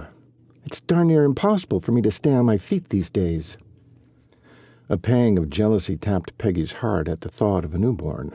She wondered how many children she and Clay would have had by now, if it hadn't been for her foolishness and his insecurity. At least now she knew she didn't have to shoulder the full burden of guilt for their failed relationship. "Oh, wait a minute." The nurse looked down at Clay's medical records. "Your last name is Cooper. I should have realized. You two are married. Any little ones in your future?" She looked from Clay to Peggy and back again with a bright smile on her face. "We're not," Peggy began. "Down the road, I'm sure." Clay said over the top of Peggy's words. The nurse clapped and smiled some more. "That's wonderful. You're a handsome couple. Good luck to you. The doctor will be in shortly." With that, the nurse waddled out. As soon as the door closed, Peggy turned and faced Clay. "Down the road? Want to explain that?" She couldn't help the small tilt up of her lips, but worked extra hard not to beam and burst into song. The look on Clay's face gave nothing away. He blinked, studied her, blinked some more. He'd just parted his lips when the door clicked open, and in came the doctor. This had to be the mother of all bad timing. Clay sighed and turned to greet the doctor. "How are you today?" Dr. Trenton approached with Clay's records in his hand. He reached out a hand, and Clay met it with a shake. "Were you planning to stay, Peggy?" "Sandy is here, and since tomorrow's Friday, you can start Monday if you like." "That would be perfect, Doctor. That way I can drive Clay home." "Well, let me take a look. Might be we'll let him drive." Clay lit up at that statement, though Peggy felt utterly deflated at the prospect of him not needing her anymore. For the next 20 minutes, the doctor poked, prodded, cuffed, and tested reflexes. He took his time checking Clay's eyes and asking him pointed questions. Finally, he asked, "How's the Achilles?" "Dr. Harris sent x-rays of it upon my request. But how's he walking?" He looked to Peggy for the answer. "Perfectly, Dr. Trenton. I think some of it has to do with him not even remembering he should limp. When he woke up from the coma, he didn't remember the injury. It's amazing what the body can do when your brain doesn't get in the way." She leaned forward as if confiding a secret. "Of course, I did work my magic on it all those months, so it should be better than ever." She rolled her eyes at the mock praise she'd given herself. "You tease, but you know your stuff, Peggy. I'm sure Clayton is far better for it." The doctor looked to Clay. "You probably don't realize what a gift you were given having Peggy with you all those months. Without her working your muscles daily, you would have had a much harder time of it. Maybe even lost mobility permanently. Believe me, I've seen it happen." Clay glanced at her, a look of awe registering on his face. "Guess I haven't stopped long enough to give it a thought. She is pretty amazing." His eyes softened, and one side of his mouth quirked up. Butterflies started fluttering around in her stomach. The man could still give her butterflies. She smiled at how far they'd come. "Well, Clayton," the doctor started, "you're cleared for light work." He pointed a finger at his face. "Light work. I mean it. No risk-taking. No heavy lifting. Otherwise, you can do as you please. Can I fly?" "Oh, I forgot you owned a plane." "Sure. But you must promise me if you feel lightheaded or get confused, you'll land and come to see me." Clay thrust his hand out again. "You bet I will. Thank you, Doc." The doctor shook his hand, then held it for another split second longer. "As far as driving, I hear you've been offered a job as a traveling instructor with the smokejumpers. It will mean a lot of travel by car, I'm told. Even if you decide to fly instead, as long as you take it easy and don't travel too much at one time, you should be good to go. If your vision gets fuzzy, stop right away. Of course, it goes without saying, if anything changes in the way you're feeling, come see me. If you're not in town, give me a call, and I can likely recommend someone in that area." Peggy sat stunned through the doctor's speech. She felt Clay's sheepish gaze glance off her briefly, then return back to the doctor. Suddenly she was the one who felt faint. "I'll do that," Clay said. "Thanks." The doctor said his goodbyes and exited the room. "Hang on a minute.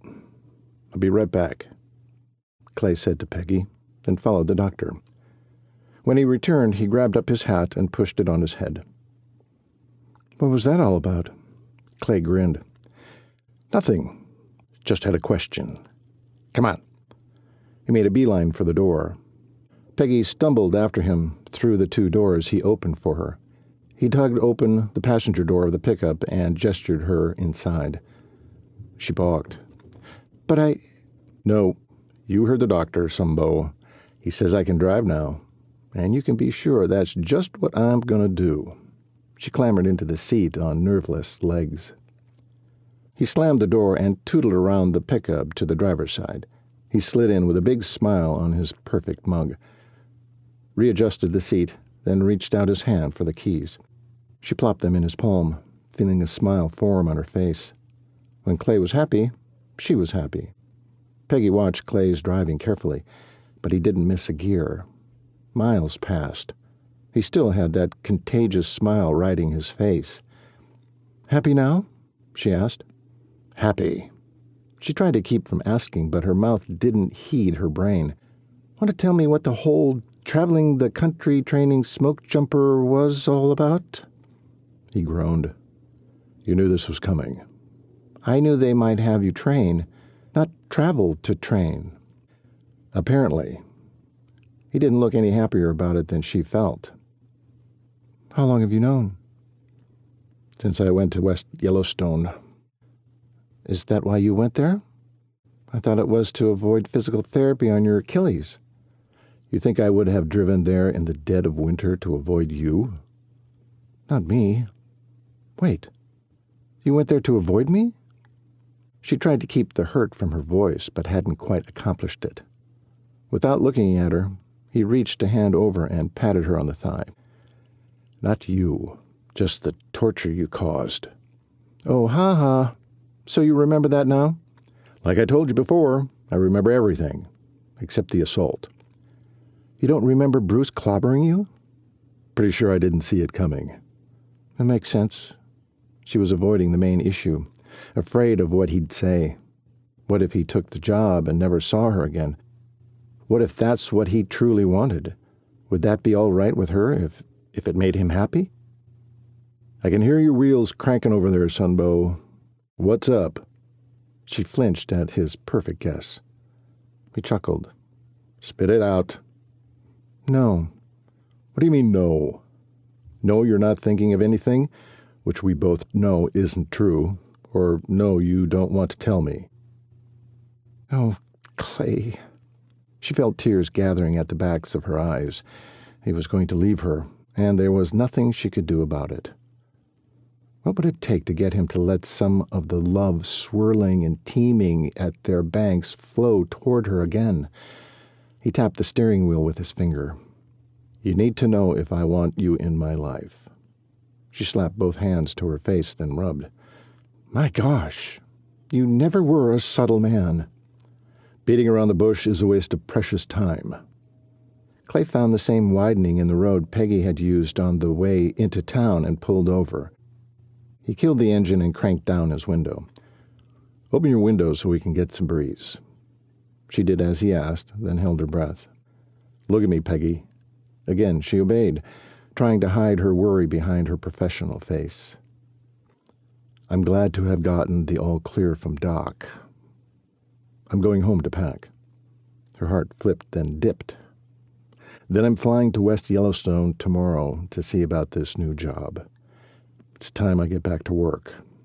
She swallowed, trying to bring some moisture back to her mouth. "Just see about it?" "It's a done deal if I want it. Unless I decide to ranch. I don't really have a choice, do I? Smoke jumping is too risky for this old man now." He laughed, though there was no humor in it. "Never thought I'd hear myself say that." "Do you want this job?" "It'll be lonely." Her heart brightened, hope filling her. "Yes, lonely." "Would you like to come with me?" Now her heart sped so hard she got lightheaded. Did he mean just tomorrow, or forever? "Tomorrow?" "Sure. You haven't flown with me yet." A contemplative look crossed his face. "Have you ever flown?" She shook her head, nervous to think about flying, especially in a small plane, but for Clay she'd tackle anything. "Never been. I'd love to go." "It's settled then. Pack for an overnight. We'll stay at Harper's, then fly back the next day." He grinned, looking positively euphoric. Most pilots got excited about flying, so she wouldn't take it personal. He probably just wanted company. "I'll pick you up at 7 a.m. "Okay." Clay turned over the engine with a flourish and took them back to the Bar 6, whistling Johnny Cash's "Oh Lonesome Me" as he drove. She couldn't remember the last time he whistled happily. Maybe her life was ready to burst its banks and venture into an undetermined future. Chapter 35. The next morning, Clay pulled up to Peggy's folks' house and watched her practically skip down the walkway toward him. She was cute as a bug in her white pedal pushers, frilly white and blue blouse, and sandals to match. The sleeves of her navy sweater were tied around her neck. Her silky blonde hair was high on her head in a thick ponytail that tossed about with every step and swing of her hips. She looked more like she was heading to the marina for a sail rather than a flight. But he didn't care what she wore, just that she'd agreed to come with him. He let himself out of Brand's pickup and gave the fender a little pat, grateful he didn't have to drive his clunker to the airfield in Gillette. Hustling around the front grill, he got to the passenger door just before Peggy. He opened it, darn near bouncing on his toes with pure glee. "Good morning, Sunbow. Sleep well?" She nodded. "You're in a good mood today." "Nothing better than flying." With your best girl, he wanted to add, but didn't. He couldn't wait to introduce Peggy to flying. One love to the other. After stashing her overnight case behind the seat and helping her slide in, he shut her door and hummed to himself on his way back to his side of the truck. Yes, he loved Peggy. Gad, he loved her. And yes, her commitment to him during his coma showed she was in it for the long haul this time. They were just kids before. As adults, they stood more than a good chance of making it. Yep, he was ready. If she wanted another chance, he was willing to give her one. That decided, his hum turned into another whistled Johnny Cash tune as he pulled out of her neighborhood and onto the highway towards Gillette. They relaxed into each other's company, chatting amiably about his first time in the cockpit and her first day in anatomy lab. They were catching up, like two friends on a date. He warmed to the idea. He purposely kept the conversation light, keeping his big gun of an idea under wraps until they got back tomorrow.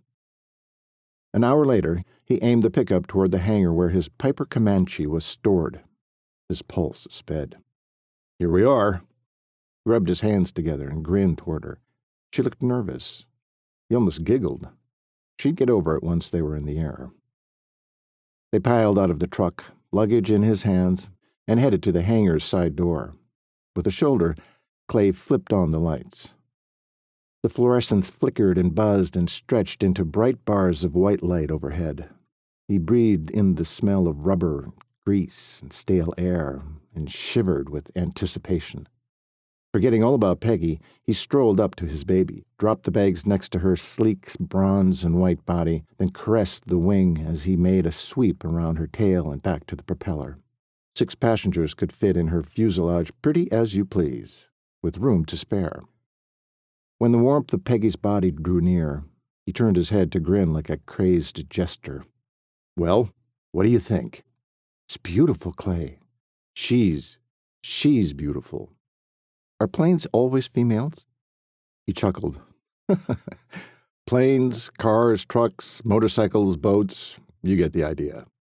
She smiled back and nodded. "Wait here." Clay strode over to the hangar's double-wide overhead door. Once the door was unlocked, he rolled it up to let in the morning sunshine. On his way back to the plane, he grinned at Peggy, feeling lighter than he had in years. He was about to fly to Montana with his girl, and his future never looked brighter. For the first time since that faithful day over 4 years ago, minus his short stint with amnesia, he didn't feel like he had a hole in his heart. It was filling by the minute with hope and love and possibility. He slowed to a stop, swung his gaze from the plane before him to the beautiful woman standing next to her, the one who owned his heart. A profound truth came to him as he stared into her sky-blue eyes. He didn't give one whit what he did for a living, as long as his girl was by his side. That was a genuine first for him. Giving her a heartfelt smile, he tore his eyes from hers and forced his legs into motion. While Peggy looked on, Clay recircled the aircraft, kneeling, ducking, climbing to systematically click down his safety checklist. The engine's cotter keys were firmly seated. The ailerons and flaps moved effortlessly. The landing gear tire pressure was perfect. The fuel tank was full, and no oil leaks were evident. He cleaned the windows, tossed in the luggage, pulled the chocks off the tires, and helped Peggy up the skid-proof ramp on the wing to the door. After sliding across to a seat, he gestured for her to pull the door hard shut behind her. "Are you going to start her up right here in the hangar?" She bit the side of her lip, her eyes wide and blinking. She looked so cute, trying not to look terrified. We had to laugh. "Very good question. Usually, no. We use a tow bar to maneuver the aircraft in and out of cramped spaces. But this hangar is large, and we have it all to ourselves right now. We can roll from here. The crew will close it up later." She nodded with those big eyes of hers, clearly only partially convinced. He shrugged with a laugh. Having already called in his flight plan before picking up Peggy, he was good to go. He pulled on his headset, inserted the key, opened the small window to his left, and hollered, "Clear!" then turned the engine over.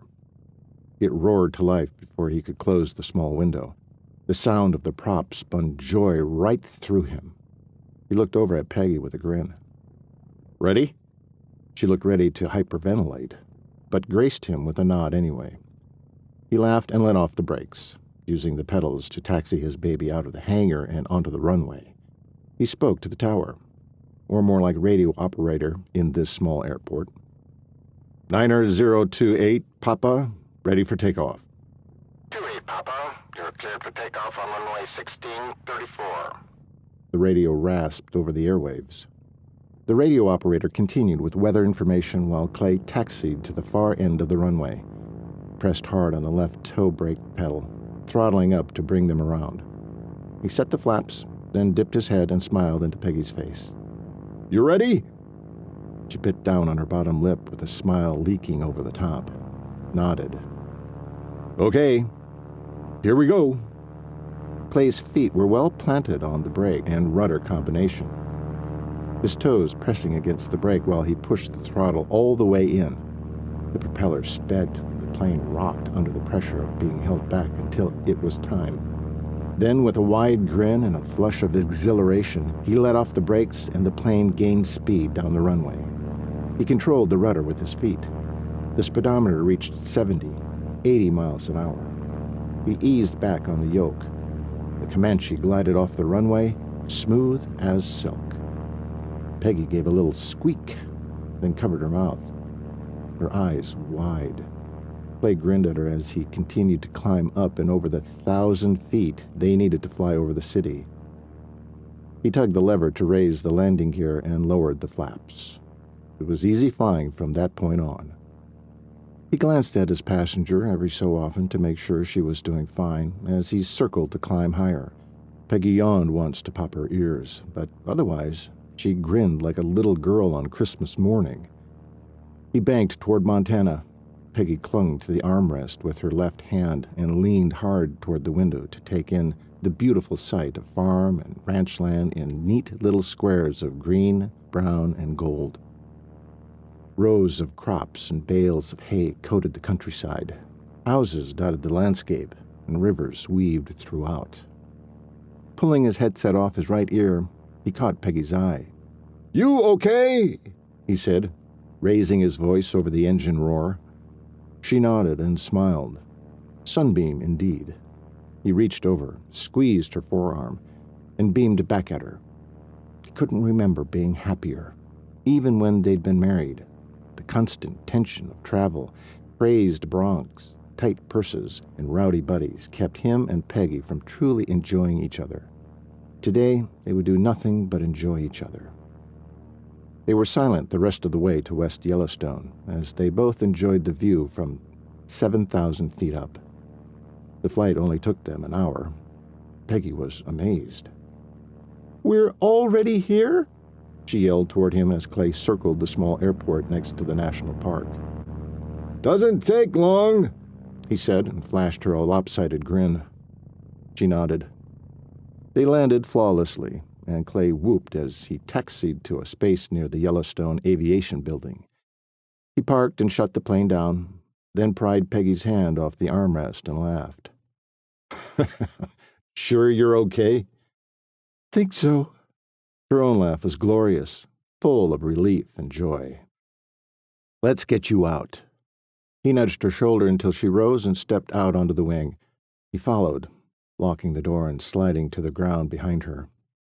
After he retrieved their luggage from the rear of the fuselage, he blocked the wheels, closed out the flight plan, and the two headed for their ride at the front entrance. Pete palmed off his cowboy hat and waved it once in the air as he walked towards them. Clay offered his hand. "Hiya, Pete. How was the drive from Harper's?" "A bit toasty, but it weren't no trouble at all." Pete grasped Clay's hand with genuine affection. He then turned to Peggy with a squint and furrowed brow. "You're looking paler than a ghost cat. Did you have a good flight?" "It was—" "I don't know how to describe it. Have you ever flown before, Pete?" "Well, if you count when I slipped off the barn a couple of years ago after the earthquake, when I was trying to fix her, but she had too many holes and I kind of got tangled up, and so, not in a plane." Clay chuckled. "Nope, never been in a plane. There was that time I had to cut off the top of a pine for maple to put up a Christmas tree one year. Got a mite too high and tried to step down on a branch. Lo and behold, it weren't there, and—" "Do you got the old truck, Pete?" Clay said over the top of him. "Right over yonder," he pointed. "So, Clay, about that airplane ride. You gonna take me up?" Clay followed, overnight bags hitched to each side. "Someday, Pete, someday." They arrived at the old clunker truck and piled in. "Think you could drop me by the smoke jumpers base for a few minutes?" Clay said. "Won't take me long. It's why we're here." "What? And miss out on Mabel's fresh pie?" Pete waggled his eyebrows. "You owe me." True to his word, it only took Clay 10 minutes to greet Commander Wallace, sign the employment papers, and get his schedule. It was surreal, walking the hallway, knowing he'd been assaulted there, but remembering none of it. He acknowledged a few staffers with a nod on his way back out the door, unsure if he should feel embarrassed or proud. Did they know? Did it matter? As soon as he stepped back outside and breathed fresh air, his discomfort vanished. There Peggy sat, in the center of the bench seat, looking the worse for wear under Pete's watch. Clay chuckled. He unfolded the paper in his hand and read the details of his first assignment. Lead trainer, 5-week rookie course, Redding, California, starting in 10 days. He stood planted in place, his legs heavy with the reality and tempo of this new life. He glanced back up at Peggy through the windshield. She wouldn't like this, and neither did he. No way could they get their relationship figured out in time. But seeing as how it couldn't be helped, he set his shoulders and vaulted back into the truck. She looked over and rolled her eyes. He laughed and swung his arm around her, unsettled by the length of his assignment. Still, he pulled her in and hoped for the best. "You talked Peggy's ears off, Pete?" Pete looked abashed for about 2 seconds, then resumed babbling wildly into the windshield as he backed up the truck and headed for Harper Ranch. First, West Yellowstone slid into the rearview mirror, then Lake Hebgen. Clay and Peggy listened in bemused silence. Finally, Clay tugged Peggy closer to his side. She looked up at him with a question on her face. He shrugged and whispered, "Pete's a little wild with that shifting. Thought I'd keep you out of harm's way." She smiled softly. "Thank you." They gazed into each other's eyes for what seemed like the better part of the trip, and Clay felt the weight he'd carried for years shift to a different sort. Could he simply have a conversation with her about his new job responsibilities and location? Or would she see this as another obstacle she was too life-worn to face? "Miss Peggy, you two been married long?" Pete asked. Peggy's eyebrows shot up, Clay cringed. Oops. They'd never had a chance to tell anyone at Harper's, other than Roy, who in turn had told only Clint that they were divorced. Then again, maybe now he didn't have to. He fidgeted. Or, well, seeing as how he didn't want to tell them anything at all, he waited to see what Peggy would do. She looked to him for answers. He just gave her a closed-mouthed grin. Peggy turned toward Pete. We got married in the summer of '55. True. When she turned back to Clay, she shrugged, and he chuckled. No young'uns yet? Clay thought he'd better field this one. Not yet. They're a lot of fun. You've met baby Molly? Clint and Jessica's kid? Cutest little punk ever. Yeah, she was pretty cute. Clay let himself imagine Peggy married to him again, waddling around with a big belly and a baby on the way. The idea warmed him clear to his toes. Roy's home this time, but not Mary. She's up at her old cabin packing for a few more of her things, Pete said. Roy plans to head up tomorrow to fetch her. He'll be mighty glad to see you two, though. Roy. Clay grimaced. Would he bring up the divorce? He glanced at Peggy, wondering if she was thinking the same thing, but her expression gave nothing away. Pete pulled up in front of the two-story ranch house and turned off the engine. Clint and Roy banged out of the house as if in a race to greet them. How are you, Clay? Clint roared, leading with his hand. The two shook. You look fully recovered. Peggy here must be taking good care of you. Clint pulled her in for a bear hug. Yep, she's pretty amazing. Roy stepped forward for his turn, one eyebrow raised. Good to see you, Clay. Peggy? His lips raised into a questioning smile. Clay nodded, trying to order an explanation in his mind, but thankfully Roy dropped the subject. Jessica appeared at the top of the porch stairs, her 18-month-old in her arms. The little girl's brown locks framed her munchkin face, and a blue and white checkered dress wrapped around her chubby body. A matching bow held back the curls on top of her head. Clint climbed the stairs back up to his wife and gave her a kiss on the top of the head. Put her down, little one. Let him see what she can do. Oh, no. You want to chase after her? He chuckled and grinned. Well, sure. Besides, Uncle Pete is here now. Okay, smarty pants. Here goes. Jessica set the little waif down, and off she went. No grass growing under this little tyke's feet. She toddled to the edge of the stairs and started to step down. Whoops! No stairs yet, Squirt, Clint said, snatching her off the top stair and into his arms. I told you so, Jessica snorted, then laughed. Yeah, you're not her mama for nothing. He gave Jessica a big fat kiss on the mouth. Clay envied their easy interaction. They seemed able to tease and criticize without giving offense, because with every glance and smile, Clay could tell they adored each other. He couldn't remember the last time he'd let love flow naturally toward anyone. When he was married, he and Peggy fought all the time. It seemed Peggy had always been bent on making him dig for how she was feeling. Was that just her youth, or were they truly not suited for one another? The truth of that possibility scratched at his mind. The front door opened again with a burst of energy, and Mabel beckoned with one hand, the other on her round hip. You're going to bring them in here or not? Food's turning to icicles. Roy and Clint laughed. Molly wiggled in Clint's arms until he let her down, and she toddled up her way to Mabel and clung to her legs. Mabel's smile transformed her from the irascible, no-nonsense cook to a melted puddle of goo in Molly's hands. The woman was made to be a grandmother. Clay's soul ached dully. A hint of anger burrowed into the center. His mother would never get to see any of his little ones. The dark thought hovered over him until the day's activities took on a life of their own. The bustle culminated in Mabel and Jessica's roast, carrots, and potato dinner, one of the best meals he'd ever eaten.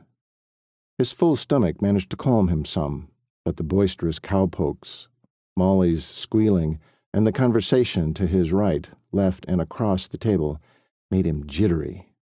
His brain couldn't contain it all. Thankfully, Peggy noticed him grinding his back molars. She stroked his arm while she studied his face. After a minute or two, she turned to Jessica. "Do you mind if we call it a night?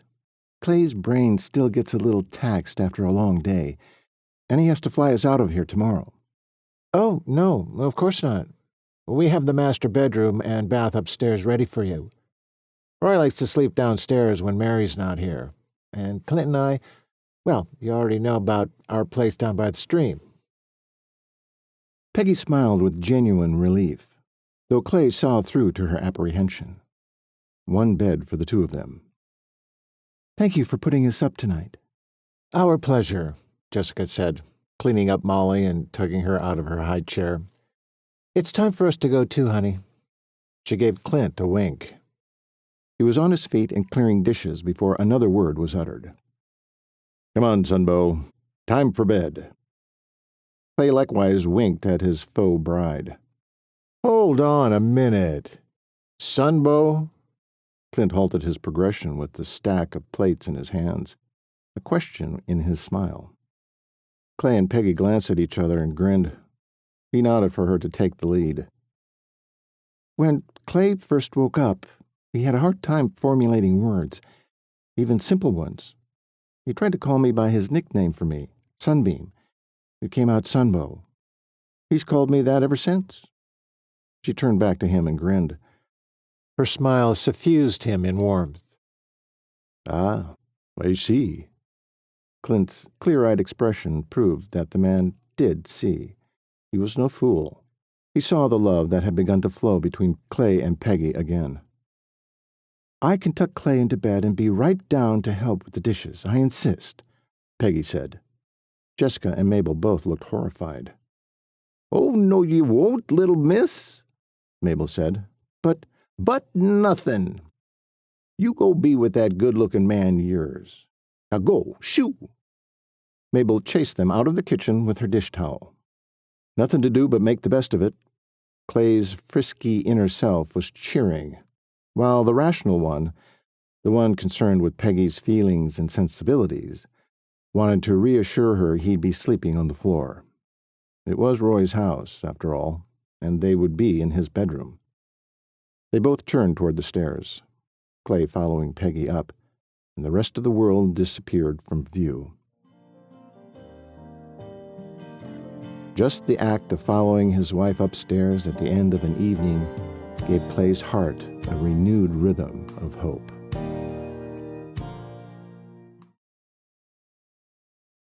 Chapter 36.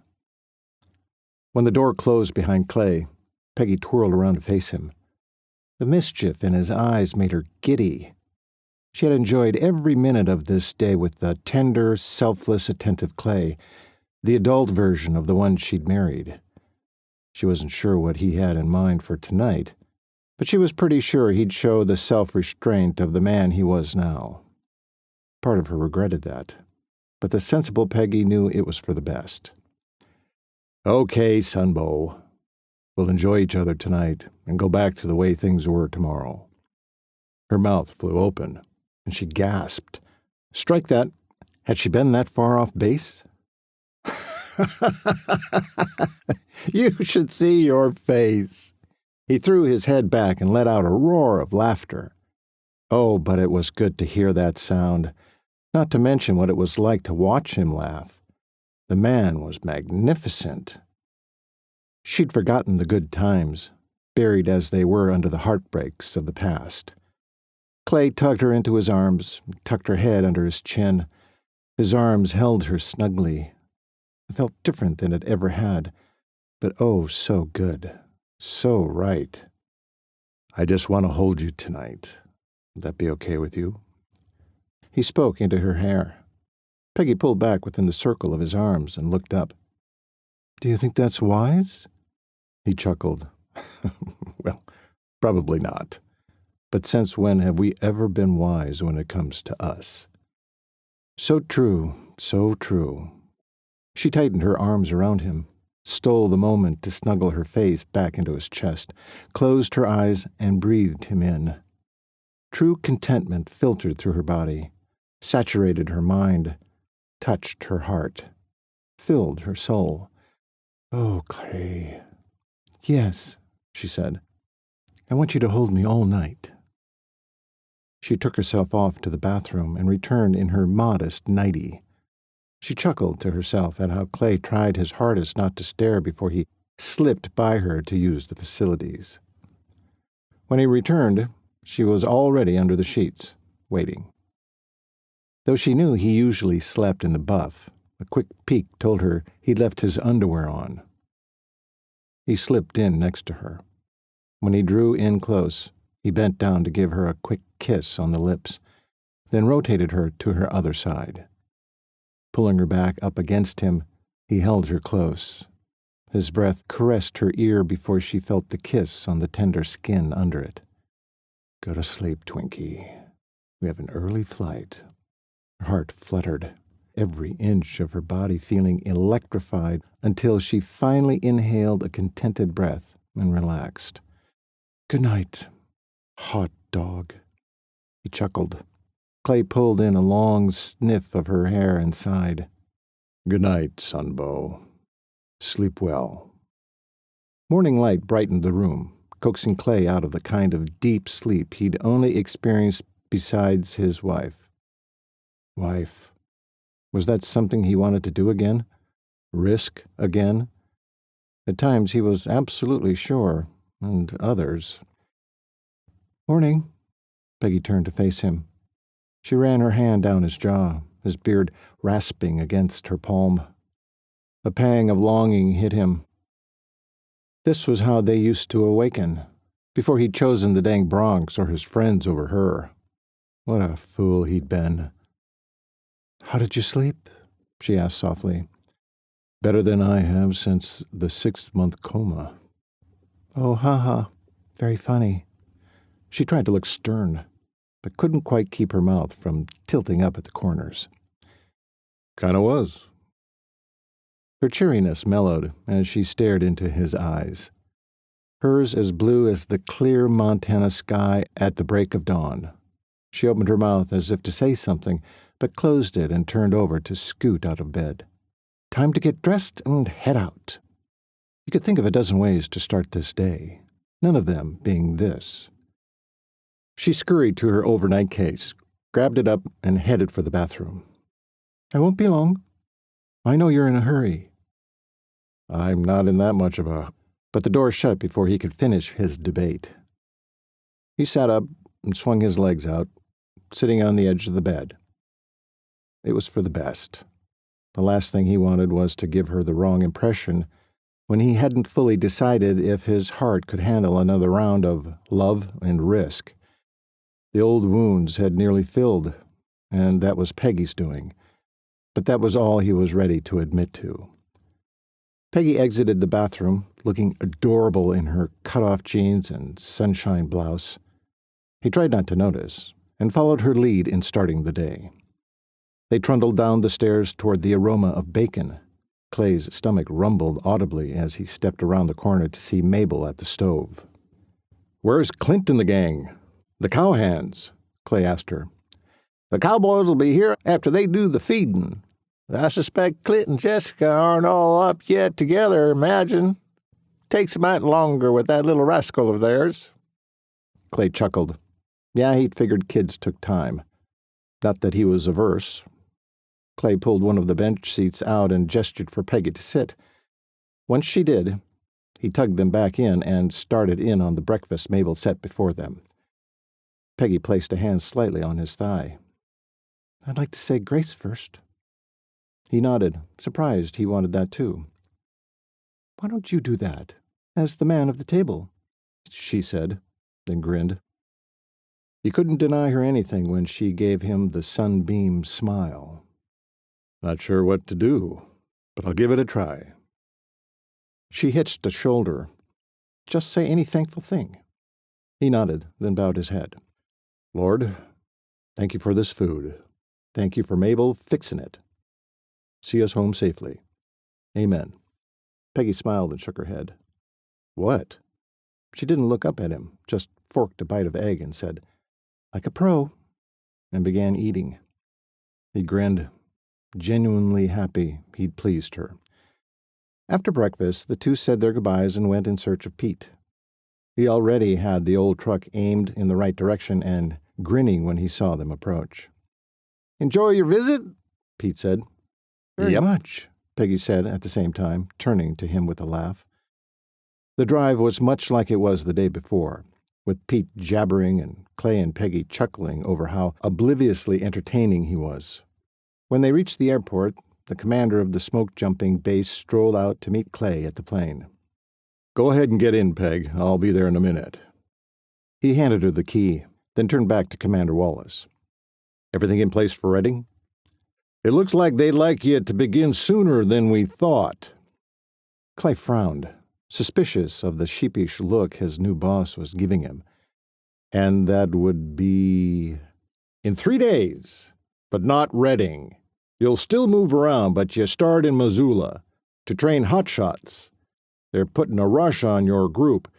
Your commander in Alaska thinks you're the man for the job, and it's a benefit you're a rancher.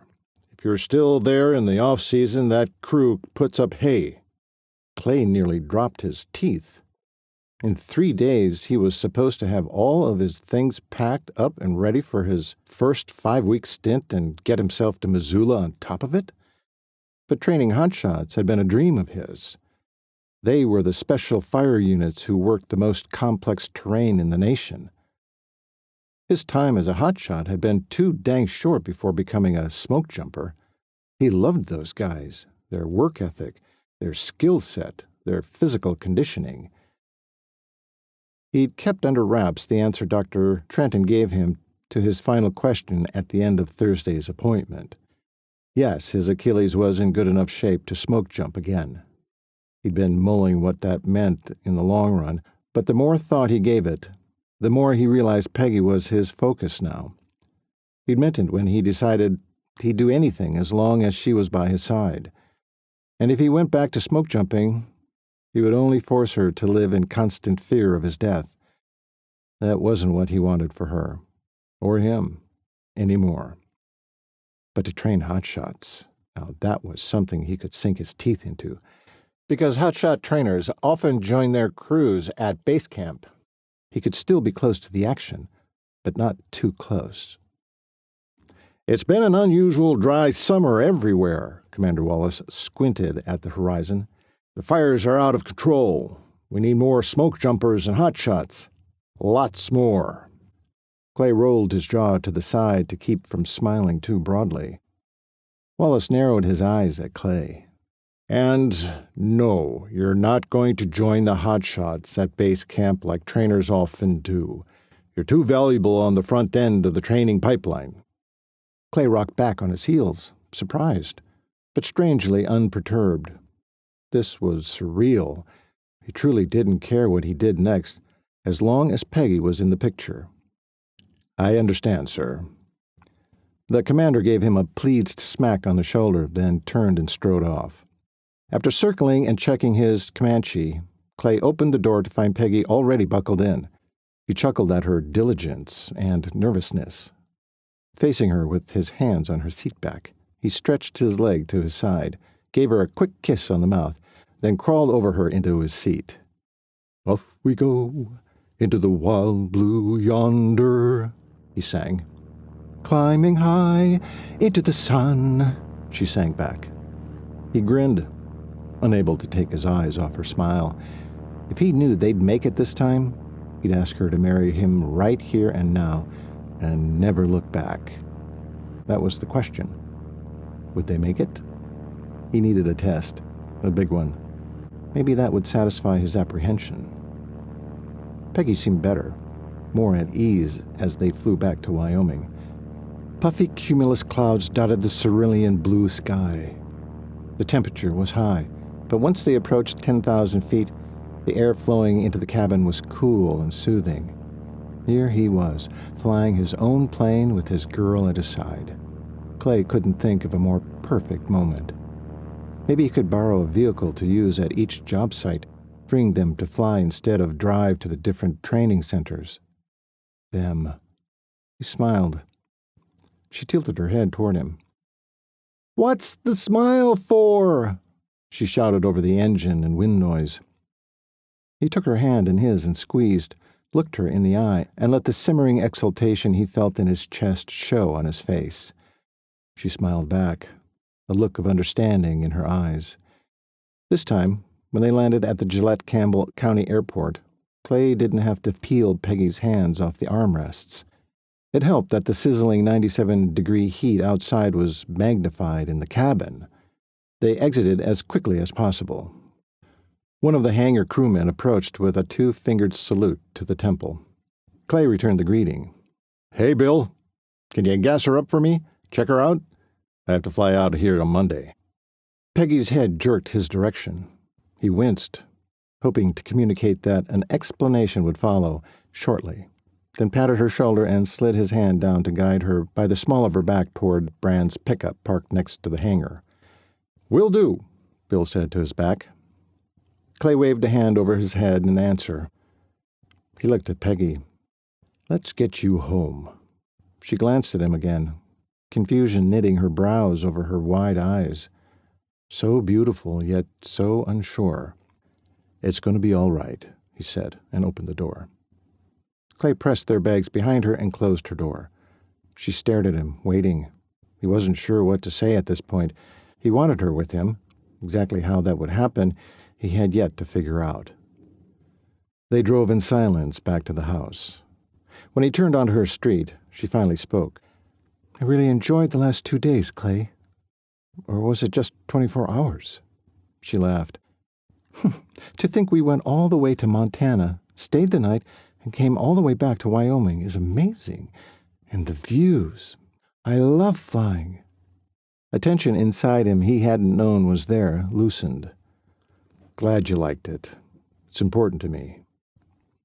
She shifted her body around to face him, a frown robbing him of her smile. "What's going on here, Clay?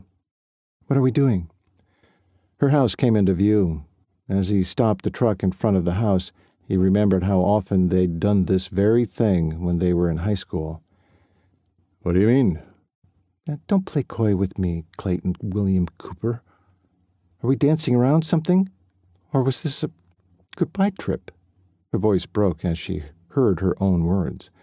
"Goodbye? Never again." He sucked in a dry breath, trying his best to order his thoughts. With one arm on the seat back, the other dangling over the steering wheel, he faced her. "What do you want it to be, Peg?" Her face clouded over. "Well, that's not fair. You tell me." "I don't know what you want." She bounced once in a huff, her hands fisted, her lips puckered. "Are you joking? Haven't I taken care of you for the last 8 or 9 months now?" "Yeah, you've been there for me."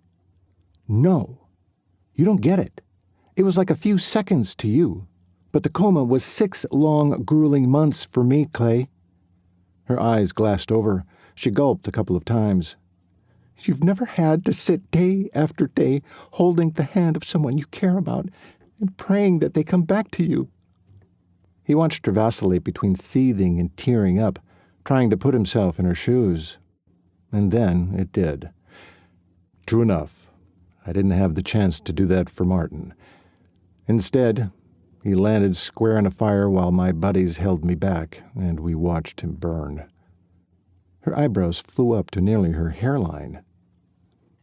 Clay faced the windshield again and gripped the steering wheel hard. "I would have loved to talk to him, hold his hand, read to him. I would have even prayed for him if I'd had the chance."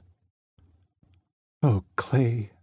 She grasped his hand and held it so tight he thought she'd break bones. Yeah, he knew it had been a cheap shot. But, by golly, he'd suffered loss too, and Martin didn't get the chance to open his eyes again. "I'm so sorry, Clay." She clenched her eyes shut and pulled in a ragged breath. So sorry." "Come with me." It was as if he'd slapped her. Her eyes popped back open, and her face showed the shock. "What does that even mean?" she whispered, her eyes pleading. It means if you show up at the ranch at 7 a.m. Monday morning, I'll take you with me." What? Where?" "Missoula." Peggy's seat may as well have turned to lava. She bounced, her gaze bobbing from the dash to him, to the lawn outside and back to him. She cranked her window down. "It's hot in here." He watched. He didn't say more. She needed a moment to wrap her head around what he'd proposed. And what had he proposed exactly? For her to live in Missoula with him? They weren't married anymore. That presented a challenge of its own, but those were details he could figure out later. Right now, he needed to know if she was willing to go anywhere with him, any way she could. "I forgive you, Peggy. I'm willing to give you another chance. If you want another try, this is how we do it." She went stock still, except for the unhinging of her jaw. Beads of sweat slid down her beautiful skin from her temples to her chin. She didn't breathe. She just sat there. He'd seen this before. Peggy, motionless on the outside, quivering with outrage on the inside. Adjusting his grip on the steering wheel, he steeled himself for a verbal lashing, wondering what he should have said differently. But then she made a sudden change. Instead of looking like she was ready to blow, the air about her calmed. By the time she spoke, her face showed no emotion at all. His gut warned him this was even worse. "Let me get this straight. You forgive me. And if I want another chance with us, I'm to come to you on Monday morning, at the ranch, to fly with you to Missoula. And if I want another try, this is the only way I'll get it. Does that sound about right?" "Yes." He frowned as he thought through how those words must have sounded to her. "Well, no. It didn't come out exactly right." Panic and confusion hit him so hard he felt lightheaded. Blinking, then blinking more, and then more, he gulped in a breath, then tried to gain another, but it didn't come. "Are my lungs blocked?" "It didn't come out right," he panted. "What I meant was—" But his body wasn't cooperating. He couldn't find the right words, didn't have enough breath to say them. He tried to breathe harder. "Clay!" Peggy scooted to him, patted him on the back. "Clay, can you hear me?" Her voice echoed to him from the end of a long tunnel, and though she was shouting, he barely heard her. Nothing around him made sense, other than Peggy scrambling to grab her purse off the floor, tearing it open and searching for something inside. She found what she wanted and scrabbled back to his side. "Here, breathe into this." She held an open brown paper bag in front of his mouth. He pushed it away. "No, don't." She forced it to his lips and shouted, "Breathe." He sucked in a deep breath, then another, with each breath in and out, blowing the paper bag in, then sucking it flat over and over again. He soon had his breath back under control. She pulled the bag away and studied his face. "You okay now?" He nodded. "Think so." "Panic attack." At his confused look, she said it again. "That was a panic attack. Not unusual after what you've been through. Might happen again. Here, you keep this bag. If you feel that lightheaded, out of control, dying sort of feeling again, breathe into the bag, okay?" She described what he'd felt perfectly. He gave her a half smile and a sheepish thanks. "You should go in. I'm fine now. But it's hotter than Hades in here. Probably part of my problem." "Probably." Her smile wavered, reminding him they'd left things unsettled. Listen, I know I didn't say it right, but... She placed her index finger over his lips. Don't say anything more. It's my fault for not remembering your brain isn't always going to function right. Let's cover this again. You said to be at the ranch on Monday, 7 a.m., to fly to Missoula. Why? She stared into his eyes, worry for him clear, but needing to know where he was taking her. My first assignment is at the Smokejumper Training Center there. I want you to come with me. Be with me. The look on her face nearly sent him into another panic attack. Would she want to come with him? Trust him enough? Or was she done with him? Before he could give her more details to make her decision easier, she spoke first. I have a lot to think about and pray about. So, I'll see you. She turned away from him and then let herself out of the truck. Let me get that for you, he said, starting to open his door when she grabbed her case. No, I've got it. You should get home. Rest. Bye, Clay. Thank you for the enjoyable airplane ride and time with you. I loved every minute. Her eyes connected to his for a few heartbeats. Just as she started to slam the door, he called out her name. She held the door in one hand, her suitcase in the other. Yes? Packed for several weeks. She didn't say a thing, just stared as her wheels turned. Finally, she slammed the door and gave him a small wave. He watched as she took herself up the walkway, into the house, and out of his life. Or so it seemed. She hadn't told him her plans.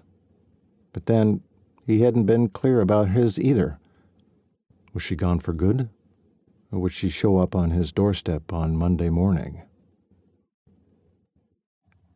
Chapter 37. After a restless weekend that ended in a fitful night of sleep, Clay wandered the kitchen alone for an hour before Trevor trekked through the mudroom and joined him. "What are you doing here?" Clay asked. "You're usually gone before sunup." "Came to say goodbye to you." Clay stared at his older brother. No guilt trip, no disapproval, no list of chores Trevor had to shoulder because Clay was deserting again. Just brotherly connection. Clay didn't know what to say. He resumed his pacing, and Trevor took a seat at the kitchen table. After several minutes, Trevor spoke up. "Eat something, or don't. Just sit the heck down. I'm heading out soon." He hoped that would distract Trev from getting on his case, but he knew his older brother would slam him into a chair if he kept annoying him. Clay stopped and looked out the kitchen window for the dozenth time. It was 7:40 a.m. on a Monday morning. No Peggy. He'd told her 7 a.m., and he'd been pacing ever since late changed to not coming. What should he do now? His old pickup was packed with as much gear and clothes as would fit in the Comanche, assuming Peggy packed double, which he knew any woman would.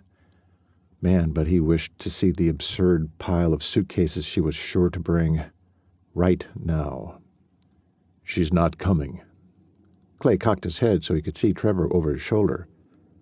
"How do you know?" "Didn't. A man only wears that expression when a woman lets him down." Trevor rose from his chair and, with one stride, stood at the window next to him. He slapped Clay on the back of his shoulder, then turned him. Trev pulled him in for a hug. Clay awkwardly squeezed back, trying to recall the last time Trev had hugged him. That would be never. Trevor released him, and they stepped back from one another. Clay noted the worry lines etched into his brother's face. "I'm sorry you won't have my help. I know you're short-handed." Trevor's mouth was grim. "Can't be helped. You were never meant for ranch work. We both know it. Still, I'm sorry. It's going to pile up more on you." Trev tilted his lips up on one side. "Take care, brother. Glad you found a job you can do." Clay nodded, gave a smile back, then stood there by the sink as he watched his oldest brother and the Bar Six's greatest asset saunter out of the room and on out the back door. Clay glanced at the clock. 7:50 a.m. He needed to leave. As it was, he'd have to change his flight plan. Why hadn't she come? Should he call her? No. She'd made her choice. He staggered to his old beater truck and headed for Gillette. One last hope entered his mind. Maybe Peggy, realizing she was late, went straight to the airport. Clay gunned the accelerator on the old Ford. 56 minutes later, Clay pulled into the airport. His nerves spun out in all directions. No sign of the Valiant. No sign of Peggy. His heart bottomed out in his stomach. He entered the hangar, numbly, lifting the hangar door and circling the plane by rote. His gaze settled on the airport office building. Still no sign of a beautiful blonde waiting for him. No sign of his future. The only future he wanted now. The only future that meant anything to him.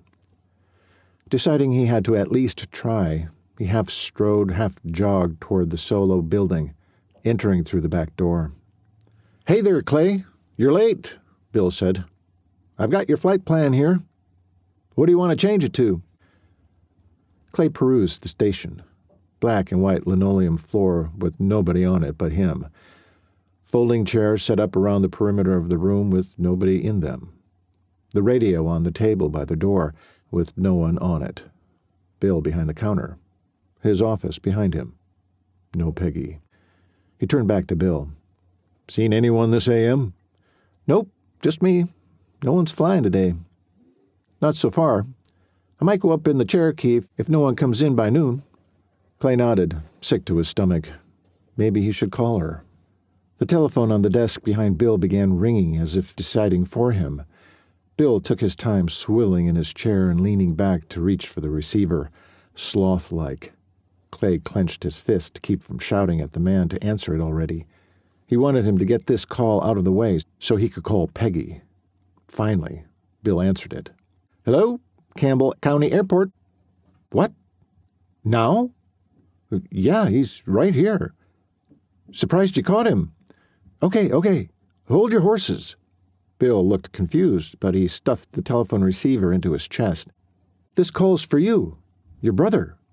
Hope bloomed inside Clay. She must be at the ranch. Something had delayed her. He almost leapt over the counter, but ran around it instead. Clay sat on the edge of the desk and grabbed the receiver. "Clay here." "Clay, we need you up in the air now."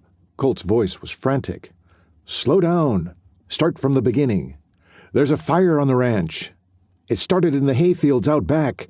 We're digging trenches and trying our best to keep it from the barn and the house, but it's heading fast toward the cabin and the entire east side of the ranch. We're going to lose the cattle and all our hay if we don't stop it. I'll go up right now and take Bill. He can fly in case I need to jump out with my gear." "What? No, we just want you to see how extensive it is. You're not going to jump out of that damn little plane of yours." "If need be, I'll—" "No," Colt stopped him. "It's worse than you think." "What do you mean?" "Peggy's missing. We know who took her." Clay jumped to his feet, pulling the phone off his desk along with a slew of papers. It clanged hard to the floor. The cord stretched tight, the receiver still to Clay's ear. "What are you talking about? Someone took Peggy? Why? Who? How do you know?" "Sheriff thinks she was on her way here. We figure about 8 this morning. Her car was T-boned by Bruce Smith, or somebody in Bruce's car, right outside our main gate on the highway." Clay swore, scrubbed a hand down his face. He'd just missed it. If only he'd waited. "Bruce totaled both cars. No one's out there now, just the 2 cars in the ditch. Don't know how they got out. We had the sheriff out investigating when he saw the fire. Get your plane, Clay. Fly over. Then get on your radio to report back. We'll have the shortwave set to Channel 7. I'll do it, but only if you promise me you'll look for Peggy. Find her, Colt. We'll do our best." Clay yanked the phone back to the desk by its cord and slammed the receiver down. This can't be happening. Why hadn't he told Peggy how much he loved her? That he wanted her for his wife? That he'd never let her leave him again? He was such a coward. Well, he wouldn't be anymore. Bill, close up shop. We have to go up in my plane. You got it, boss. Clay had never been Bill's boss in any capacity, but he respected Clay, even if Bill didn't agree with what Clay intended. Clay knew he'd follow orders. Clay sprinted to his plane and crab-crawled to the back to pull his smoke-jumping gear out of the tail section and into the space behind the front seat. As routine, he'd already checked his equipment thoroughly, including his helmet, which sat on top. He poked his head back out in time to see Bill running from the office toward him. "You still have that fire retardant you keep for runway emergencies?" Clay hollered. "Yep." "Get it. I'll go through the checklist and get suited up." Bill circled back around while Clay pulled on his fire-retardant jumpsuit. It had a built-in parachute made for tight quarters in a cockpit, but he intended to be ready for anything today. Bill received the retardant cans and hoisted them and himself into the plane. He pointed at the windsock. Clay checked the sock and nodded his agreement, taxiing for takeoff. Bill looked worried. "You've flown from the right seat before? You want I should take her up?" "Done both. When we get in the air, you can take over while I search the area." Bill nodded, and Clay throttled them up into the air. A furious plume of caramel smoke writhed to the west. Within minutes, Clay reached the Cooper spread. "Okay, Bill. Circle us around." Bill banked to the right to give Clay the best view. The fire had started near the barn, but with the prevailing wind and 2 fire trucks from Sundance barreling down the ranch road, Clay knew the real threat lay not to the house and barn structures, but to the baled hayfields due east. Sure enough, Bill's flyby confirmed the blaze's hungry path. Clay winced at the damage and the acres upon acres of fuel ahead. All of Montana and Wyoming were tinderboxes. He wanted to scream. A simple cigarette butt could have started all of this. His vision darkened at the sheer horror of it. Then sunlight flashed off the metal roof of the little cabin in the pines that his grandfather built. He chopped his hand toward it. "Fly us to those pines. We may have to drop some retardant on the cabin." Bill slowed the airspeed and dropped his altitude over the forest area that surrounded the cabin. The south line of the fire was heading right for the forest. Clay growled deep in his throat. "The flames will be there in less than 30 minutes. Sooner if the wind builds. Take us closer." Now only 500 feet above the tips of the pines, Clay got a detailed look of the cabin's roof and thought he was seeing things. "Lower. I think I see people." "What? Are they crazy? Do you usually get squatters in that cabin?" "No, never. I have a bad feeling about this." He thought of Peggy and that twisted bastard Bruce Smith. The cabin was a heck of a hike from the car wreck, but it was possible they'd covered the distance. "I can drop another 100 feet, Clay, but we shouldn't get closer." As if in answer, a gust of wind pushed them into a violent updraft. Clay hung onto his seat and pursed his lips, exhaling under pressure against the G-force. The Comanche straightened out. He peered out the window again. He'd gone lower himself. Search and rescue demanded it. But he couldn't hold Bill to the same standard. "Do you want me to take the controls now?" Clay asked. "Do you mind?" Clay took the wheel in hand, feet on the pedals. He banked hard and dipped the nose. Treetops loomed ahead. Bill gasped, shoving his palms against the cockpit roof. "Too close! Too close! Pull up!" "Relax. I'm going to bank your way. Tell me what you see." A glance at Bill told Clay he had to make this run count. His co-pilot's nerves were about to break, and Clay was going to need him later for more daring feats than this. "I see... Wait a minute. I see 2 men. One's dragging a woman along. Oh, shh! Clay! I'm pretty sure that's Peggy. Let me fly. You look."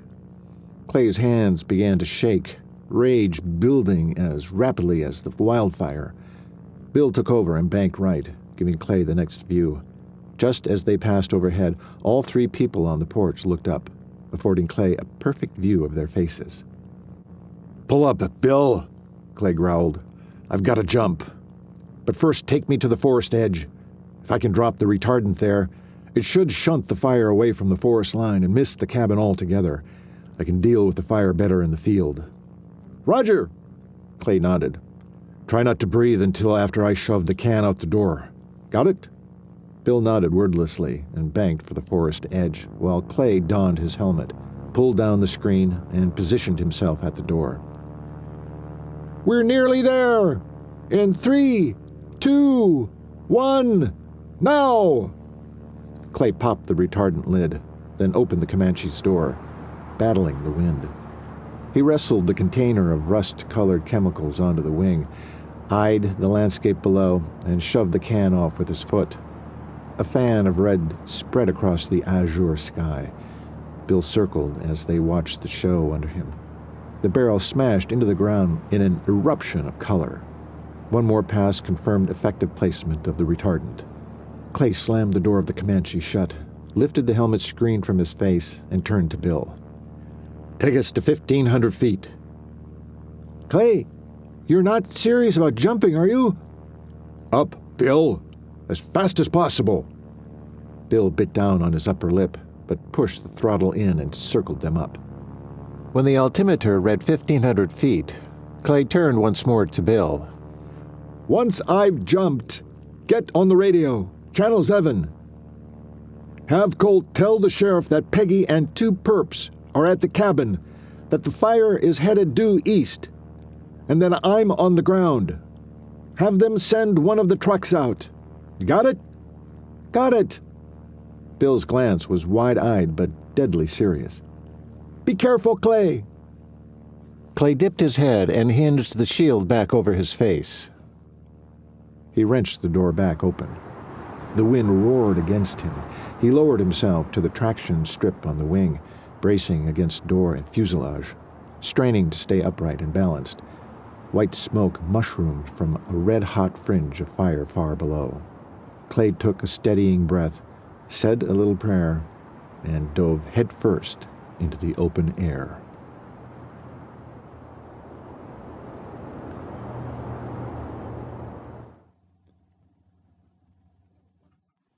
Chapter 38.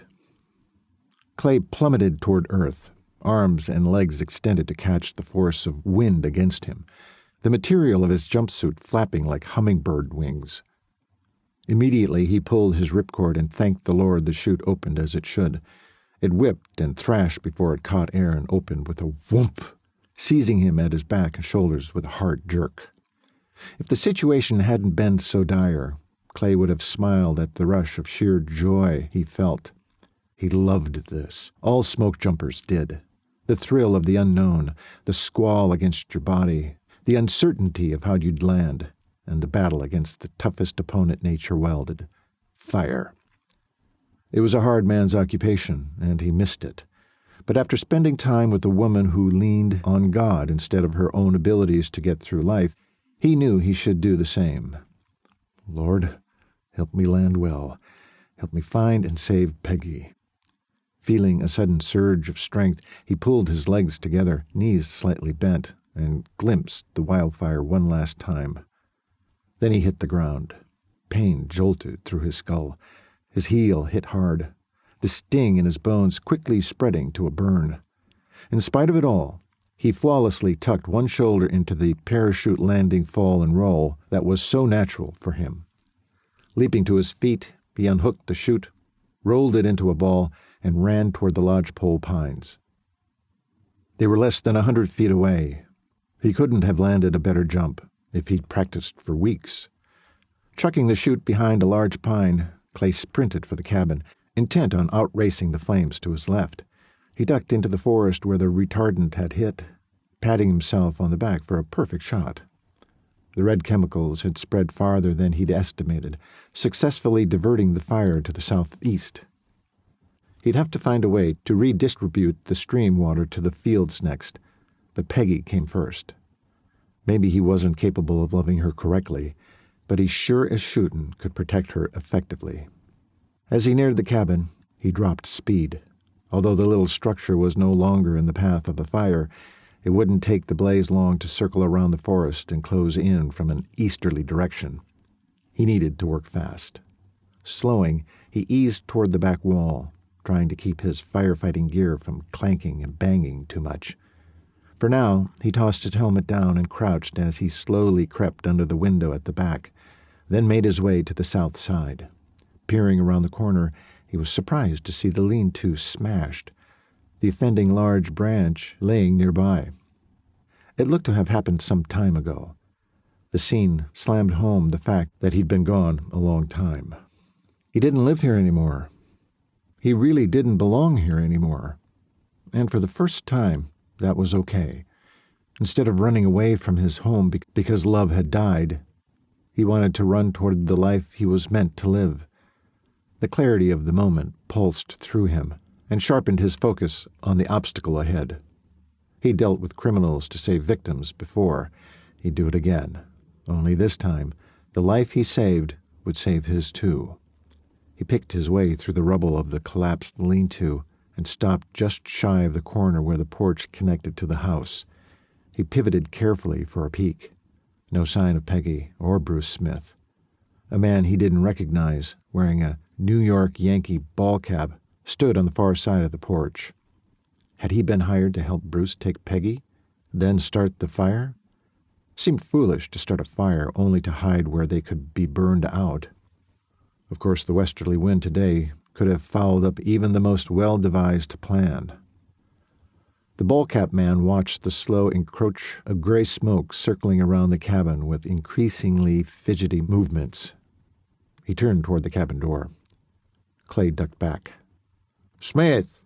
Smith!" The ball-cap man coughed. "It's smoky out here. Fire must be close." "Quit worrying, Renford. We set it by the house. That has to be half a mile or so away. It'll take a while. Come in here and get us something to eat." Renford? That was Colt's ex-girlfriend's last name. But Jenny didn't have a brother, and she hadn't married. Clay wanted to growl his confusion and frustration. "Hold up! Smoke's too thick for fire to be far away. I'm going to check." "Good. Come on out here and check, you nitwit." Clay's fury rose. Bruce Smith he could almost understand, but this guy? He readied himself. Renford clopped down the steps, then turned the corner at a jog. Clay lashed out, caught him in the crook of his elbow from behind, and dragged him back to cover. Renford buckled and heaved, arms flailing, heels digging. But Clay had already locked the chokehold with his opposite arm. He maintained a tight pressure on the man's carotids until Renford went limp. After a few dreadful moments, Clay contemplated taking Renford out altogether. But a new gust of smoke burned his nose and brought him back to his senses. He was no murderer, and Peggy was still inside. Clay hauled Renford off in the direction of least danger and tied him to a lodgepole pine at the back edge of the clearing 10 yards away, then trotted back to the cabin. He crossed the distance to his previous position at a low hunch and rocked forward to peer at the porch. There was his nemesis, his back to him as he paced away, gazing around. "Davis! Where in Hades are you? Renford! It's time for us to leave her and go. Give Clayton Cooper a taste of what it's like to lose a loved one in a fire. For crying out loud, where'd you go off to?" They planned to leave her to the fire to get back at me? He figured her kidnapping was payback for Martin, but Bruce wanted her to die the same horrific way? Clay might deserve it, but she sure as hell didn't. His fury threatened to spiral out of control, but he lashed it down. "Keep calm. It's the only way you can save her." The storm inside him quieted, but only briefly, because as soon as Bruce Smith turned in profile, a lightning strike of remembered pain flashed inside Clay's skull. Recalling the lava-hot sting of the crowbar, he felt his stomach turn violently. He staggered back into the safety of the cabin's shadow and leaned hard against the wallboards. That man had tried to kill him. Somehow the reality of the attack only now sank in. Clay gulped a breath, quivering as the blinding white panic leached away to reveal dark blotches of color that slowly resolved into ponderosa pines. A hot breeze chafed Clay's cheek, followed by a curl of choking smoke. The winds had shifted. He was running out of time. Tucking his nose into his sleeve, he peered around the corner in time to see smoke pouring into the porch. Bruce stiffened. "What the—" He slowly stepped down the porch steps and tiptoed toward the south end, then quickly peeked around the shattered lean-to. When he turned back, Clay was waiting for him. "You!" "Yes, me." Clay leapt forward and tackled Smith to the ground. The man was only 2/3 his size. This would be easy. He punched Bruce in the nose, the cheekbone, the jaw. He could do this all day and not break a sweat. But when he coughed on smoke again, an icy chill sliced up his spine. He didn't have all day. "Did you hurt her?" he barked, cinching Bruce's shirt tighter at the neck with his left hand and cocking his bloody right fist for another go. If she was dead, so help him, Clay was going to bash Bruce Smith's skull against a rock and leave him for the fire. Clay's fist wavered. No, that wasn't who he was. Not how he was trained, and certainly not what Peggy would want. Without wasting another moment, Clay jumped off of Smith, hauled him to his feet, and pushed him forward. Bruce stumbled once, then used his lower position to twirl around and slam his shoulder into Clay's legs. They both went down. Clay's head hit the ground hard. Pain jolted through his brain. White smoke swirled as Clay raised a hand to protect his head, giving his opponent the advantage. As Bruce swung his arm to catch Clay across the jaw, Clay grabbed his fist, bent his knee, and threw him off. The force of his fury and the added adrenaline sent Smith into the porch boards. Clay was on top of him then, ready to finish him off. But a vision of Peggy blazed through his mind. He had too much at stake. Peggy would never forgive him if he killed a man, and rightly so. Besides, he wasn't that man anymore, the one who was willing to do reckless things without considering the cost. The cost had been too great in the past. He wouldn't make that mistake again. "You killed my brother!" Smith shouted, not realizing Clay had already decided to spare him. Straddling the man, looking down into his angry, bloodied face, a revelation was born. He hadn't killed Martin. Martin had chosen the wrong path, just as Clay had done many times before. Life was full of wrong paths taken by heedless, ill-equipped souls who needed their God to direct their paths. For the first time, Clay understood why Peggy drew so close to God. He loved his creation, enough to guide them if only they'd lean on him. "You're wrong." And he was. "I tried to save your brother." And he had. A peace that could only be sent from the Almighty filled him as he stared into the face of evil. All at once the fury and guilt left him. He jumped off Smith and strapped him to a tree adjacent to Renford's. Clay couldn't be sure they'd continue to be safe, but Peggy was all that mattered now. He raced back to the cabin, leaping up the porch steps and sliding into the open doorway. "Peggy!" She sat with her chin on her chest. His chest tightened in fear. "No, don't be dead." His eyes dropped to her arms pulled behind her, restrained, her feet too. As he leapt forward, terror overtook him. He dropped to his knees, wincing at the pain. "Peggy, you have to be alive. Sunbow!" He took her face in his hands, gently slapping one cheek, then the other. She moaned. She was alive, thank God. Looked like she'd been drugged. Her head lolled, her eyes cracked open. She blinked, studied him as if he were a complete stranger. Those pale blue eyes scanned his jumpsuit and packs. "Who? Clay?" she slurred, but knew who he was. "Thank you, Lord." Relief engulfed him. He leaned up, his lips grazing her nose, cheeks, forehead, chin, then finally her lips. An explosion of crazy emotions, love and relief, surged from his lips to hers. The kiss was brief, but it tore through him, filling the last of the holes in his heart. He leaned back, baffled and exhilarated. She looked as shell-shocked as he was.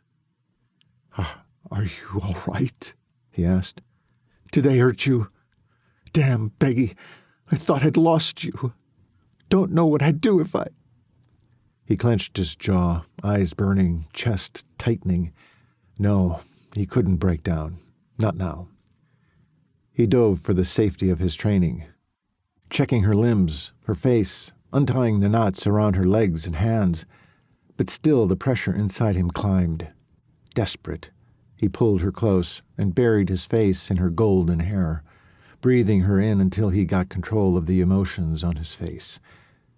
Then he had her up in his arms and out the door. We've got to get out of here. Clay, put me down. I'm fine. I can walk. We have to hurry, Peggy. Can you run? Peggy flexed her legs, then nodded.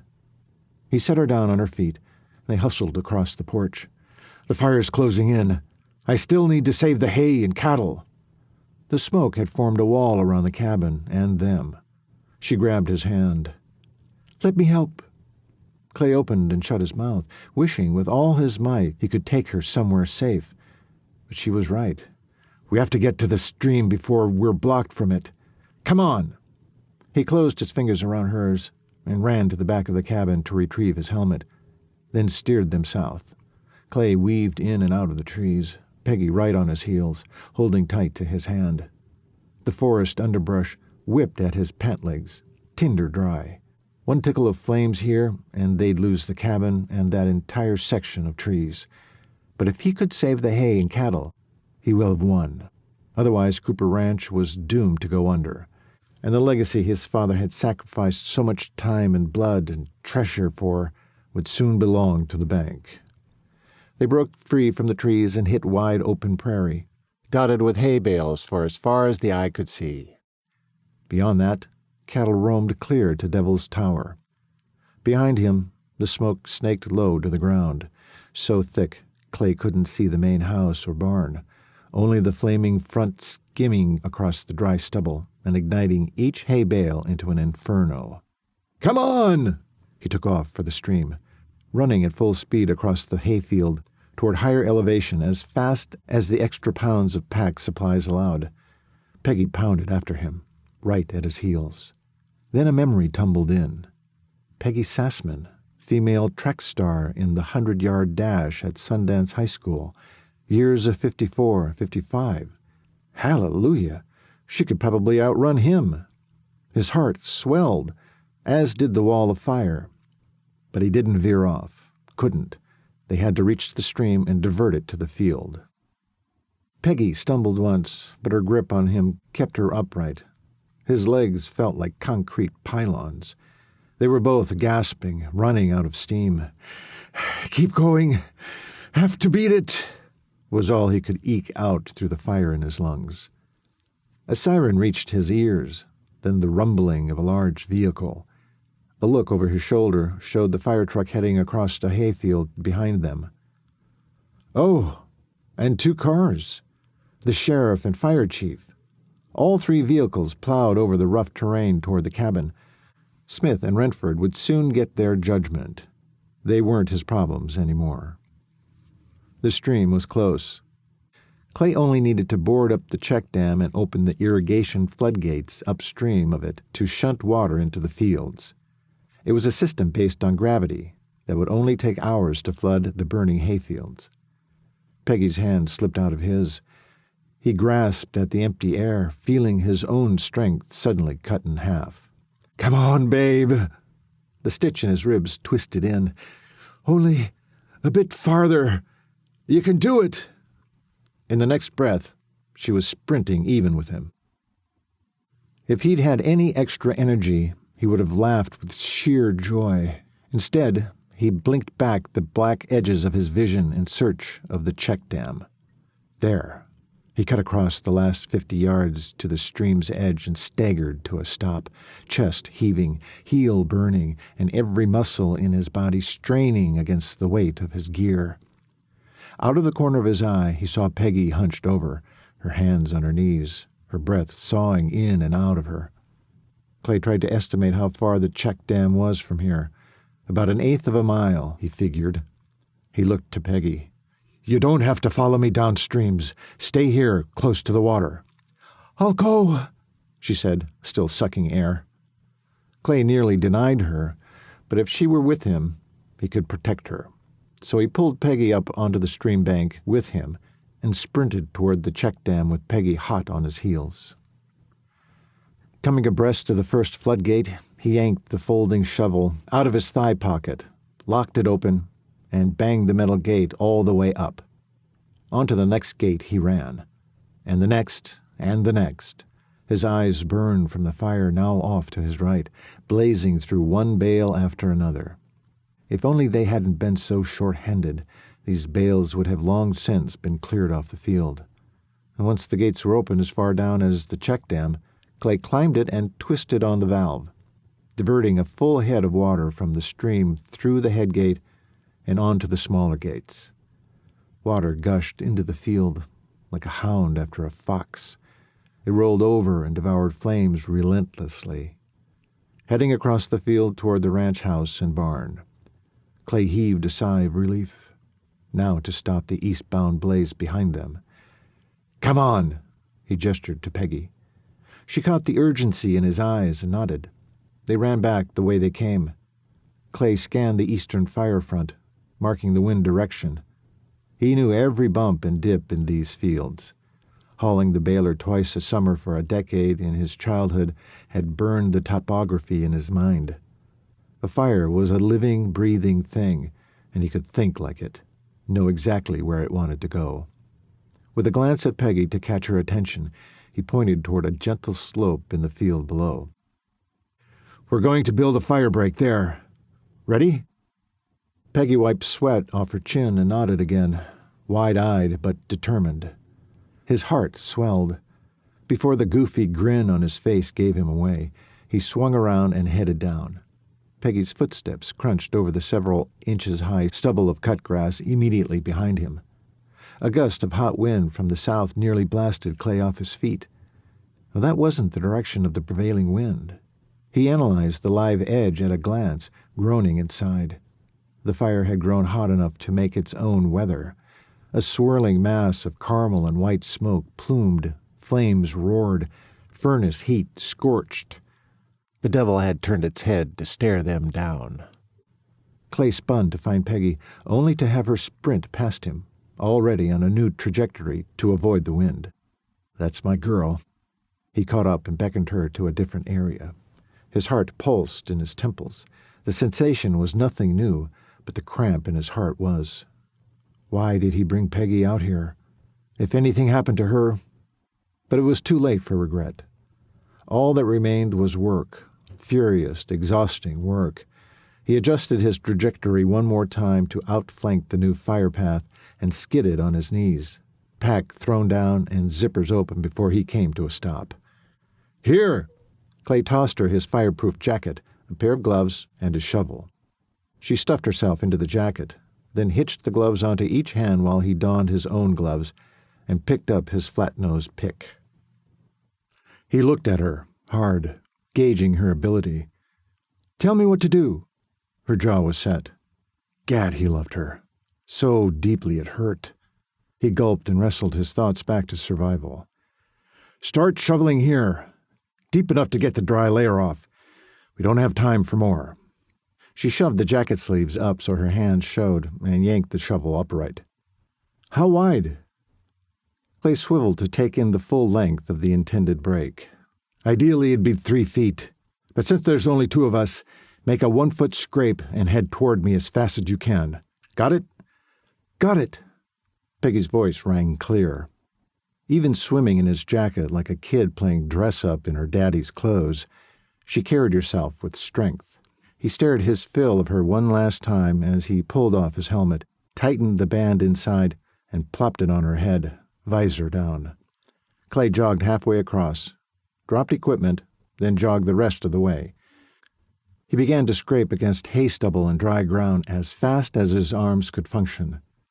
It had been months since he'd used these muscles.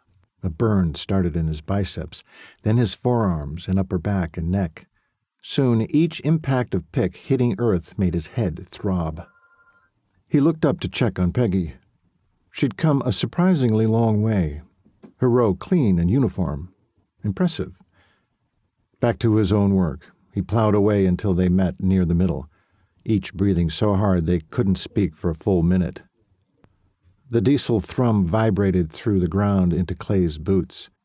Then a shrill siren blipped from immediately behind. Clay turned in time to see a fireman hop out of the rear-facing seat of the fire engine.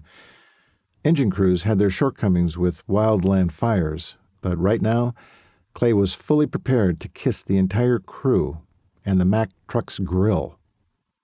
The fire officer jogged toward Clay while the nozzlemen, linemen, and driver disembarked. "The cabin's unharmed. You diverted the fire from the forest with that stunt of yours from the plane." He shook his head, a look of disbelief on his face. Clay merely shrugged, glanced at the encroaching fire front behind them, and faced forward again. "You found the men I tied up? They're the ones who kidnapped Peggy." "Sheriff has them." Peggy stepped to Clay's side and hauled off her helmet. Her eyes met Clay's eyes. They shared a brief, grim smile. "I want you back from this line, Sunbow." She looked on the verge of arguing, but shrugged out of the jacket and handed it and the helmet to him instead. Her gloved hand lingered on the top of his. No words were exchanged. None were needed. The nozzleman jogged past Clay, the fire hose uncoiling behind him, water streaming from the leaky gasket in the nozzle. "How much water you got left in that pumper?" Clay yelled while stuffing himself into the fireproof jacket. "Enough to keep the back burn contained on this side." Clay raised his fist to acknowledge the help, then bent to pick up the drip torch he'd set down on the fire break. Sweltering smoke blew in like a cruel fog, stinging Clay's eyes and scorching his throat. No doubt about it, the wind was funneling the fire right towards them. Flames crested the nearest swell in the terrain, red-hot tongues flashing to lick up the fuel ahead. Time to dance with the devil. He looked one last time at Peggy. "Back!" he yelled. She obeyed immediately.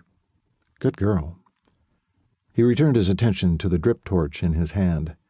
He prepped it, lit it, and faced the enemy ahead. Chapter 39. Peggy seemed to freeze in place as she watched the love of her life jog off toward danger. This was something she should be used to by now with him. But somehow his hell-bent fearlessness disturbed her more now that she was older. Of course, this wasn't about him being reckless. This was about keeping the ranch from going under, keeping his family secure, keeping all these lives on the field safe. It was a good reason to run toward danger. And for the first time ever, pride swelled in her for what Clay had achieved in his life, and what a difference he'd made. Peace followed. A peace that only the Creator could finish in her. She understood now. It wasn't a mistake that Clay was who he was. God had made him this way, for such a time as this. The aggressively bold son had always been destined to one day save the ranch from physical destruction. Peggy bent to work alongside the rest of the fire crew, silently and relentlessly extending the fire break. They worked for what felt like hours, until at last they could take a breather. Peggy swayed on her feet a little, dehydrated, overheated, and exhausted as she was. She leaned against her shovel and wiped her face and neck with her sleeve, then glanced down the line to see the rest of the crew doing the same. The air was still polluted with embers and acrid smoke, but she could finally make out the swell of hills beside her again. Clay burst through the cloud of white and crested the hill at a jog, yanking off his gloves and stuffing them in a thigh pocket by rote. She nearly melted with relief. When he reached her, he trapped her in his gaze, never wavering as he grabbed the fingers of her 2 large gloves and stripped them off in one pull. He stuffed the gloves in another of his pockets, then took her shovel and his pick in one hand and grasped her hand in the other. His hand was rough with grit. his grip gentle despite his strength. Clay glanced around, then nodded. They had accomplished all they could here. Peggy about burst with a heady sense of satisfaction. So this was what Clay felt out here. He and Peggy boarded the fire truck along with half the crew and skirted the flooding fields, back to the main hub of the ranch. At last, the fire truck came to a dusty stop in front of the ranch house. Clay helped Peggy down before he thanked the crew and sent them on their way. Turning for the house, Peggy ran her tongue over the sandpaper grit on her teeth. A glass of water never sounded so good. Riley was out of the back door to greet them before she and Clay even made it halfway up the walk. "Peggy! You're okay! I'm so glad these men didn't have a chance to hurt you." Riley looked her over carefully, then grabbed her in a bear hug. "I'm fine, just tired and sore from the accident." Clay stopped dead and turned her toward him. "Geez, Peggy, I forgot all about the accident. And here we had you working like you were a bona-fide line cutter." "I'm fine, Clay. Just sore, like I said. I was perfectly capable of opening my mouth if I didn't think I was okay." She smiled up at him. His smile turned lopsided. "Come on, I'm hungry." She dragged him by the hand into the house via the mudroom. "Colt wants to see you, Clay," Riley said. "I'll take care of Peggy." Clay opened his mouth as if to object. "I promised to take good care of her." "Go," Peggy said. "I'm fine, truly. Go." She shooed him off, then followed Riley into the house. "That guy is crazy about you." Riley held the door open for Peggy. "Do you think so?" She shook her head, not quite sure she should believe it. "Sometimes I think so. Other times, I think I killed his love permanently. He was scared, Peggy. Colt said Clay didn't want to fly over to evaluate the fire. He only wanted to find you. Colt pressed him. Otherwise, he would have let the ranch go and concentrated on finding you." She held deadly still, only blinking. "He did?" She mulled that piece of information round and round. No, he was just worried, like he would be for anyone in trouble. That truth sank in like too much weight on a bobber. Clay had always been the first person to jump in the river to save someone from the current, to pull a person from a burning building long before he became a professional firefighter, to distract a bull or bronc so a buddy could escape, to ride a horse no one was sure about. She'd been so wrong to believe he'd only ever been heedlessly irresponsible. Clay was always there for everyone. No wonder he felt so betrayed by a father who never made time for him, unless it was to reprimand him, or by brothers who thought so little of him as a team player, as a husband, or by being blamed for the death of a friend he'd tried to save. But she mustn't forget the ultimate betrayal, her decision to divorce him because she'd been too selfish, too short-sighted, and much too young. Peggy groaned loudly and viciously. "What's wrong? Are you all right?" Riley peered into her face, brows furrowed. "No, I'm not all right. I'm a fool, Riley. A complete and utter fool. I once belonged to the most amazing man in the world, and I threw him away." She stared at her left hand, where her wedding ring used to sit. "And I don't know how to get him back." "You wanted me?" Clay asked Colt as he strode up next to him. Colt sat on the far corral fence, facing the devastation. He lifted his chin in greeting and patted the rail. "Take a load off." Clay climbed up to join him. Colt studied his features, then pressed his lips into a closed-mouthed smile. "What?" Colt shrugged, but his eyes shimmered. He tugged at his nose, trying to pass off the emotion as a case of smoke exposure. Clay knew better, and a piece of his soul that had broken away long ago snapped back into place. He swallowed, then nodded back at Colt, respect bleeding between the two. They stared out at all the mess that was water and mud and burnt hay and soot, and one more attack on the Coopers. Clay took in as much of the ranch as he could see. His main concern now was the water still flowing in from the stream. It usually took a few days to flow all the way to the western pasture. But since all he wanted was to douse the fire, he'd shut the gates soon. For now, he desperately needed to let his body wind down from the hard work and adrenaline. The westerly winds calmed, fluttering warm air against Clay's skin, lulling him into a stupor. At last, the irrigation water burbled down a gentle slope, past the main camp and toward the west pasture, where the majority of their cattle roamed. He sighed. Time to turn off the diversion valves, close the floodgates, Colt said. I see that. I need a few of your crew. Take Bran, Eddie, and Sam. Colt tilted his head to look at Clay. Will that be enough? Yeah, sure.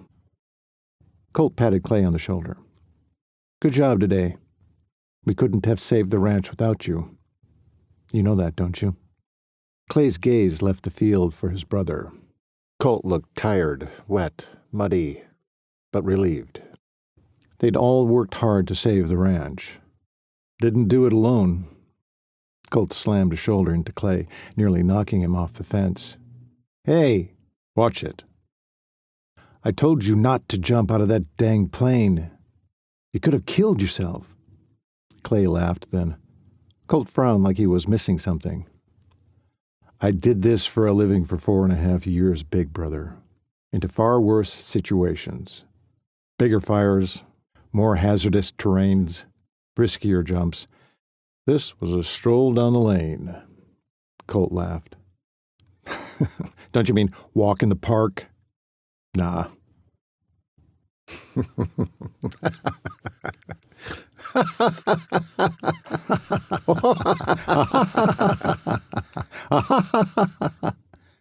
Then they both laughed, enjoying each other like they had as kids. Did the sheriff lock up Bruce and whoever that Renford man was? He swung his gaze back to Colt. Who was that guy anyway? Related to Jenny? Colt slapped the side of his thigh. Aha! Yes. So that's who he is. That's Jenny's cousin. Never met him, but knew of him. That son of a bitch, he probably helped Jenny to get back at me. Sheriff never got it out of Renford and Smith how they knew each other, though. I'll let him know what I know about him. Maybe that'll help with the investigation. For now, he's got them locked up. They're guilty. Peggy can identify them both. They set the fire, Clay said softly. Assume so. Don't have to assume. They did it. I heard them talking about it. Bruce's motive was to get back at me for the death of his brother, make me suffer a similar loss and take out the ranch all at the same time. I'll need to head in and tell the sheriff what I know. As long as they have them locked up, I can wait until tomorrow. I'm beat. Yeah, me too. Clay scrubbed a dirty hand across his chin. Tell me, how long have you lived with a saboteur? Sheriff needs to get to the bottom of this pretty dang soon, don't you think? I'm too tired to think. Clay grunted agreement, then jumped down from the fence, faced Colt. I need your help with something. Colt's brows nearly hit his hairline. You don't say. What is it you think I can help you with? Clay regarded him a moment. You don't think I can draw from you? You're the tough brother. Clay's smile was weak, matching his remaining strength. His face crackled with the dried soot and sweat. You're the gentleman. Ah, you need my help with Peggy. Colt grinned. What did you do this time? It's not so much this time as the time before. Colt arched his eyebrows. I have some rodeo friends who need a Cooper class on how to be gentlemen. Colt regarded Clay. With our fists? Colt smacked a fist into his palm. You got the idea. Then yes, Gentleman 101 coming up, Colt said with a grin back and a pat on the shoulder. He let his hand linger. Now tell me, what are you planning to do about Peggy? Clay's gut clenched. He kept his gaze on the field. He still didn't want to talk to Colt, of all people, about Peggy. Don't know what you mean. Sure you do. You gonna marry her again? Clay swung his gaze back to Colt. Why the heck would you think that? Because you love her. Have since you were in high school. Clay combed his fingers through his damp hair, letting his mind wander to his school days with the most beautiful girl at Sundance High. Colt rubbed at the sweat on his cheek with a shoulder. Look, I nearly lost my opportunity with Riley because I wouldn't speak up. Don't goof up like I did. You know she's worth it. Yeah, she's worth it. The question is, am I? Maybe she'd tell me to get lost. Do I take that risk? Colt scrubbed his palms up and down his thighs. This from a guy who jumped out of planes into fires for a living. He threw his head back and laughed. Risk is your middle name. Clay heaved a sigh, feeling the slump of his shoulders. Did he have the strength to do this again? But Colt was right. He'd never stop loving Peggy. Colt turned toward Clay, clamped a hand on his shoulder. Listen to me. I know we haven't always gotten along, but you know I love you. Don't you, brother? Clay let the statement settle in, testing it for truth, and nodded. You've always had a good heart, Clay. Problem is, your heart is so stinking swollen with the love you've held back for years, it's probably about ready to burst. Colt gestured toward the water rushing through the field in front of them. Learn from what you did to save the ranch from that fire. Break open the floodgates. Let your love flow again. Chapter 40. Clay stumbled, trying to twist his boot at the correct angle for the boot tree. After closing the floodgates and shutting off the diversion valves, he'd fallen in beside Trevor, who was riding through the flooded field with his dog, Dash. Trev's face looked gray and drawn, and his gaze swept the ruined fields with an air of refrained anguish. Clay, barely able to stay upright on his noodle legs, joined Trev's silent vigil and knew what he knew. The ranch was safe for now, but not for long. Yes, Clay's efforts had won the day, but the weight on Trevor's shoulders pressed firmly onto his own. And for the first time since waking from his coma, Clay wondered at the fact he no longer desired attention or accolades or admiration. In fact, right now, all he wanted was supper, a shower, and to hit the hay. A softer, less combustible hay. Just as he removed his last boot, he heard a shuffling of stocking feet against the floorboards behind him. He turned, and the image that met his bloodshot eyes was nothing less than blinding splendor. Peggy stood at the open door, her hair illuminated by the kitchen light behind her, making it look like golden silk. The simple sundress she wore, with yellow and white squares gathered at her chest and nipping at her tiny waist, reminded him of their early days before their marriage, when Peggy was young and innocent and oh, so enticing. Thin straps rested on her shoulders. Bobby socks drew his attention to her tiny feet. He desperately wanted to take her in his arms and make her his again. Colt was right. He was still in love with this woman. So much so he ached. It was time to take a risk, and it was time to let her know it. You look, he began, but couldn't quite get the words past the sudden lump of emotion caught in his parched throat.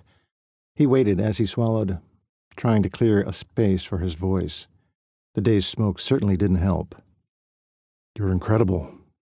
Stunning. She looked down at herself. It's Riley's. You like it? She said, then blushed. More than like it, Sunbow. One side of Clay's mouth came up in a smile. She was such a temptress. Her look of innocence had always drawn him right into her sphere. He was entangled there for sure, and this time He had no intention of cutting himself free. He grinned at the thought. "What are you smiling about?" She grinned right back at him, and a new warmth began to surround them, a cocoon of love and contentment and relief. Another thing his brother had been right about. He'd kept his love bottled up until his heart couldn't contain it anymore. Now that he knew he had been the one holding it back, he mentally cranked open the gates and felt the love leap and bound and rush toward Peggy. "Give me a few minutes to shower, so you can stand me." She chuckled. "Do you think I haven't smelled worse on you?" The thought of all the times he'd rolled through manure on the rodeo circuit, and a sheepish grin caught his lips. Peggy threw her head back and laughed. The sound soothed his soul and awakened in him a fervent gratitude for the God who taught others to love him when he wasn't lovable. It was time he put his faith in something bigger than himself. He suffered long enough trying to handle life alone. "Please, God, restore us. Give us another chance to get it right this time," he said in his head, knowing full well that God heard every prayer that was voiced, whether aloud or silent. A peace beyond any he'd ever known washed over him and over him. Peggy took a step toward him, and he grinned. "Seriously, Twinkie, you don't want to get any closer." He smirked, and she laughed again. In the next moment, she threw her arms around his neck and fixed her lips on his. All other thoughts and concerns went up in smoke. He wrapped his arms around her sweet little frame and assaulted her mouth with a passion born of a free-flowing heart. The back door flew open, crashing against the wall of the mudroom and snapping them out of the passion they'd wrapped themselves in. "Whoa, whoa, whoa!" Brand drew to a fast halt just inside the door. "What's this?" Then he laughed and moved in to close the door. "It's about time you two figured out who you belong to." He laughed again as he rammed his heel onto the wooden tree and yanked off his boot. "Mind your own business, little brother," Clay said, letting go of Peggy, but keeping her snared by the love pouring from him into her big blue eyes. They gleamed of joy, glistened with happiness. He was sure his reflected the same. "I'm going to shower. Then I want to show you something." She smiled her sunbeam smile and nodded, coming forward to hug him. An index finger to her forehead stopped her. "Hold that thought, sweetheart, until I'm clean." "Okay." If a smile could light up the world, hers did. It was sure enough lighting up his. "Glad that smell is gone. Whew!" Brand opened the fridge to retrieve a jar of strawberry jam. "Oh, you think the smell is gone, eh?" Peggy smeared peanut butter on the slices of bread that she flopped onto the countertop. "You know what they say about skunks, don't you?" Brand whipped upright and gave her a mock look of offense. "That they can't smell their own stink? You saying I'm a skunk, Miss Peggy Sassman?" "Peggy Cooper, if you don't mind. I haven't been Sassman for half a decade." She smacked him on the top of the head, then grabbed the strawberry jam from his hand. Shutting the refrigerator door, Brand schooled his face into a somber expression. "What are your intentions towards Clay?" Though his face showed no sign of humor, Peggy laughed. He had to be joking. "Ah, Brand, you're so funny." She swished a hand through the air. "I'm not joshing, Peg. I want to know. You can't play with him like that. That kiss? He takes all that seriously. It'll break him apart if you throw him away again." Peggy's smile dropped to the floor. She swallowed. "Brand, look at me." He fixed his stony gaze on her. "I won't. I didn't want to the first time." Brand's face showed such relief. She felt bad for causing his worry. "You two look terribly serious," Clay said, re-entering the kitchen. Peggy took him in, all cleaned up fresh Wranglers and a button-up Carhartt rolled at the sleeves, his hair wet and combed straight back. His face was pink from the elements, and his clean-shaven cheeks showed every blessed dip and crease of his handsome features. Oh, but he cleaned up well, and fast. "Don't you look delicious?" her mouth said without her permission. Her fingers came up to mask the gasp that came next. Clay's eyes glinted. "Come here and find out for yourself." He held out a hand, and without hesitation, she slipped hers into it. He tugged her into his arms, and his smell of soap and musk and clay reached her before his lips did. Somewhere in the background, Peggy heard Brand scoff and bound out of the room. But all she thought was, "Never let me go." She parted her lips to deepen the kiss, and he took everything she offered. Soon, he pulled back to linger in a barely there touch for a moment before he broke the contact. "I've missed that," he muttered. "I've missed you in my arms. It's where you belong, Sunbow." His eyes searched hers. One arm remained locked around her, while the other hand came up to cup her cheek. He brushed the silk of her hair back from her face, his palm caressing her jawline over and over. His eyes softened, hope and fear swirling together. "Don't ever leave me again." It wasn't a question. It was a statement, a fear-driven demand, and she felt it reach her soul. Never, because it was true. He smiled tenderly at her, glanced at the sandwiches behind her, and tipped his head toward the living room door. "Come on, we'll eat later. That something I wanted to show you is in the office." He took her hand and led her there. With the door shut behind them, he strode to the massive mahogany desk, opened a drawer, and pulled out a folder. "Sit down, Peggy." He gestured at the chair in front of the desk. Her stomach flipped. Nothing good ever came from that request. She stayed rooted in place. "It's okay." He gestured again. "What is it, Clay? You're scaring me." He grinned, though it didn't reach his eyes. In fact, he looked as nervous as she felt. What did he want to tell her? When she finally relented and sat on the very edge of the chair, he sat behind the desk. The leather squeaked under his weight. Clay sat forward a bit. "That assignment I got for Monday, it's a job training hotshots, for now, in Missoula, at the smokejumper base." Her breath hitched. Oh, he was going to move. Her heart bottomed out in her stomach. "I see." Her voice squeaked, sounding as strained as the chair had. "I'm to be there at 0700 hours day after tomorrow. I'll have to fly, or I won't make it in time." "Oh?" She must sound so weak to him. She cleared her throat.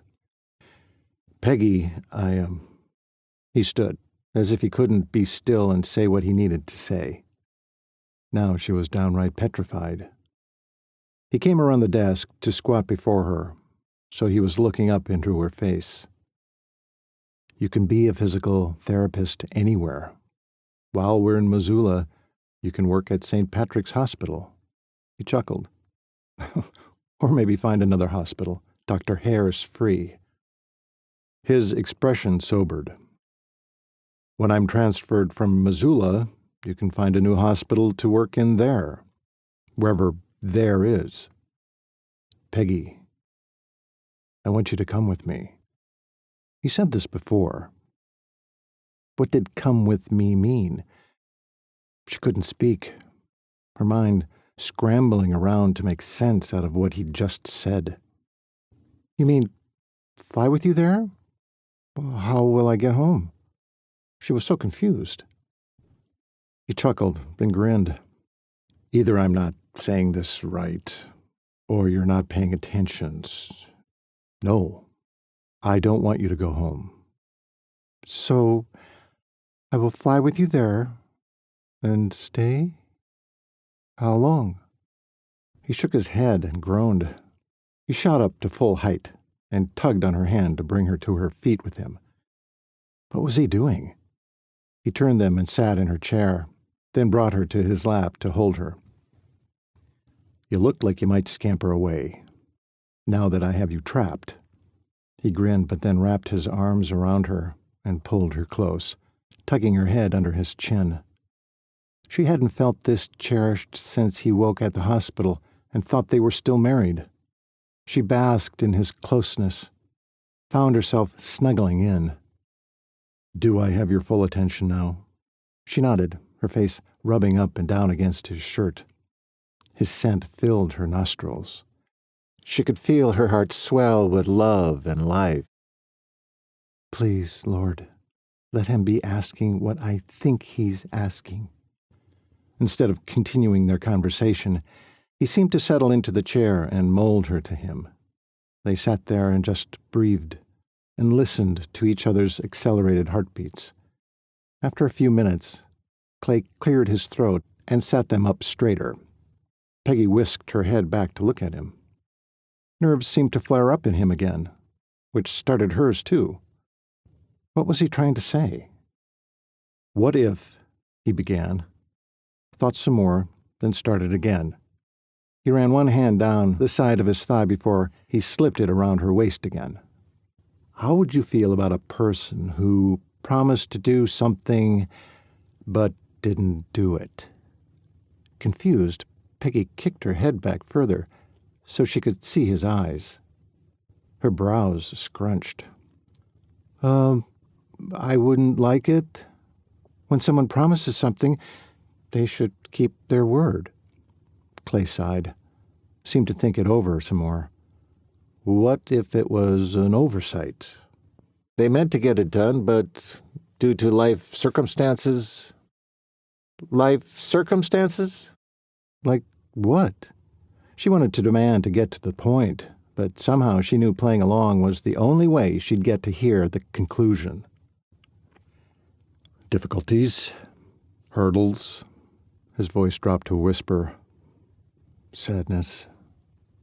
She stilled her impulse to ask him to explain. "Well, that would be different." "Would you forgive that person?" She shifted a bit on his lap to get a better look at his face. As she studied him, trying to decipher where he was going with this, she thought about how to answer. Finally, the answer came, obvious in its simplicity. "Of course, I would forgive him. Jesus forgives us. I should do the same, especially if they ask for forgiveness." He licked his lips. "Please forgive me." Now she was really puzzled, except this had to be about their past. "Forgive you for what exactly? I'm the one who hurt us. I'm the one who asked for a divorce." "Hold on a minute. Can you grab that folder?" Peggy looked where Clay was pointing, the folder he'd taken out and set on the desk when they'd first come in. She leaned over to grab it while he held her hips to keep her from falling off his lap. When she brought it back, she looked up at him. "What is this?" "Open it." She opened it and, after seeing the title, jerked her hand away, sure she'd felt the sting. "Why are you showing me this?" Her eyes filled as she scanned the document. "In the District Court for the 3rd Judicial District within and for Crook County, Wyoming, Margaret Ann Cooper, plaintiff, versus Clayton William Cooper, defendant. You are hereby summoned."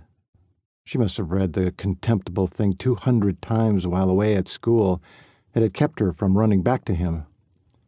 "It's okay, sweetheart," he said, wiping away tears on her cheeks with the pad of his thumb, ones she hadn't realized had fallen.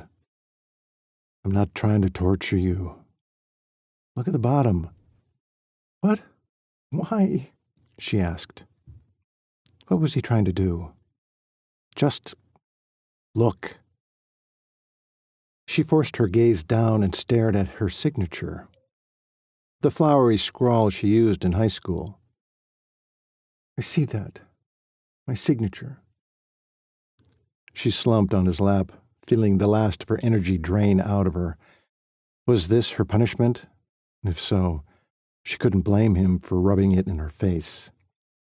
He stroked her bare skin, where her sundress had ridden up a little. His touch felt so good, So right. And, he said, with a tad of humor thrown in. And? She looked closer. Yes, there was her signature. But not...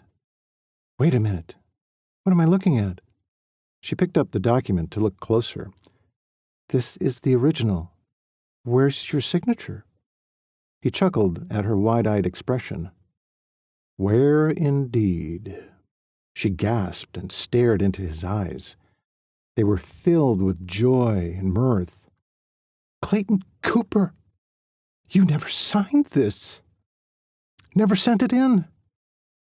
She was half mad at him for being so negligent until the truth of it dawned. Well, that means we're still married. He finished for her. Oh, my God, she said, then jerked her head back, looking up at the ceiling. Sorry, God. Clay caught her cheek with his palm and turned her face toward him, calming her. She held her breath and listened clear down to her soul. Once we became one. I never wanted us to be apart. I lived too many years without you. I don't ever want to do that again. He brushed away tears that were sliding down her cheeks faster now, though she remained silent. Forgive me for not being the husband I should have been back then. My heart always belonged to you. It never questioned who it should love, only how it would love. And clearly, I wasn't much good at how to love, though I don't deserve it, don't deserve you. I want all the days before me to be with you. I want every single memory to be made and kept with you. I want to watch you carry my children. I want you to be my wife. And I want you. Peggy's skin buzzed with the vibration of her brushing blood. Clay inhaled under her touch, his shirt tightening across his chest, his heart pounding against her fingertips. He wasn't finished. Her entire world spiraled into the silence between them. He closed his eyes, then reopened them. God has given me another chance, Sunbow. Will you? Unable to pull in a breath to answer, she stayed glued to his eyes, seeing the hope and love and fear in them. She gripped the material of his shirt in her hand and nodded. He grinned for all he was worth. Margaret Ann Cooper, would you do me the honor of being my wife again, still, for life? Her ceaseless longing, regret, guilt, shame. Clay had vanquished them all in a single impossible act of love. She opened her mouth to recite a speech as beautiful and heartfelt as his. Clayton William Cooper? Yes, she said, and laughed at what came out. Not elegant, but the answer. The only answer. I will go anywhere with you. Peggy grabbed both sides of his face, and on his lips planted a fierce, wild kiss. Finally, after many glorious seconds, Clay leaned out of the kiss. His eyes were glazed with a passion matching hers. Shall we go tell the others? She grinned mischievously. Can it wait until morning, Mr. Cooper? Clay shot to his feet so fast, Peggy nearly slipped out of his arms. He tightened his grip on her and dashed out of the office door and on up the staircase. It certainly can wait, Mrs. Cooper. It certainly can. Clay opened the door to his bedroom, carried her over the threshold, and dove into the floodwaters of love unbound.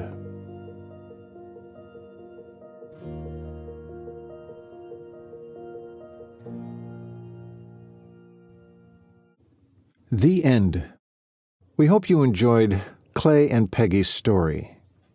If you find the time, we would greatly appreciate it if you left a review at the retailer you purchased this audiobook. Thank you.